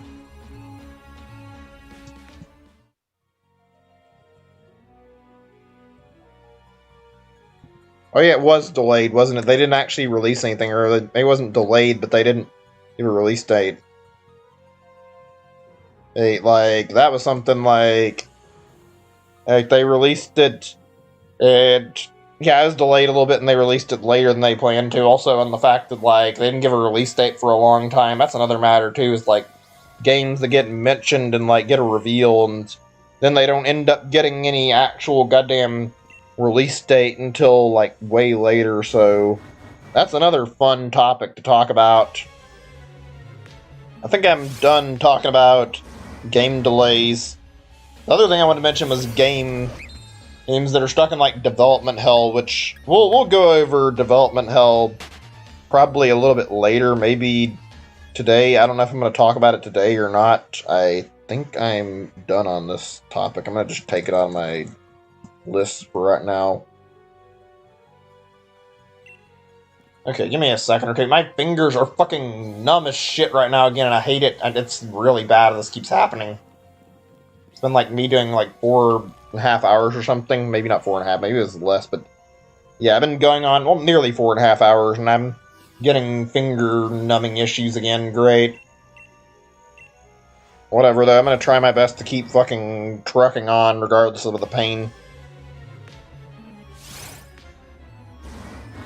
I never thought when I started this that I'd be wasting away time like this, but that's okay. I'm gonna keep trucking. Keep trying to push for the shiny didn't happen. Do my absolute best. If I don't get it today, it's not the end of the world, though. I'm not sure if I'm going to do 8 hours or not still. I think I'm going to try and go for at least 8, maybe 7. I want to keep going for a while at least. I'm not sure what my longest stream is. I want to say I've done a 10-hour stream, but I'm not certain. I can't remember. I have to look on my channel. That'd be a fun thing to check. Longest stream I've done so far. Certainly done plenty of lengthy ones, though. Thought of doing, like, part of it early and then part of it late. I don't think I want to go into that, though. Not today, at least.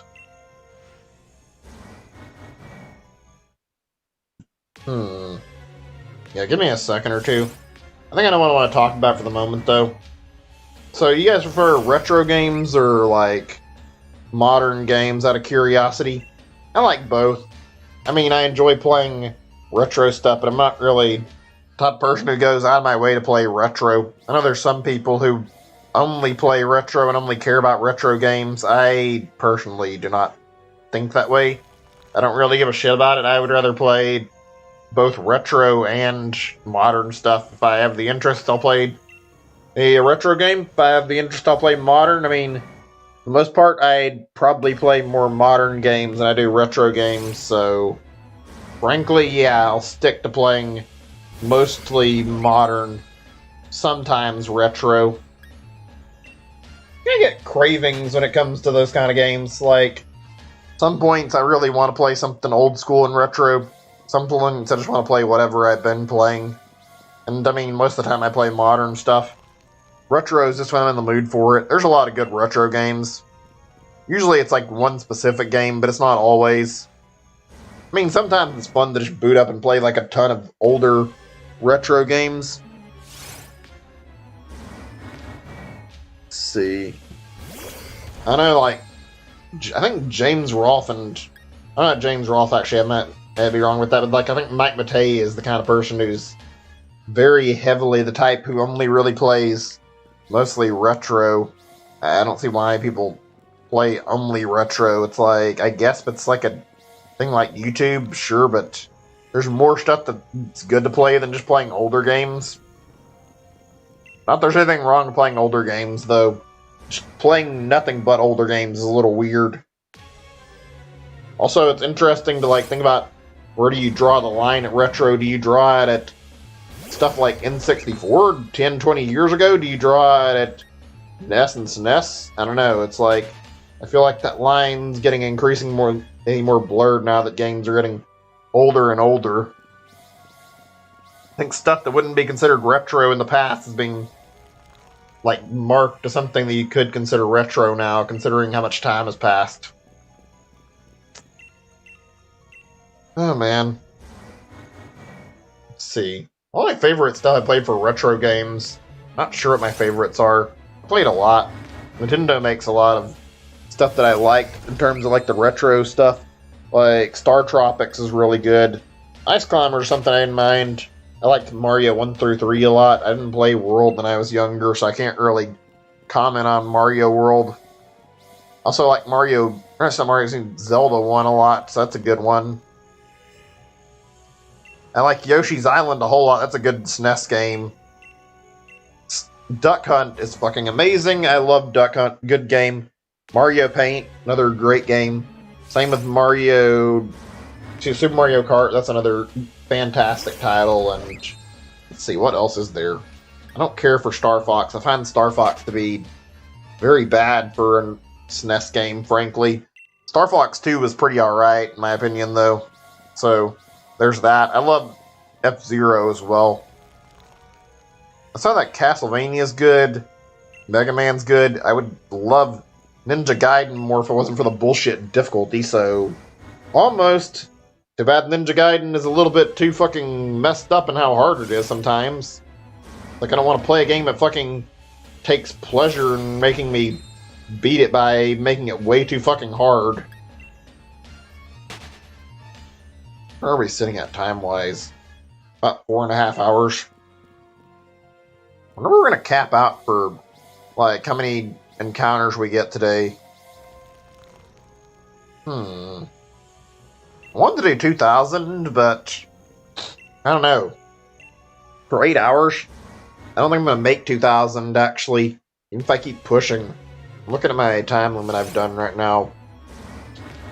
I think I'll probably be able to say, if nothing else, I think targeting at minimum 1,800 would be pretty decent, so I'll keep getting on to focusing on that and not trying to focus on much else. I'll focus on talking still, but yeah. Ugh. Also, I'm gonna need a moment in just a little bit to go get... I hate that I've taken, like, several AFK breaks. I want to get some water, and then I wanted to get a bit of a break to rest myself. I need that one, but, like, I'm gonna need a break for a little bit to try and calm my fucking allergies down. I can feel my nose causing sniffling issues. I'm going to leave the mic on mute for a little bit. I'm going to leave it on mute just to wait and see if it'll stop. Or maybe I won't. Maybe I'll try to keep talking. It's not too bad. I'll have to take a little bit of an AFK break to get, like, some stuff done in my bathroom, like nasal spray, and use my goddamn pills really quickly. I'm going to need that for my allergies. This is driving me fucking insane, frankly. If I don't do it, I'll end up feeling like I'm fucking dying from allergy problems, and I don't want that.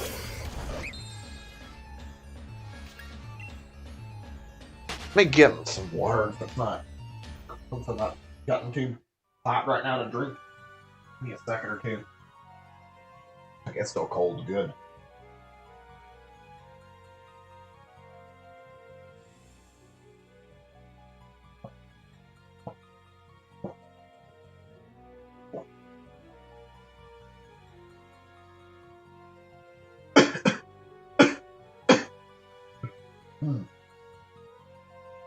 That feels way better.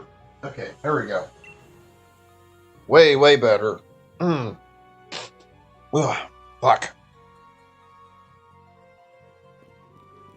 Oh, my nose is bothering me a lot, though. I'm thinking on what I said earlier about the time I want to stop. I'm going to consider what I want to stop at, whether it be 6 hours or 8 hours or what. I'd like to do up to 8 hours, though, and try to get shiny, hopefully. I mean, that's what I've been doing this whole time, but still wasting so much fucking time on this goddamn Regidrago, though. It's driving me insane to sit here and waste all this time without getting any results yet. By the way, out of curiosity, what all do you guys do in games, like, for boredom? Do you guys sometimes do shiny hunting, anything else? Anything otherwise that you guys sometimes do that'll drive you crazy? Like waiting in patience? I'm not a big fan of sitting here trying to do this and not getting any results whatsoever. It's annoying. Sitting here not having anything to show for all the time I've thrown at this. I know there's like some games that make you wait on certain stuff if you play too long.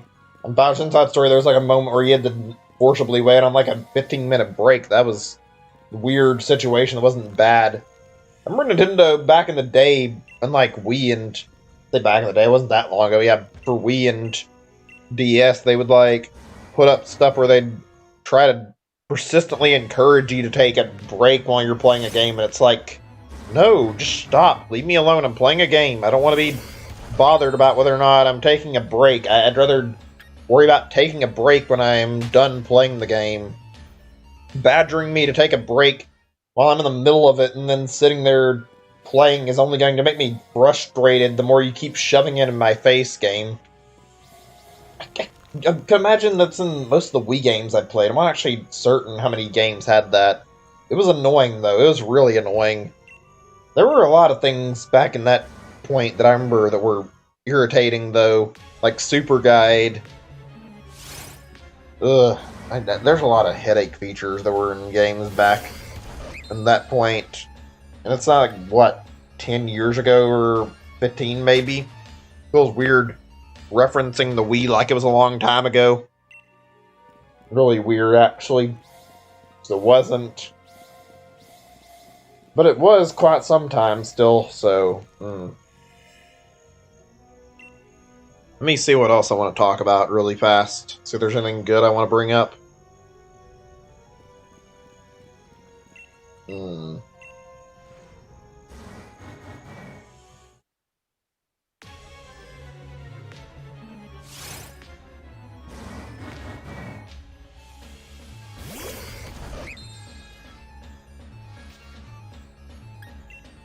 Still nothing, huh? For all this time? All this time we've thrown at this not having any results, we're still just not getting a thing? Alright. Whatever. I'm not gonna give up that easy, but still.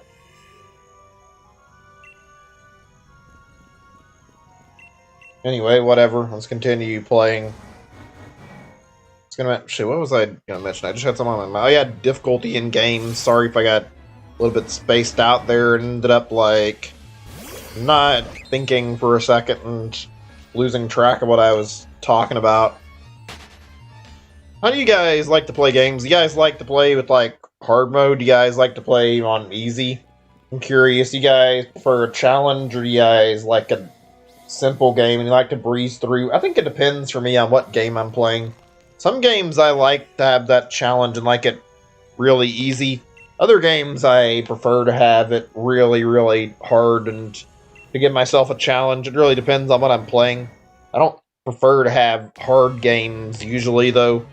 Usually the exact opposite, where I prefer to have something very, very easy to do that's very, very simple and can keep up with really easily. So, yeah, I don't know. I don't do anything like Nuzlocke. I think I just prefer if it's like a difficulty setting in the game by default. Like, if it's...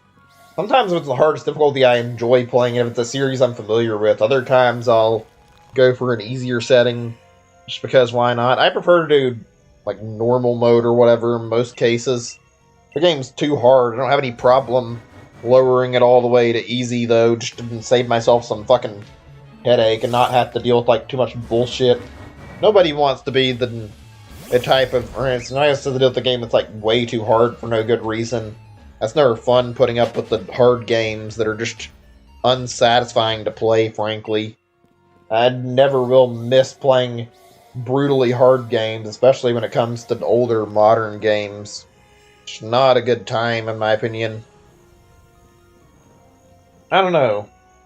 I like playing stuff like in Minecraft. I like doing, like, retro... Or not retro, when I say retro, excuse me, I meant to say Minecraft. I like trying hardcore, because it's like a challenge that feels like it's doable. It's not easy.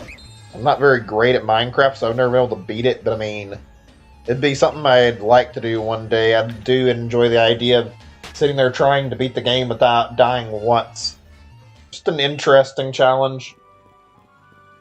Also, Left 4 Dead's pretty fun on Expert, even though it's not very easy. Like, trying to sit through and trying to get through, like, bots or human players trying to survive the zombies and trying to coordinate well is very, very hard, but very, very rewarding feeling when you get it right, just to know you've beaten something that's incredibly difficult. There's no physical reward to it, or even, like, incentive, but just the reward of beating it feels satisfying. So, there's that. I mean, I guess it's a part of that, too. Like, sometimes there's really no reason to challenge yourself in a game, but it feels that much better when you overcome something hard. So what's the worst hard mode? I guess, like what I said, Minecraft, when you have your stuff deleted and you don't get to fucking play anymore, and that's kind of annoying, and that's mostly just that one mode. I hate when games do that for the most part. Something about Minecraft that makes it feel okay, though. It doesn't feel like it's taken too far. Permadeath can be really annoying in games, but it can also be a pretty fun challenge. I think older games have it the worst, though. A lot of older games that punish you when you fuck up, and then they end up sending you all the way back to the beginning of the game if you fuck up. That's like, really? You make a fuck up, and then you get punished so severely that you don't get a chance to like, correct your mistake. Instead, you just get fucking thrown back at the beginning again. It's like, that's not really fair difficulty, in my opinion. I'm kind of glad that they stopped doing that with games. I feel like that was awful and just a really, really bad way to design difficulty in games. Also, it's not really a big deal. Why are there so many people who pop in the chat and in the chat, just like inside of the stream, and they never say anything and then they leave? I'm not saying it's bad. In fact, I'm fine with lurkers, but it's really weird how many people drop in, listen to the conversation, never say anything, and then just leave without a word. I don't really get that too much. Feels like a really, really weird thing to see, in my opinion. Whatever, though. See, what's the hardest and worst offender of, like, an old game that has this problem, actually? Ninja Gaiden comes up there as, like, a really big one. I don't think the worst one, though. Definitely challenging. Fucking Ghosts and Goblins is bad about that, too, because you fucking end up beating the game, and then when you beat the game, it makes you fucking go through and beat the game again. Like, that's fair or fun to anybody. Oh, yeah, you beat the game once, now you have to go beat the fucking game a second time.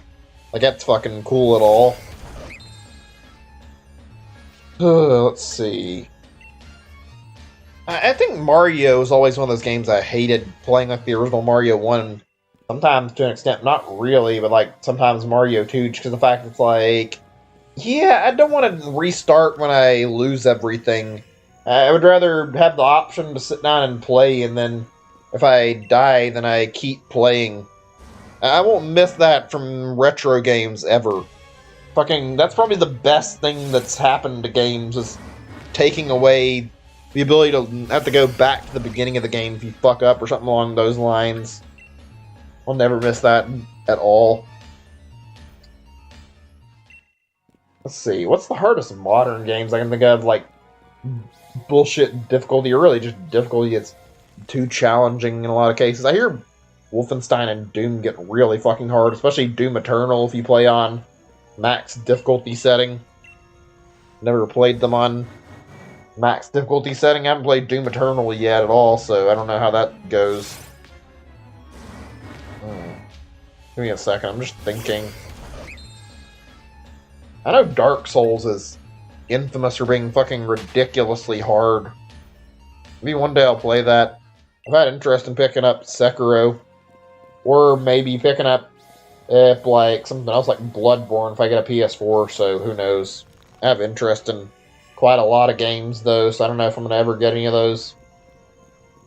I think I mostly talked about what I wanted to regarding, like, difficulty in games, so I guess we're done with that topic. Let's see what else I can bring up. Let's see what else I want to talk about. God, there's so many people who just, like, drop by and then leave for whatever reason. It's still weird to me. They just hang out and chat a little bit. I'm not gonna bite, dude. Say hi.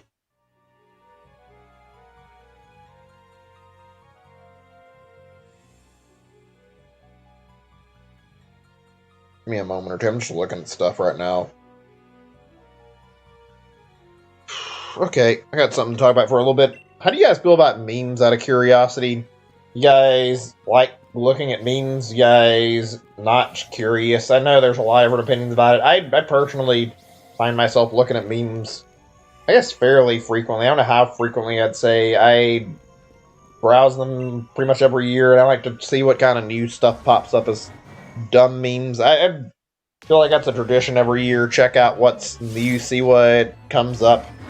I can't think of anything that came up this year that, like, relevance. Usually there's some fun ones that are worth bringing up. None of them this year really struck out to me as, like, actual good memes, though.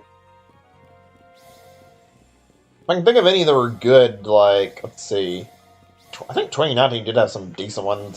Was it 2019 or 2018 that all the Harambe shit? That was something that I didn't hate it. I didn't love it, though. The Harambe memes got old fucking fast because people kept fucking bringing it up and wouldn't goddamn and end up, like, stopping. They just continually kept bringing up Harambe, like, well after the meme was irrelevant and dead. and just would not stop bringing it up. That meme was like a meme that died, and then just the internet refused to fucking let it go. Hold on a second or two. That's another thing that's annoying. It's not really a big deal. Memes that are fucking continually like brought up and people won't let them go down and just die.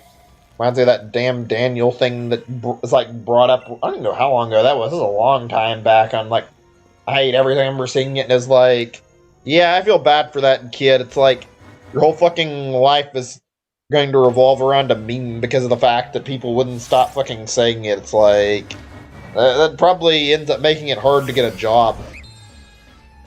Oops, shit, I don't know if I got another encounter here or not. I didn't pay enough attention to whether or not I was at 1595. And then he made that dumb joke about plant, and that was basically the same exact thing. The only meme I can think of this year I remember was fucking, maybe it wasn't even this year, is that fucking uh-oh stinky shit, and that wasn't even funny. That was just a bad meme. I've seen very few memes that make me feel fucking grossed out at how shit they are, and uh-oh stinky managed to fucking definitely bring that reaction out of me, so congrats to whoever made that meme, managed to make a real shit post of a meme.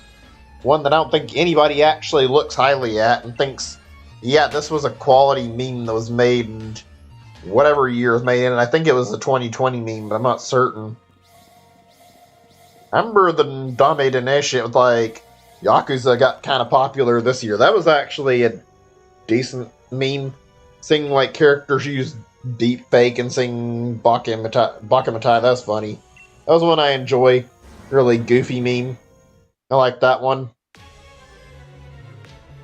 Let's see, what else is there meme-wise that's worth bringing up actually this year, if anything? I mean, seeing past memes in general is usually pretty interesting to talk about. I remember another one's really good. I could play the audio from the clip. In fact, you guys give me a second, I'll unmute my Chrome and let you guys listen to it. Let me find it. I think it's got a longer version now, but it's really good. It's really stupid series of video, but it's funny. Let me look for what I'm thinking of. I'll just play this to give us a little bit of a break from the talking for just a second or two. I want to just play a quick clip. Let me look this up. I remember quite a few good ones that I could play. I'm just going to play one right now, though.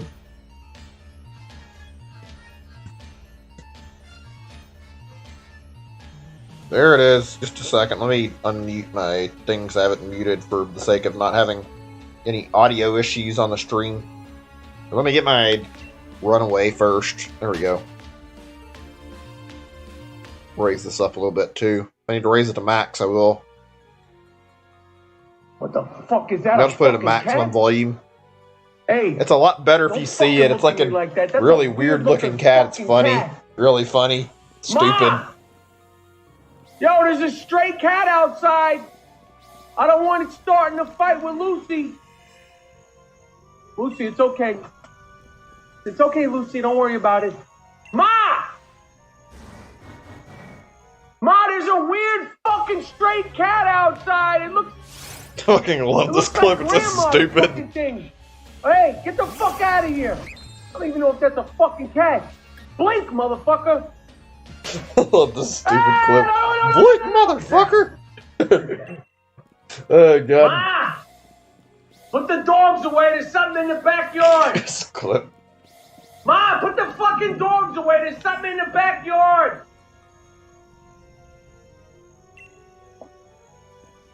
This clip is stupid as shit. Ah! What the fuck? It's back!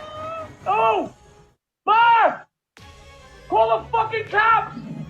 Call the cops? Cat is back! On a fucking cat? The one that looks like it's wearing makeup! Call the fucking police! I fucking love how dumb this is. Ma! This is one of the best memes. Come upstairs and this is from 2019, but I mean, it's... Yeah, I don't think it got a lot of relevance in 2019. Maybe it did. Like, it definitely got plenty of relevance in 2020, too. Cat came in the house! I'm under the bed! Under the bed? No. Here he comes, Ma! Ma, I'm sorry. Oh, go ahead, do whatever you do. Take a piss, take a poo-poo, do whatever the fuck you're gonna do. I love this. Go on. Go ahead. No, don't. Yeah. Nobody likes that fucking noise. Stop. Nobody likes it. You're gonna fucking ruin the wall. Scratching the wall. Fucking weirdo. Ma! Oh, God. Ma, the cat's gonna fucking scratch up the walls, Ma! Go on. Go take a poo-poo. No. Slapping Ma, video. get this fucking cat! What are you doing?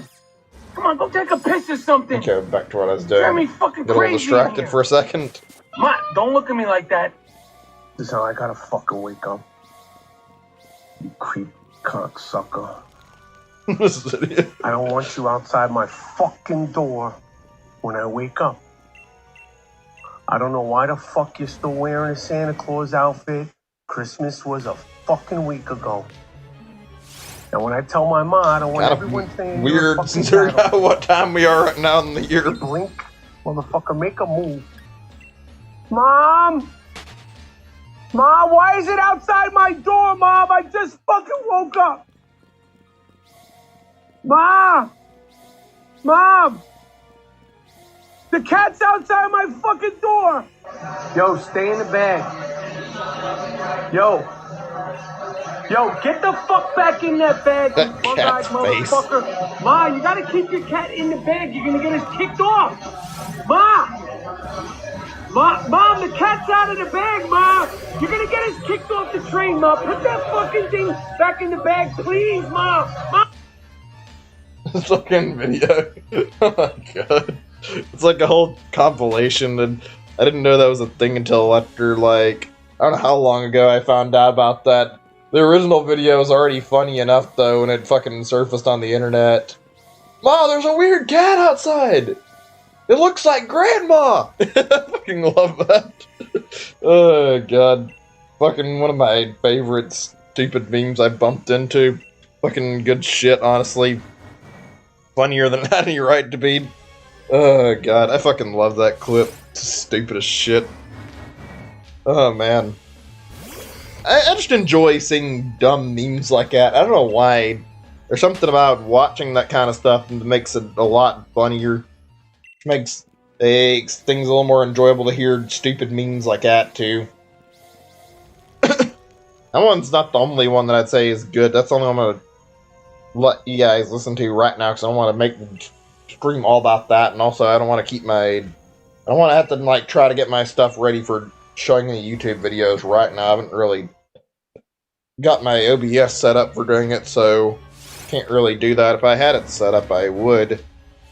I don't want to fucking take any attention away from the screen, though, and I'm trying to focus on this, and in the off chance the shiny does appear, which, let's be honest, I don't think it's going to show tonight, not the rate it's been going. It's still well past the shiny odds by a little bit. It's only been by, like, 200, but it's still pretty damn bad right now, so let's just focus on the shiny hunt more than anything and try to get this over with. Maybe if we keep pushing, we'll get the shiny soon. I don't know. I'm only hoping. I can't really do anything to make it any better, though. If it does happen to pop up, that'd be fantastic, though. I would be very happy if that happened. I'd be extremely glad to have this hunt over with, finally. Like, I know we're taking fucking forever now. I guess we're gonna be stuck in the 2000s or later at this rate, unless we get lucky sometime soon. Let's see, what else is a good meme that I can think of that's, like, worth talking about? I know, like, well, there's Twitch memes. I don't care about those too much. They're interesting to talk about. The whole things like the smiley face posting the knee. Also, Poggers is pretty big on Twitch, even though I feel like saying Poggers out loud is fucking really goddamn weird. I don't know, Poggers is the kind of meme that I feel like it's just odd to say. Also, another good one, even though this is from last year, you're flat, you got no talent. That guy was fucking funny. I enjoyed that meme. That was one of the better ones I bumped into. I've seen quite a few decent memes, but not a whole lot that are this year, at least that I can think of. I don't even know if Uh-Oh Stinky came from this year, actually. I think Dame Dene actually was, like, popularized more this year, so I guess there's that. Are there any big memes that came up this year? I want to talk about memes for a little bit and talk about that, because I felt like it'd be a fun discussion point. Memes are a pretty easy topic to discuss, and there's a lot to discuss about memes. You can talk about them for quite some time. Also, I'm going to take some allergy medicine in a little bit because my nose is bothering me a whole lot, so I'm going to make sure I get some in a bit. You guys remember the memes back in the day? Like fucking goddamn Skyrim shit where people would keep posting fucking an arrow to the knee shit. That got old so quick and the internet would not stop fucking posting it. That was one of the more annoying memes. There were a lot of good memes. There were also a lot of bad memes. Also, Rick Roll was relevant for so fucking long and ended up taking a lot of time to fucking finally die down in relevance. I think Rick Roll has kind of been replaced by the Gnomed video now at this point. Can't say I'm really surprised. I mean, it's not as popular, but it's certainly very good meme, and I feel like it's a funny one. It's not this year, but it's a very, very well done meme, to say the least. So, yeah, I like the Gnomed thing. It's funny enough. Let's see, what else is there? There's a lot of interesting memes that have cropped up over the years. Portal has some good ones, actually. Fucking a lot of the Portal 2 lines were quotable, especially the Space Core shit. Dad, I'm in space. Fucking great. Are you proud of me, Dad? It's fucking funny, I don't know why. Or Wheatley just screaming was funny as fuck. I am not a moron! I love Wheatley, he's so fucking goofy. I'm sorry, my allergies are fucking giving me hell right now. You know, I'm at 1610. Let me pause the game and take a really quick BRB, and I'm just gonna go get myself some allergy medicine, give myself like a quick, what the is dose, whatever, of like the nasal spray to help my nose calm down, maybe. If it'll make it easier for me to breathe, so be right back. I'll be back as quickly as I can. Put the BRB up now. See you guys in a few minutes.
Okay. 1 second.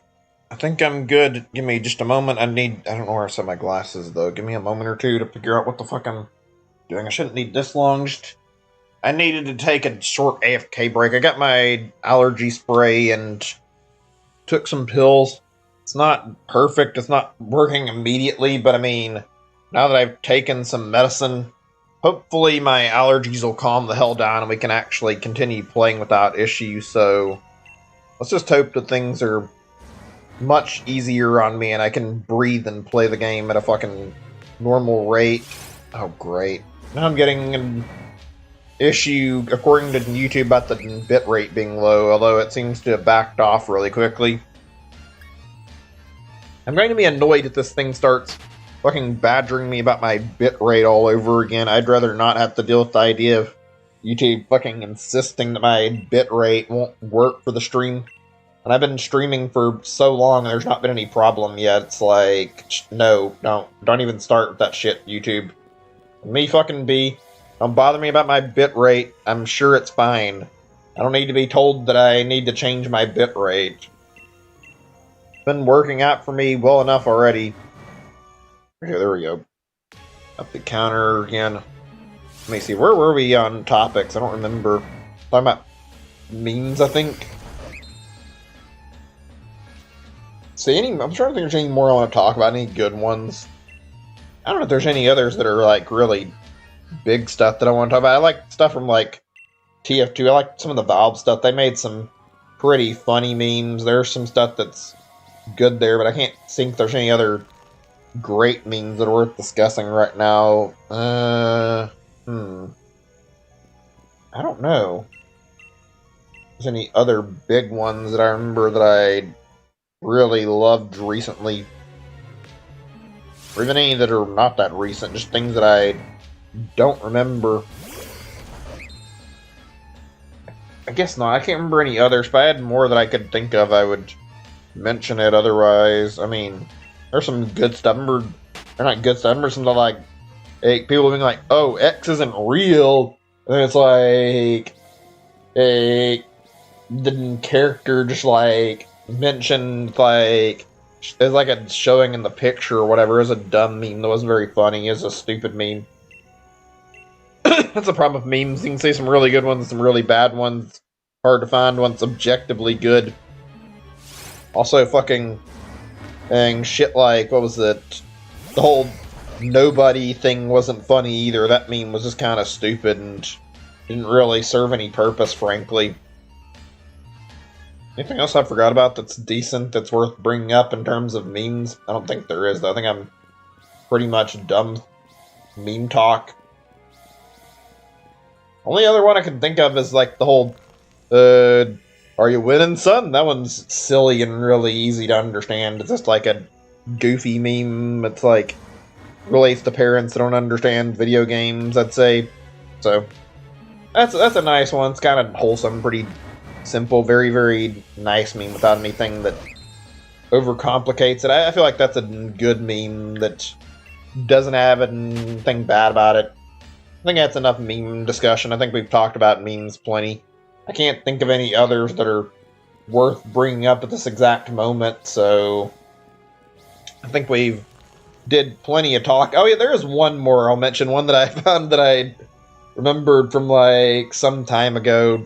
I'll play a clip from this. I wasn't going to play any other clips, so just one that you guys can listen to and you can look up on your own if you want to see. Let me find it.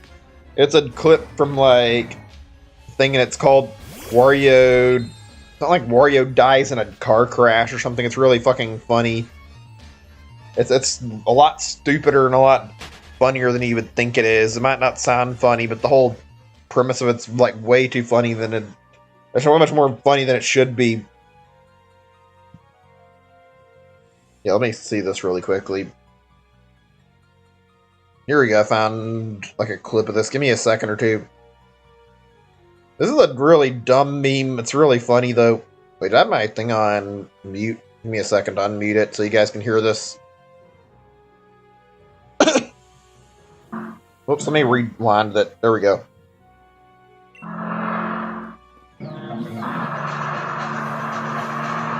It's just like one example. There's a bunch of templates for this exact meme. It's stupid.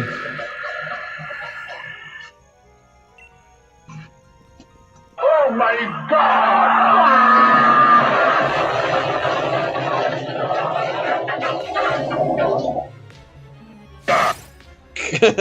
I don't know why, but I love the way the clip is. It's usually more exaggerated. I feel like in some of these, maybe I'm wrong, but like, I just love how dumb it is. Oh my God! What? It sounds so fucking dumb. Oh Lord, I love that. I think that's actually from like a Mario Party game. Like the whole "Oh my God!" I think that's from like Mario Party 1, like the German version or something. If I'm not misremembering. Oh gosh. Speaking of which, there's some really good shit in like games, and you look at like specific memes in games or whatever, get to see like what kind of shit the games have in them. There's usually some really fun stuff to look up. I like the whole Mario Party meme of like Luigi wins by doing absolutely nothing. I just don't know why, but something about that's pretty funny. Luigi standing there and winning while all the other NPCs don't end up like actually doing anything that actually beats him. He's just able to sit there without them being able to score a point. That meme is good. See, any others I can think of that are worth bringing up? I wanted to talk about this, and now I can't remember like a whole lot of them. There's some fun ones, though. Unfortunately, my fucking memory of this shit is not very great. I don't know why I have trouble remembering shit I want to talk about this badly. Oh well. I guess we're mostly done with talking about memes anyway. There wasn't really a whole lot more I was going to say. It was just like maybe a little bit of stuff. There's some other good stuff like Expand Dong or whatever with the DK thing, but I'm pretty much through with meme talk. I'm going to mark it in case there's like anything worthwhile to bring up later that might be a decent talking point for memes, but I don't think there will be. This thing really doesn't want to turn shiny, huh? It's been fucking so many goddamn encounters and then nothing. So give me a second or two. I'm gonna look at something on this list.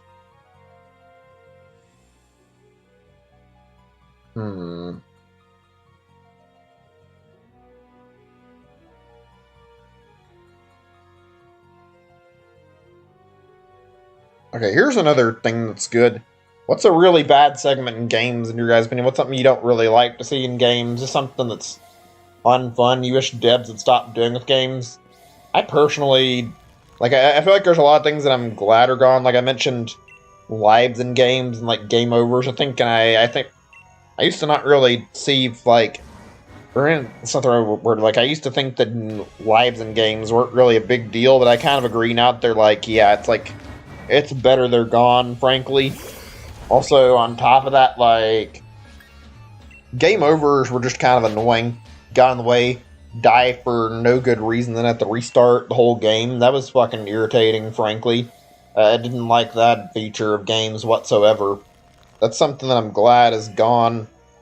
I'd say, like, timed segments are usually fucking awful. Not always. There's some instances where the games are like built okay to work with this. Like Majora's Mask is pretty good about this, with having a time limit and it works. You're forced to like run and like do something really fast, like a explosion sequence in a game. That's like really anxiety inducing. I don't love that about games.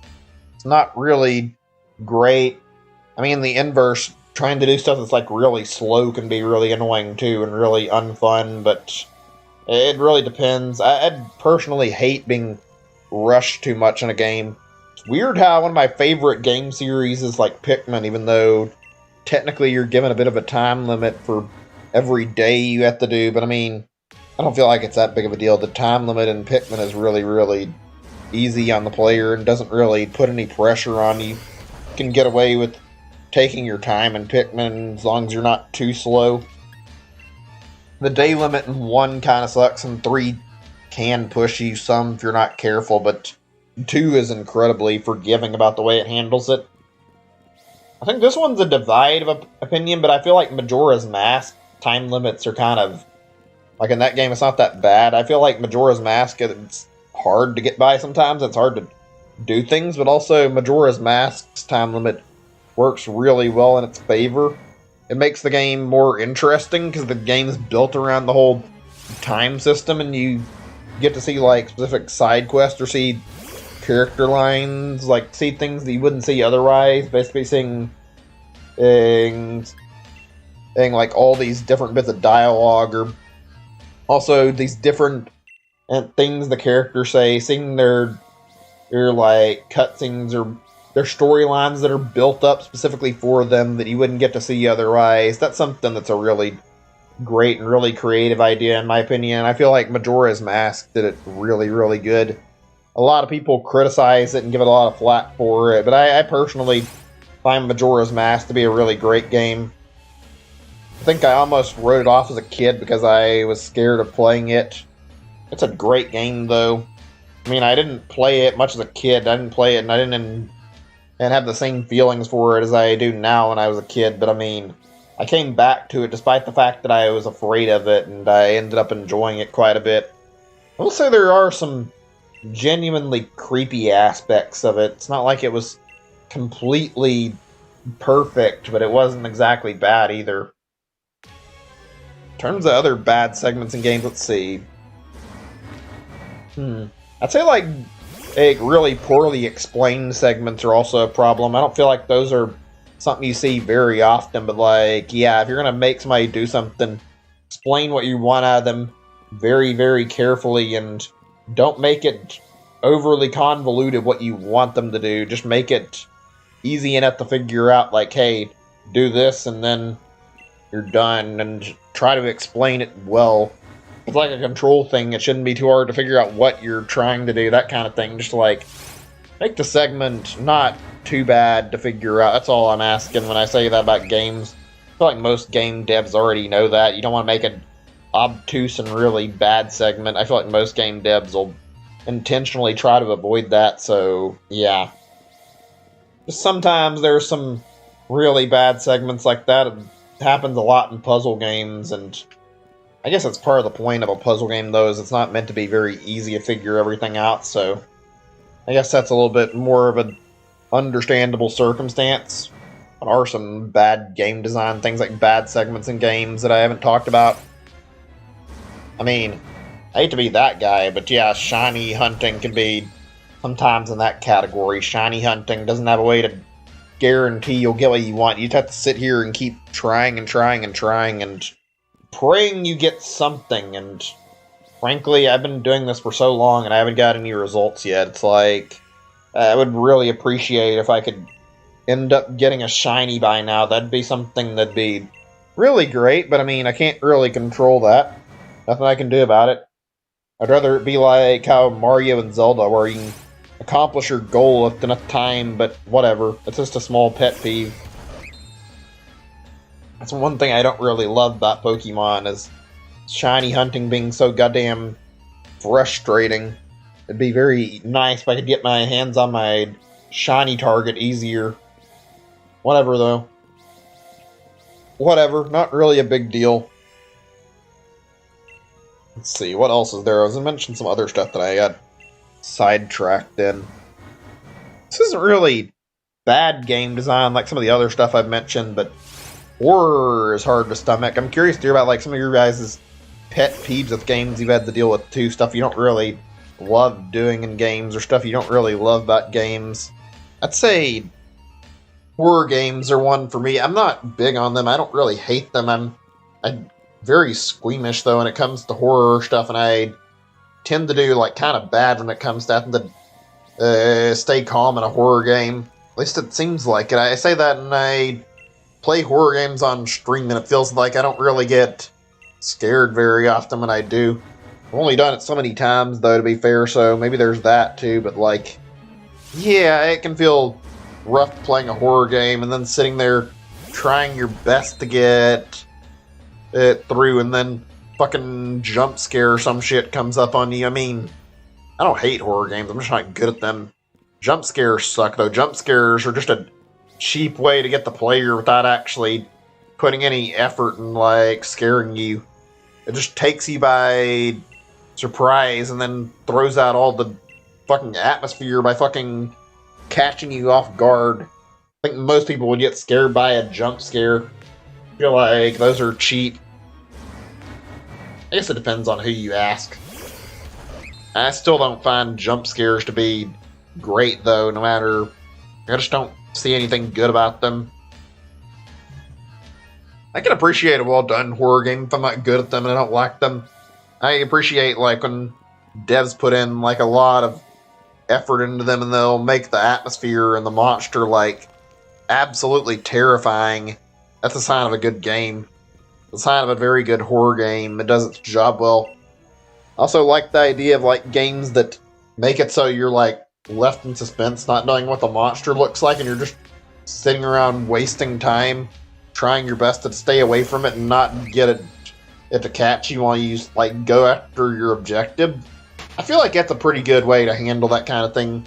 I feel like that makes it so, yeah, even if you don't see the monster, you're going to be sitting there anticipating what it looks like practically the whole game, and it builds up the anticipation of, like, how much scarier it is while they keep doing this. I mean, it's good when they have a scary monster, but still. So I feel like that anticipation can make the game that much better, in my opinion. Certainly much nicer to have, like, that, and then sit there and feel like you enjoy the horror game and get a good time out of it, rather than having it fucking sit there, build up, and then get nothing out of it. Also, oh boy. I think I'm gonna take a day or two break after I get done with, like, today's stream. I'm gonna take a break on Wednesday just because I know I'd be doing counseling anyway and going for therapy, so probably in my best interest that I take a little bit of time. I feel like I'm running through a lot of my topics I want to talk to. This isn't one of them that I've set up, so this helps a little bit that I didn't bring up horror games. Also, like, in horror games, like, I'd say, like, even games that aren't horror-based, there's some really scary shit you see in games sometimes. Metroid Prime as a little kid, that was a game that had a lot of terrifying aspects in it. Metroid in general can be really fucking unnerving and really goddamn scary. Especially to, like, a little kid. That's something that I was not good with. I remember being terrified of playing Metroid Prime. I remember, like, throwing out a lot of time and, like, starting and, like, wasting a lot of time before I stopped because I couldn't handle how scared I was of the game. The atmosphere was creepy as hell. A very, very good game, though. It very much is. I enjoyed Metroid Prime quite a lot, and I wouldn't trade my time with it. I felt like it was a fantastic game that I enjoyed very thoroughly. I feel like that atmosphere only really lasted for Metroid Prime 1, though. Metroid Prime 2 was alright, and I didn't love it. I find it to be boring, to be honest, though. Like, Metroid Prime 1 was the game out of the whole series that I enjoyed the absolute most. Really good atmosphere building. Metroid in general is great for making that creepy factor. I've always thought, like, a horror-based Metroid would be pretty interesting. And the whole SAX thing in Fusion, I hear, is pretty scary, too. I've never actually played Fusion, though, so I can't really comment on how good Fusion is, so there's that. I don't really have experience at that game. Let's see. It's not the only game. Metroid's got a definite ability to tell some scary shit, and also Majora's Mask was, like, genuinely unnerving as a kid. That's why I said I didn't play it. That game, some of that stuff is creepy. Especially the fucking masks, and you see them the first time and they fucking go on, and you hear Link screaming as he puts the masks on. That was kind of, ugh. A little bit on the creepy side, to say the least. The game certainly doesn't shy away from, like, darker themes, so not hard to imagine somebody finding it creepy. It is a good game, though. A very good game. That's another topic. It's pretty fun. Horror segments in games that aren't supposed to be horror games. One thing I can remember from Pikmin was, like, fucking the water wraith in Pikmin 2. that was fucking scary as fuck when I was younger.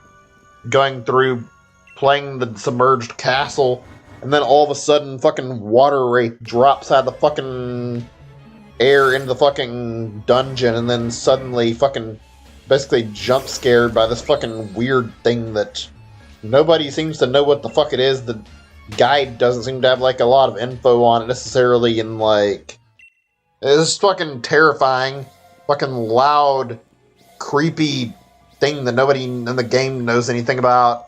It set an atmosphere for its fucking drop. Fucking felt like the biggest jump scare the first time it showed up, and then the panic of not being able to kill it was fucking already pretty bad too. God, I don't think I'll ever forget the water wraith in Pikmin 2. That takes away one of the fucking moments of like one of the creepier fucking enemies in a game I remember, and like more impactful boss, like what's the right word? More impactful boss reveals I've ever seen. Like they did a good job scaring you with the water wraith. Like it was pretty good. And don't even get me started. Oh god. Oh, excuse me. I would normally try to mute that, but like I knew if I did I would end up wasting several seconds trying to mute my microphone, and easier to just get it out of my system rather than fucking stall and try to get the goddamn mic muted, so easier to just fucking sneeze it out of my system. But yeah, that was a fucking terrifying boss, and the final boss of Pikmin 3 was fucking pretty bad too, goddamn. Like, they did a good job making it creepy, that's for sure. Pikmin's got some good designs, though. Good enemies that are designed well, and also boss designs that are pretty good. There's some pretty good shit in Pikmin. I mean, it's not that scary. There's not that much that's creepy in Pikmin, but Water Wraith did a good job of it, especially. Oh, man. Let's see. Let's talk about horror games, and particularly good ones, a little bit before I put away the topic of horror games. I'm just thinking on this. I'd say Amnesia is pretty good. I've never played it. That whole Nightmare House 2 thing was really good. I played another mod on Half-Life 1 that was pretty good called, like, Afraid of the Dark. That one was interesting. I know Cry of Fear got a lot of popularity, too. I think that started as, like, a Half-Life mod, so there's that. That was a big one. Very, very big one. Throat's acting up, I'm sorry. Ugh. Allergies are fucking being a pain in the ass today for me. I'm not having a very good time trying to avoid allergy problems. They're just fucking rampant and out of control. I know from when I played a little bit of, like, the Penumbra stuff is creepy too and really unsettling. I know the guys who make those games do a really good job with those. I forget if it's, are they called Friction games? I'm getting the name wrong. They made Amnesia games, and they made Soma. Those are all pretty good titles, so those are some other good games. Maybe I'll check some of that stuff out on stream eventually one day. I don't know. Just thinking on what all would be some good stream material that'd be fun that you guys might enjoy. I don't know if I'd enjoy the horror aspect too much. I mean, streaming it wouldn't hurt. Probably wouldn't be too bad of a game to stream. I've always thought of playing Amnesia the Dark Descent. I don't know if I'd do very good with it. Certainly a fucking creepy game, and I don't really love playing it, but I mean, I might consider it. I've never played the game, actually, to be honest, so it'd be something that'd be probably worth looking into. Maybe if I feel like I'm ready to stream again next year, we'll do it. That could be fun. Let's see, any others that I can think of before I drop the subject? I already talked about Resident Evil earlier. There's others. Oh yeah, Silent Hill's pretty good. Never played that series either, but here it's a pretty good, like, series that's supposed to rival Resident Evil before it kind of got shut down, which is unfortunate. Silent Hill seemed genuinely good. Like, really good. What else is good horror-wise, actually? Horror series that I can think of, at least. There's that baby game. That one was creepy. Also, that fucking Tattletale game. That one was fucking genuinely creepy as fuck. Is there another big one I can think of that's worth bringing up? Nothing comes to mind, actually. Alien Isolation, maybe. I need to play that sometime. That seems like a good game for that kind of purpose. Fucking creepy enough, fucking dodging the alien, trying to avoid problems, trying to avoid getting fucking killed and probably eaten. Alien Isolation looks like a fun game to play, although scary as fuck. I'd be down for it. That one seems like it's got a good atmosphere. Always been interested in the Alien movies and the Alien games, but I've never really bothered with them.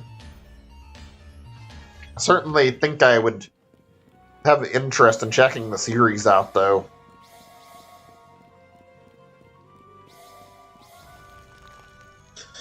Maybe I'll play it one day. That's enough game talk, unlike horror games, at least. Not in general. I might still want to talk about video games some more. We'll see.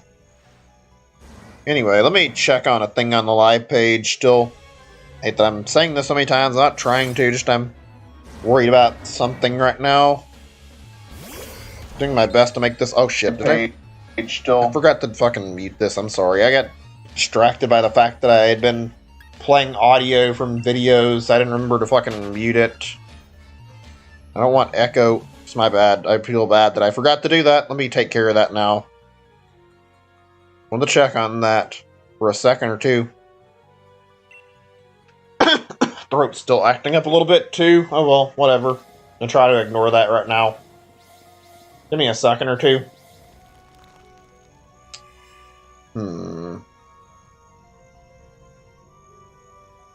That's enough talk on that. I don't think it's even on the list, actually. Give me a moment. I'm looking to see. What was I talking about earlier?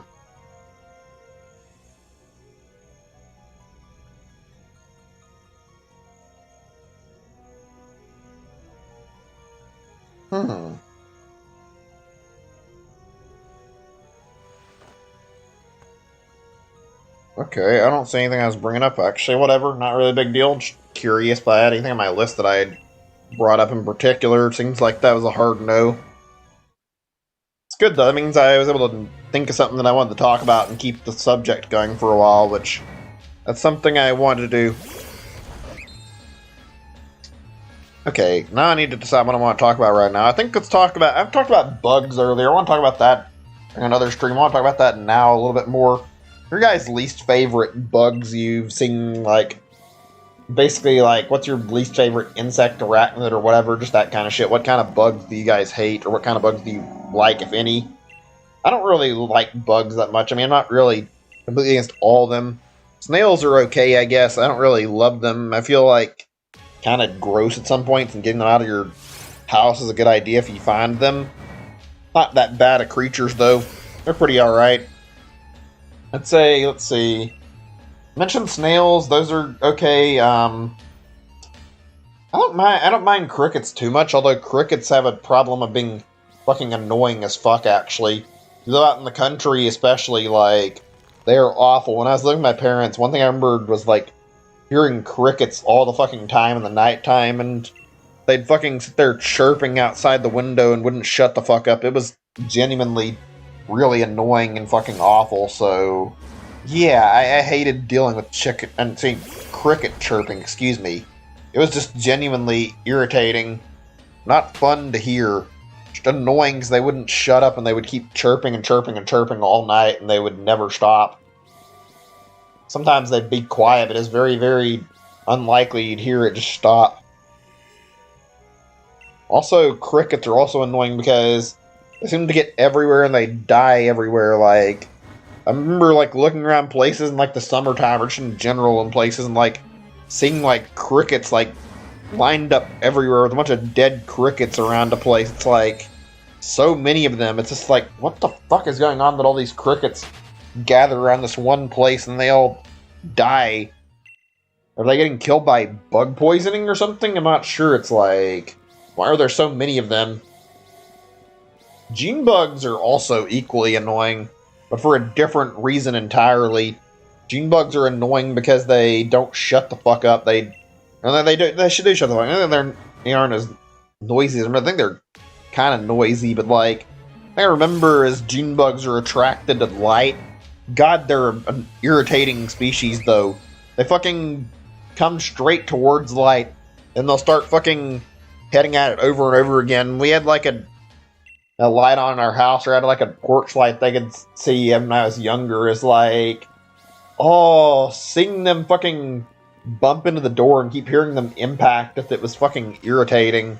Pretty sure they did make some noises that were annoying too, but like seeing them everywhere, seeing them fucking bump into the door, it's like, what are they doing? Why are they fucking continually bumping into the door?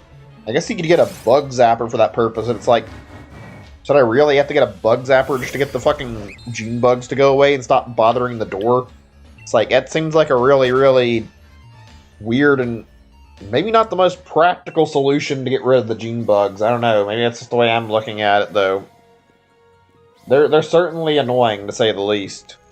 Also, shit, I'm starting to need to go to the bathroom, so I'm gonna hold it in until after I get to, say, 1700, because I'm not bad about that. I can usually wait a little while before I need to go to the bathroom, and I don't want to take my AFK break that soon after I've had one to go do my nasal spray that I needed for my allergies. So I was gonna do 8 hours, but I don't think I'm in the mood to do 8 hours when I want to fucking just get to 1800 right now. If I want to do 8 hours, I want to at least meet the goal of getting to,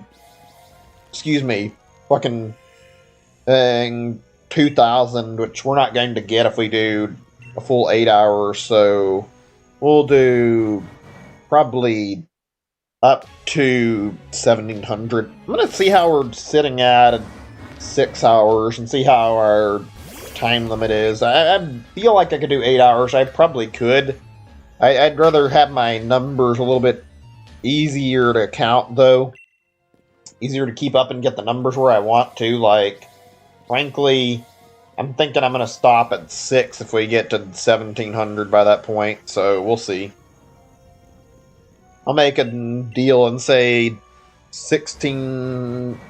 Not 16, say, like, we're at 1700 by 6 hours, I'll probably stop. Or if we're at, say, yeah, if we're at 1700, we'll stop. Or if we're at like, past it and we're getting close to another goal, I'll try to get to that too. If we get to, like, 1700 and there's still, like, more than that on the counter, I'll go until I get to, like, 1750. We'll see what happens. Maybe I'll even try to get to 1800, depending if I don't actually happen to be too low on time by that point, because I'm not that low on time. Just it's been a long stream, more than I'm used to doing normally, and on top of that, certainly wouldn't hurt to go get some food in a little bit, so I'm gonna think about that too, frankly.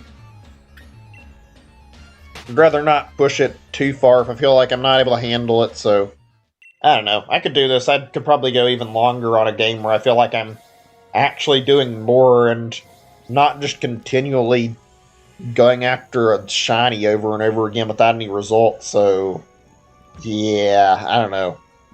We'll see. I wonder if I'm actually going to reach 1700 by that point or not. I guess we'll see. Maybe I'll end up getting 1700 by 6 hours, and then I can just stop with, like, not to worry about taking another BRB break. I don't know. Just thinking to myself. Or whatever. We'll see how things look, though. See how I feel. I wouldn't mind stopping at 1700 and saying that I can take 300 in another day or whatever. I think 300 would be a fairly manageable target number for next stream I do. I think that's what I might do, actually. Sit down and do up to all this, and then do up to fucking and exactly 300 more to get myself at 2000 for the next stream then. Oh, man.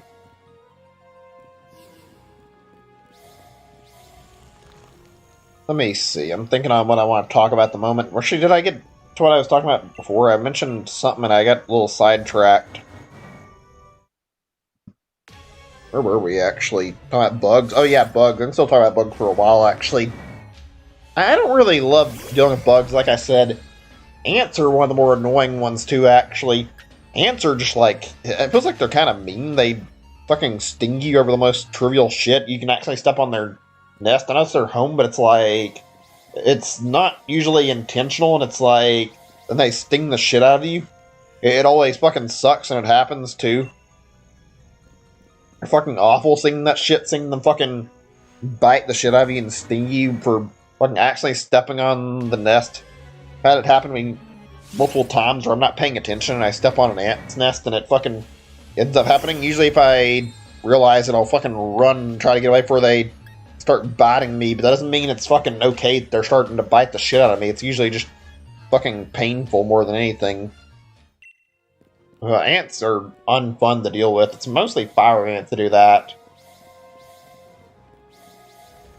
I mean, I like ants, but I don't like that particular part about them, and I don't like them in general because of that, because they fucking and sting people over that kind of shit. And it's like, trying to be friendly, not trying to harm you or your environment, but you're taking it out on us pretty personally. And it's like, all for us not paying attention just a little bit to where we were walking. Sucks. Same reason I don't like dealing with, like, fucking wasps any, except wasps are worse. Wasps, I'm pretty sure, just fucking get into your shit and they'll sting you if they see you get too close to them. They're fucking territorial as fuck and they suck, honestly. I don't love wasps. They're fucking the worst. Wasps and hornets, all that kind of shit, those are annoying. Any bugs that sting you for no good reason. I don't really like... What are they called? Horseflies? Is that the right name? Those things either. Those are fucking lame. Let me see what it says. Is that the right name? Yeah, it's horsefly. They suck. Those are unfun. Flies in general are pretty bad too. Not for the same reasons as the others I mentioned, but like, flies are just annoying little shits. They bother you. They won't fucking go away. They fucking hover in your space and they fucking keep pestering you and pestering you and pestering you. And the only good way to get rid of it is to kill them. They fucking are really goddamn irritating. Can't say I've ever been happy to deal with a fly, frankly. They're goddamn really crazy annoying. It's like they live to annoy people. I don't know. Feels like it. They'd sit around and hover and fucking bother you for no good reason. What else is there that I can think that's awful bug-wise? Bees are okay, actually, in my opinion. Bees are... They hurt to get stung by them, and bees are kind of not that bad. They'll not bother you if you don't bother them. It's like, you just got to get them out of your space and get them to leave you alone. It's not really that bad. You don't want to attack them. If you do, they'll try to sting you, but if you don't bother them, they're not too bad. They're fairly calm little bugs. They don't bother people too often, so it's like, yeah, I don't love bees, but I don't really hate them. They mind their own business. They don't really do much to piss people off, except they'll sting you if you're trying to kill them. But I mean, that's really the only thing I feel like that's bad. And that's like, if you tried to kill them, can you really blame them for trying to sting you? I don't know. Bees are actually pretty tolerable when you think of it like that. Fleas are pretty awful too, but I mean, that's for another reason. They hurt dogs and cats, and they keep like sucking their blood and biting them, and that's awful to see a dog that's in pain like that. I feel bad every time I see a dog. It's like crying out in pain because it has fleas on it. It just doesn't feel good to watch a dog suffer like that. I never will feel good seeing that kind of stuff. Same for a cat too, but I'm not great with cats, so it's like I don't want to talk about cats too much. What else? Bugs are awful. Ticks are pretty damn gross. I hate ticks. I've only seen them a handful of times, and so it's like, ugh, they fucking get up on something and then they fucking start sucking the blood out of it, and it's fucking gross seeing how much they grow and how they sit there like a leech, and you have to have like just the right amount of fucking, or just the right tools to get them off your dog or your cat or whatever. I think they're more common on cats than they are dogs. Ticks are fucking disgusting. Fucking, you don't get them off right, I'm pretty sure a tick will explode too. Ugh. By the way, anybody new who's dropping by, we're just shiny hunting. I'm talking about bugs, and bugs that I don't like, especially right now. God, I can't think of even one redeeming quality about a tick. I don't even. Is there ticks even considered bugs, or are they considered parasites? Fucking, they're gross. That's for sure. I wouldn't. I think I've seen instances of people getting a tick on them too, and it's like, I would not want to have one of those creepy little shits fucking get on my neck and start sucking blood out of it. They're disgusting. They scare me too. Ugh. Feel bad when I see it on dogs. So what else what else kind of bugs are there that I haven't talked about yet? Dung beetles are gross too, because dung beetles fucking roll around poop. It's hard not to fucking find that gross, even if the bug itself isn't the worst species in the world. It's like, don't take shit out of people's toilets. Fucking nasty. Stop. It's like, why? Oh, God. Let's see. Scorpions, I'm not sure how I feel about scorpions. Are not great. Their stings are fucking scary. I don't think I've ever been stung by one, but the whole idea of running into a scorpion, they look menacing enough, and their stinger, I'm pretty sure, fucking hurts like hell if you get stung by them. I wouldn't want to fucking deal with it. They also don't seem like the kind of bug who'd fuck around, so if you end up fucking bumping into a scorpion, it's like, yeah, you want to fucking get rid of it and kill it. I wonder what Google says. Best way to get rid of it, kill a scorpion.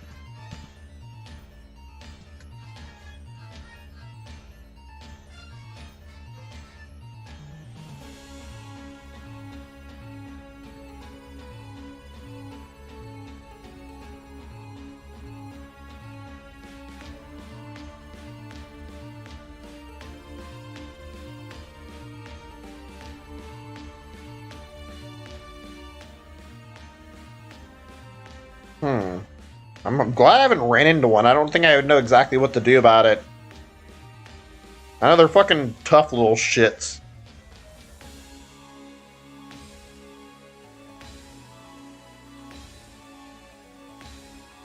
Yeah, that's what I heard about. Like, fucking goddamn step on them, they don't fucking die. Also, fucking apparently, or something, I think it said, it mentioned having a fucking sledgehammer. That's fucking crazy for fucking a method to kill, but it's like, goddamn. I don't know what the best way to get rid of those things are. I hear they're apparently not easily killed by pesticide, according to this article. I don't know, they're creepy. They look awful. I don't want to see them have babies anywhere. And I feel like running into one would be kind of not something that'd be fun. It'd be kind of scary to bump into one because it's hard to get rid of. Okay, I think we're going to end up getting 1700 by 6 hours in or later, so throat's acting up a little bit, but I'm going to make my way until 6 hours and then stop because I don't want to fucking roll into 8 hours, that having the whole 1800. If I had 1800 by 8 hours, it'd be different, but I'm not going to fucking increase my time streaming that much just so I can get my hands on 1800 encounters. I really hope the next time we play that I can end up having goddamn something like a new, or next time I play we can have this either done or I can have a new shiny to show off, because I haven't had anything yet. Been very, very slow. Am I done bug talk? I'm thinking right now. Yeah, I think I'm done with the bug talk. It's been pretty interesting to talk for a little bit.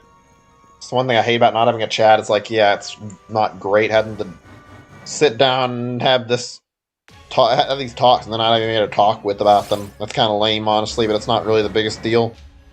Which isn't a great feeling, that's all.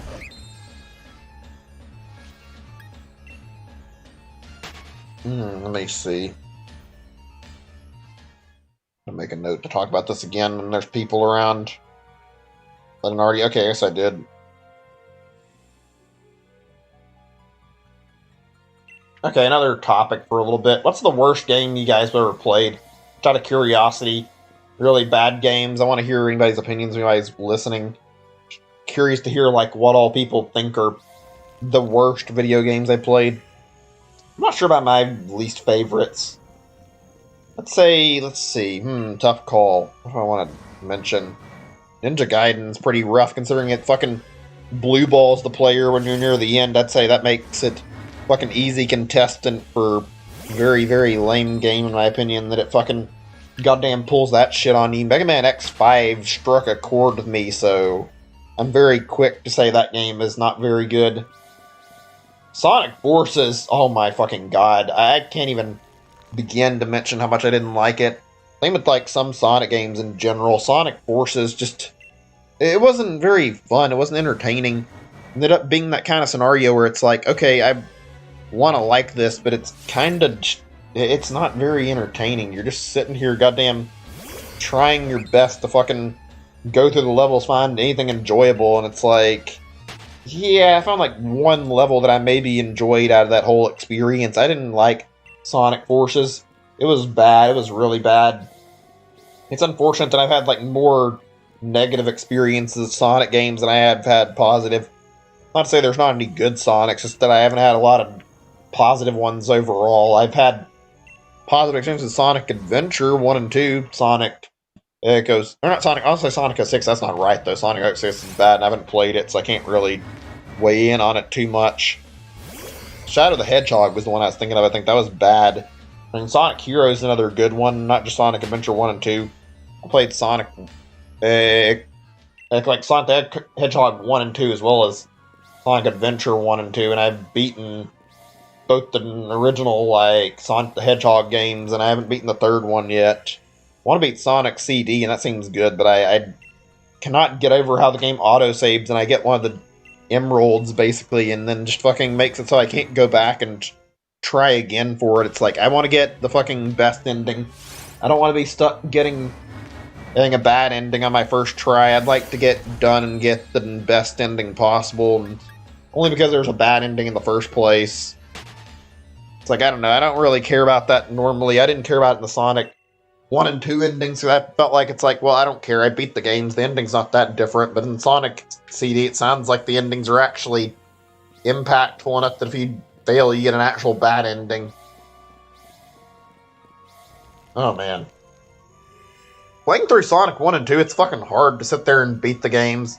It took me trying to remember how to get the continues and trying to how to get, like, also, just like, what was it, continues and something else if I could remember. Yeah, I had more lives. That was basically how I ended up beating those games. Those games were fucking kind of merciless at some point, so needed all the lives and continues I could get. Especially in Sonic 1, when it came to some of the level design in that game. Fucking some of that shit was really brutal. Although Sonic 2's final boss was fucking really goddamn hard. Had to practice it several times over to beat it. All in debug mode. Not fun, to say the least. Still a good game. The game was fun, but the final boss is fucking hard as fuck. Not really bad. I don't enjoy doing difficult final boss fights, that's all. It's another topic for... It's pretty good. Final bosses. I meant to mention that at some point. I'm not going to talk about it right now, but like something that'd be good. Really well done final boss fights that I enjoy. Maybe boss fights in general. I'm going to write that down for myself really quickly. The topic I want to talk about in the future. Final bosses and bosses that are good.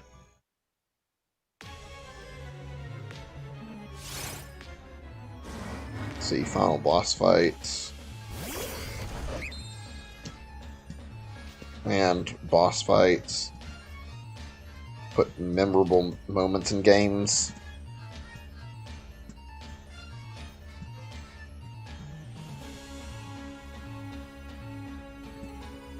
Give me a moment. This is going to take a second.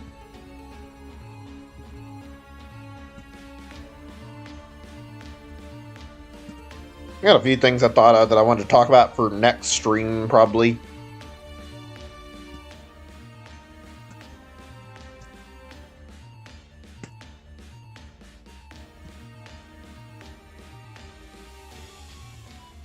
Alright, I think we're all good.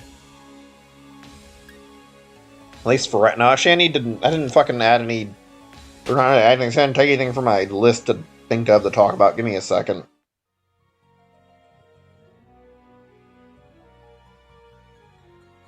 Oh, here's one that's decent. Cleaning accessories. What are some good cleaning accessories you guys know? I can name at least one I've got that's pretty good. The whole Swiffer, that's a pretty decent cleaning accessory. Swiffer is very useful. Very good cleaning accessory that works out really well. I enjoy using it. It's not something that I would think is like the best cleaning accessory, but God, I'd be lying if I said I didn't make good use out of it and use it very frequently. It's something I genuinely am glad I picked up. Something I really, really like and I use too frequently. Makes sweeping and mopping a lot easier. I don't mind sweeping and mopping. I'm just not a big fan of doing it by broom or mop. With like a mop, you have to sit there and like squeeze all the excess water out, which is annoying. And with a broom, you have to sit there and make sure you get all the dust and dirt like very carefully gathered into your little dustpan. It can be a fucking huge hassle sitting there doing that all that time. Whereas the Swiffer, it feels like it picks it up relatively easy. It's not perfect, obviously. It misses some stuff, but Swiffer's been pretty good about that when I use it, so yeah, I can say I like it. Hope this doesn't sound like a fucking product placement, because it's not meant to. Just like I genuinely enjoy using Swiffer. It's another topic I want to talk about, but we'll wait until later to talk about it. I know another big one is the Roomba. I don't know how many people own them. I think quite a few people have Roombas. I think they've gotten like less expensive over the years, so getting your hands on a Roomba is really, really good. Pretty fun thing to own, in my opinion, or at least I would say it's probably one. I don't know. I've never actually owned a Roomba, so I can't really weigh my opinion on what they're like. Not properly, at least. Speaking of Roombas, you guys watch Michael Reeves? Because I remember he does like a bunch of interesting stuff with like his videos, like the stuff that he creates. He makes like engineered stuff, I guess you'd say. I don't know if that's the right word or not, but like he's created a lot of inventions. One of which is like a swearing Roomba. That was something I found really fucking funny, the swearing one.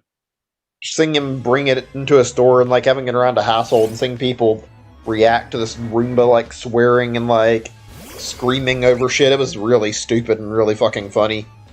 That's my kind of humor, though, see dumb shit like that. I think part of that's why I might enjoy Rick and Morty is the humor isn't... It's a little bit crude, but it's also pretty funny, seeing how dumb stuff happens in the show. Seeing how often make a smart show with really dumb episodes. Oh, man. Let me see.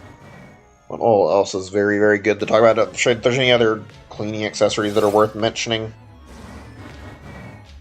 I can't think of any others that I... like that come to mind. I mean, sure there's something I'm forgetting about. Yeah, I don't think there's anything else I can think of. Okay, just making sure I could think on that one. If there's anything that'd be good for cleaning accessory talk to see what people would talk about, just out of curiosity. Let's see. I guess this is kind of related. You guys use Tide Pods or like those like dishwasher or things? I guess that's natural to have a pod for a dishwasher, though. You stick it in your dishwasher. I mean, I think they might have dishwasher detergent where you pour it in there too. I'm not sure about that. Those are really convenient, especially the Tide Pods.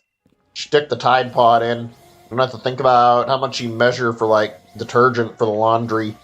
And then boom, you can just have it getting in there and wash it. Really, really simple. Also, dishwashers are really, really goddamn handy. Very good household appliance. Very, very useful to say the least. Wouldn't trade it away. It's something I enjoy using in my apartment to make my life a little bit easier every day. God knows it makes me feel a little bit better off knowing I don't have to deal with everything at every moment, and it can be done a little bit simpler. Let's see. I don't think this would be cleaning, but another thing that's pretty decent. I know you'll probably say it's inhumane, maybe some people at least. Bug zappers. Getting rid of annoying bugs is really helpful. Having something like that that'll stand out and fucking get rid of them and stop them from constantly bothering you. To have that one source of light. I don't think every bug is dumb enough to fall for it, but like, on the ones that does work, it's certainly helpful. Let's see, what else is there that I want to bring up, actually? So we're getting really close to that final goal right now for the day. I was going to go up to 1800, like I said, or like 8 hours, but yeah, I would rather not fucking risk it, so we're not going to. It would take too much risk and too much time, I think. Actually, wait a second. We haven't actually got into the time for, say, yeah, it doesn't actually hit 7 hours, or 6 hours yet, so, Up to 1700. Probably have enough time for it, but I mean, You know what, nah. Even if I could, and I probably could, I'd rather not chance it. Let's just stop at 1700, like I said. I think that's more of a fair number to end it on. Just that way I have a bit of a goal next time. Get myself above where I'm sitting at. Try to get fucking up to 2000 and then hopefully get the shiny in the process. Once we get it tonight, which would be fucking fantastic for a stream end. Something tells me we're not going to get that lucky, though. Not with this little time left. Surprised I've gotten as many as I have right now. It's not like it's too many. How are we at? How much are we at right now? 1689. It's been about 6 hours. It's like about 5 right now. 5:50. So it's going to be the next 7 or 8 minutes. We'll hit exactly.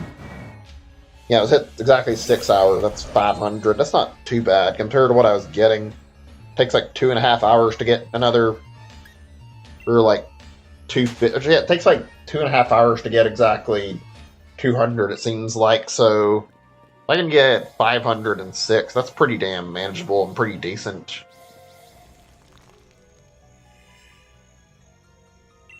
Out of curiosity, you might here listening and like wants to talk about it.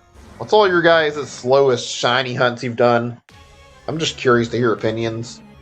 It's certainly taking up a lot of time. I don't know if it's my slowest. In fact, I don't think it is. It's certainly taking forever, though. If I had to list a slowest, it's Applin. Easy.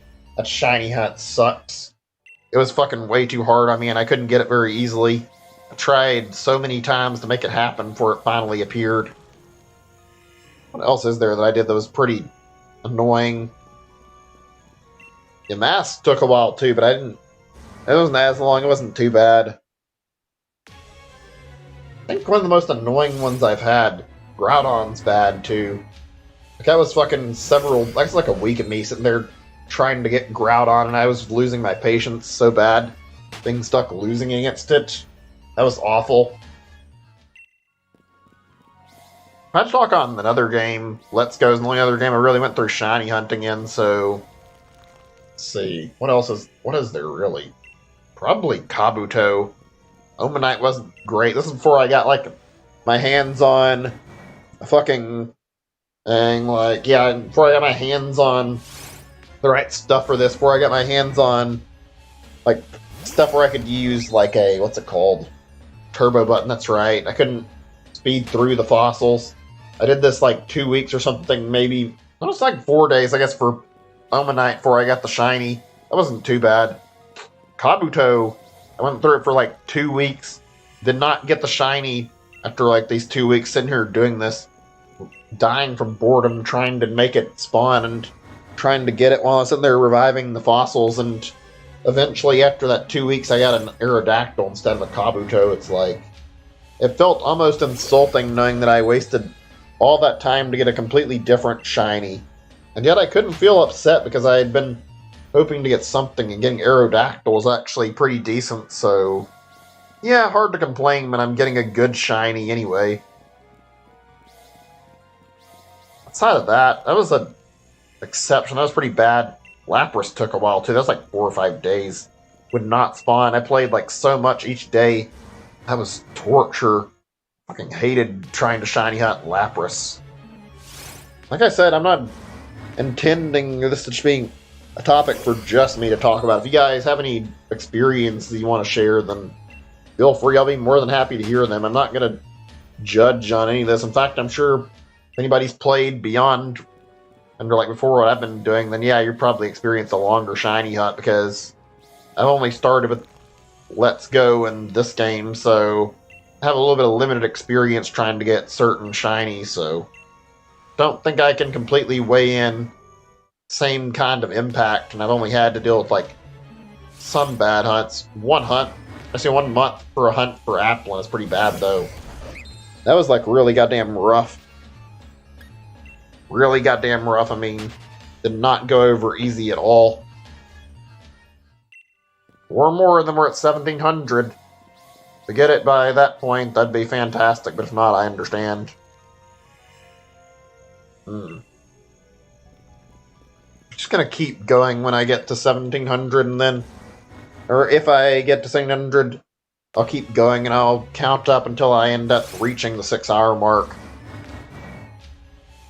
Annoying though, we went through all this only to get nothing in terms of shiny luck. We've just been getting fucking screwed over and over again.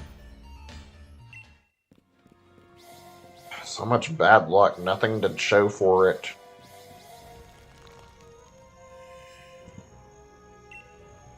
Shit, let me back that up. I don't want to count it until I'm ready for it and make sure it's counted correctly.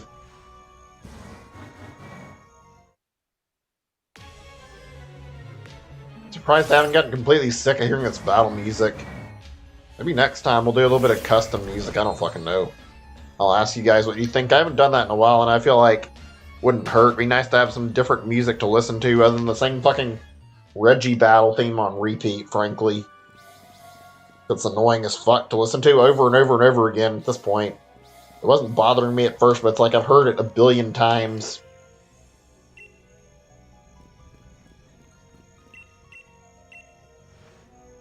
Please tell me I'm getting close to fucking shiny Regidrago. Okay, I thought I'd had exactly 1698. Maybe I'm wrong. I'm going to leave it out and then count Sonya on the next encounter instead of this one. I don't feel confident where my number was.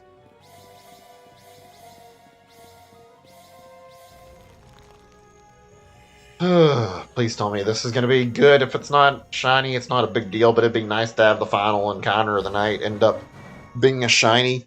At the final, but definitely close to it. Of course, it's fucking not shiny still. Okay, I'm gonna just say we'll stop looking for it tonight because I got it to 1700 and I don't want to fucking do too much more. I'm ready to stop for now and then get the fucking next 300 on the next stream. Maybe I'll do it tomorrow. I don't know. We'll see what happens. Just get this formation done ahead of time. Anyway, let me check my decks. I'm pretty sure the answer is fuck no, we didn't bump into it, but it's just better safe than sorry. Ooh, nothing, huh? I'm on the really rough side of shiny hunting luck right now. I'm not getting any good shiny luck. Alright, let's save the game. More time just to be safe. I don't know why I'm saving, so I haven't got anything out of this yet. Okay, let's stop the stream here tonight. Could have gone on longer.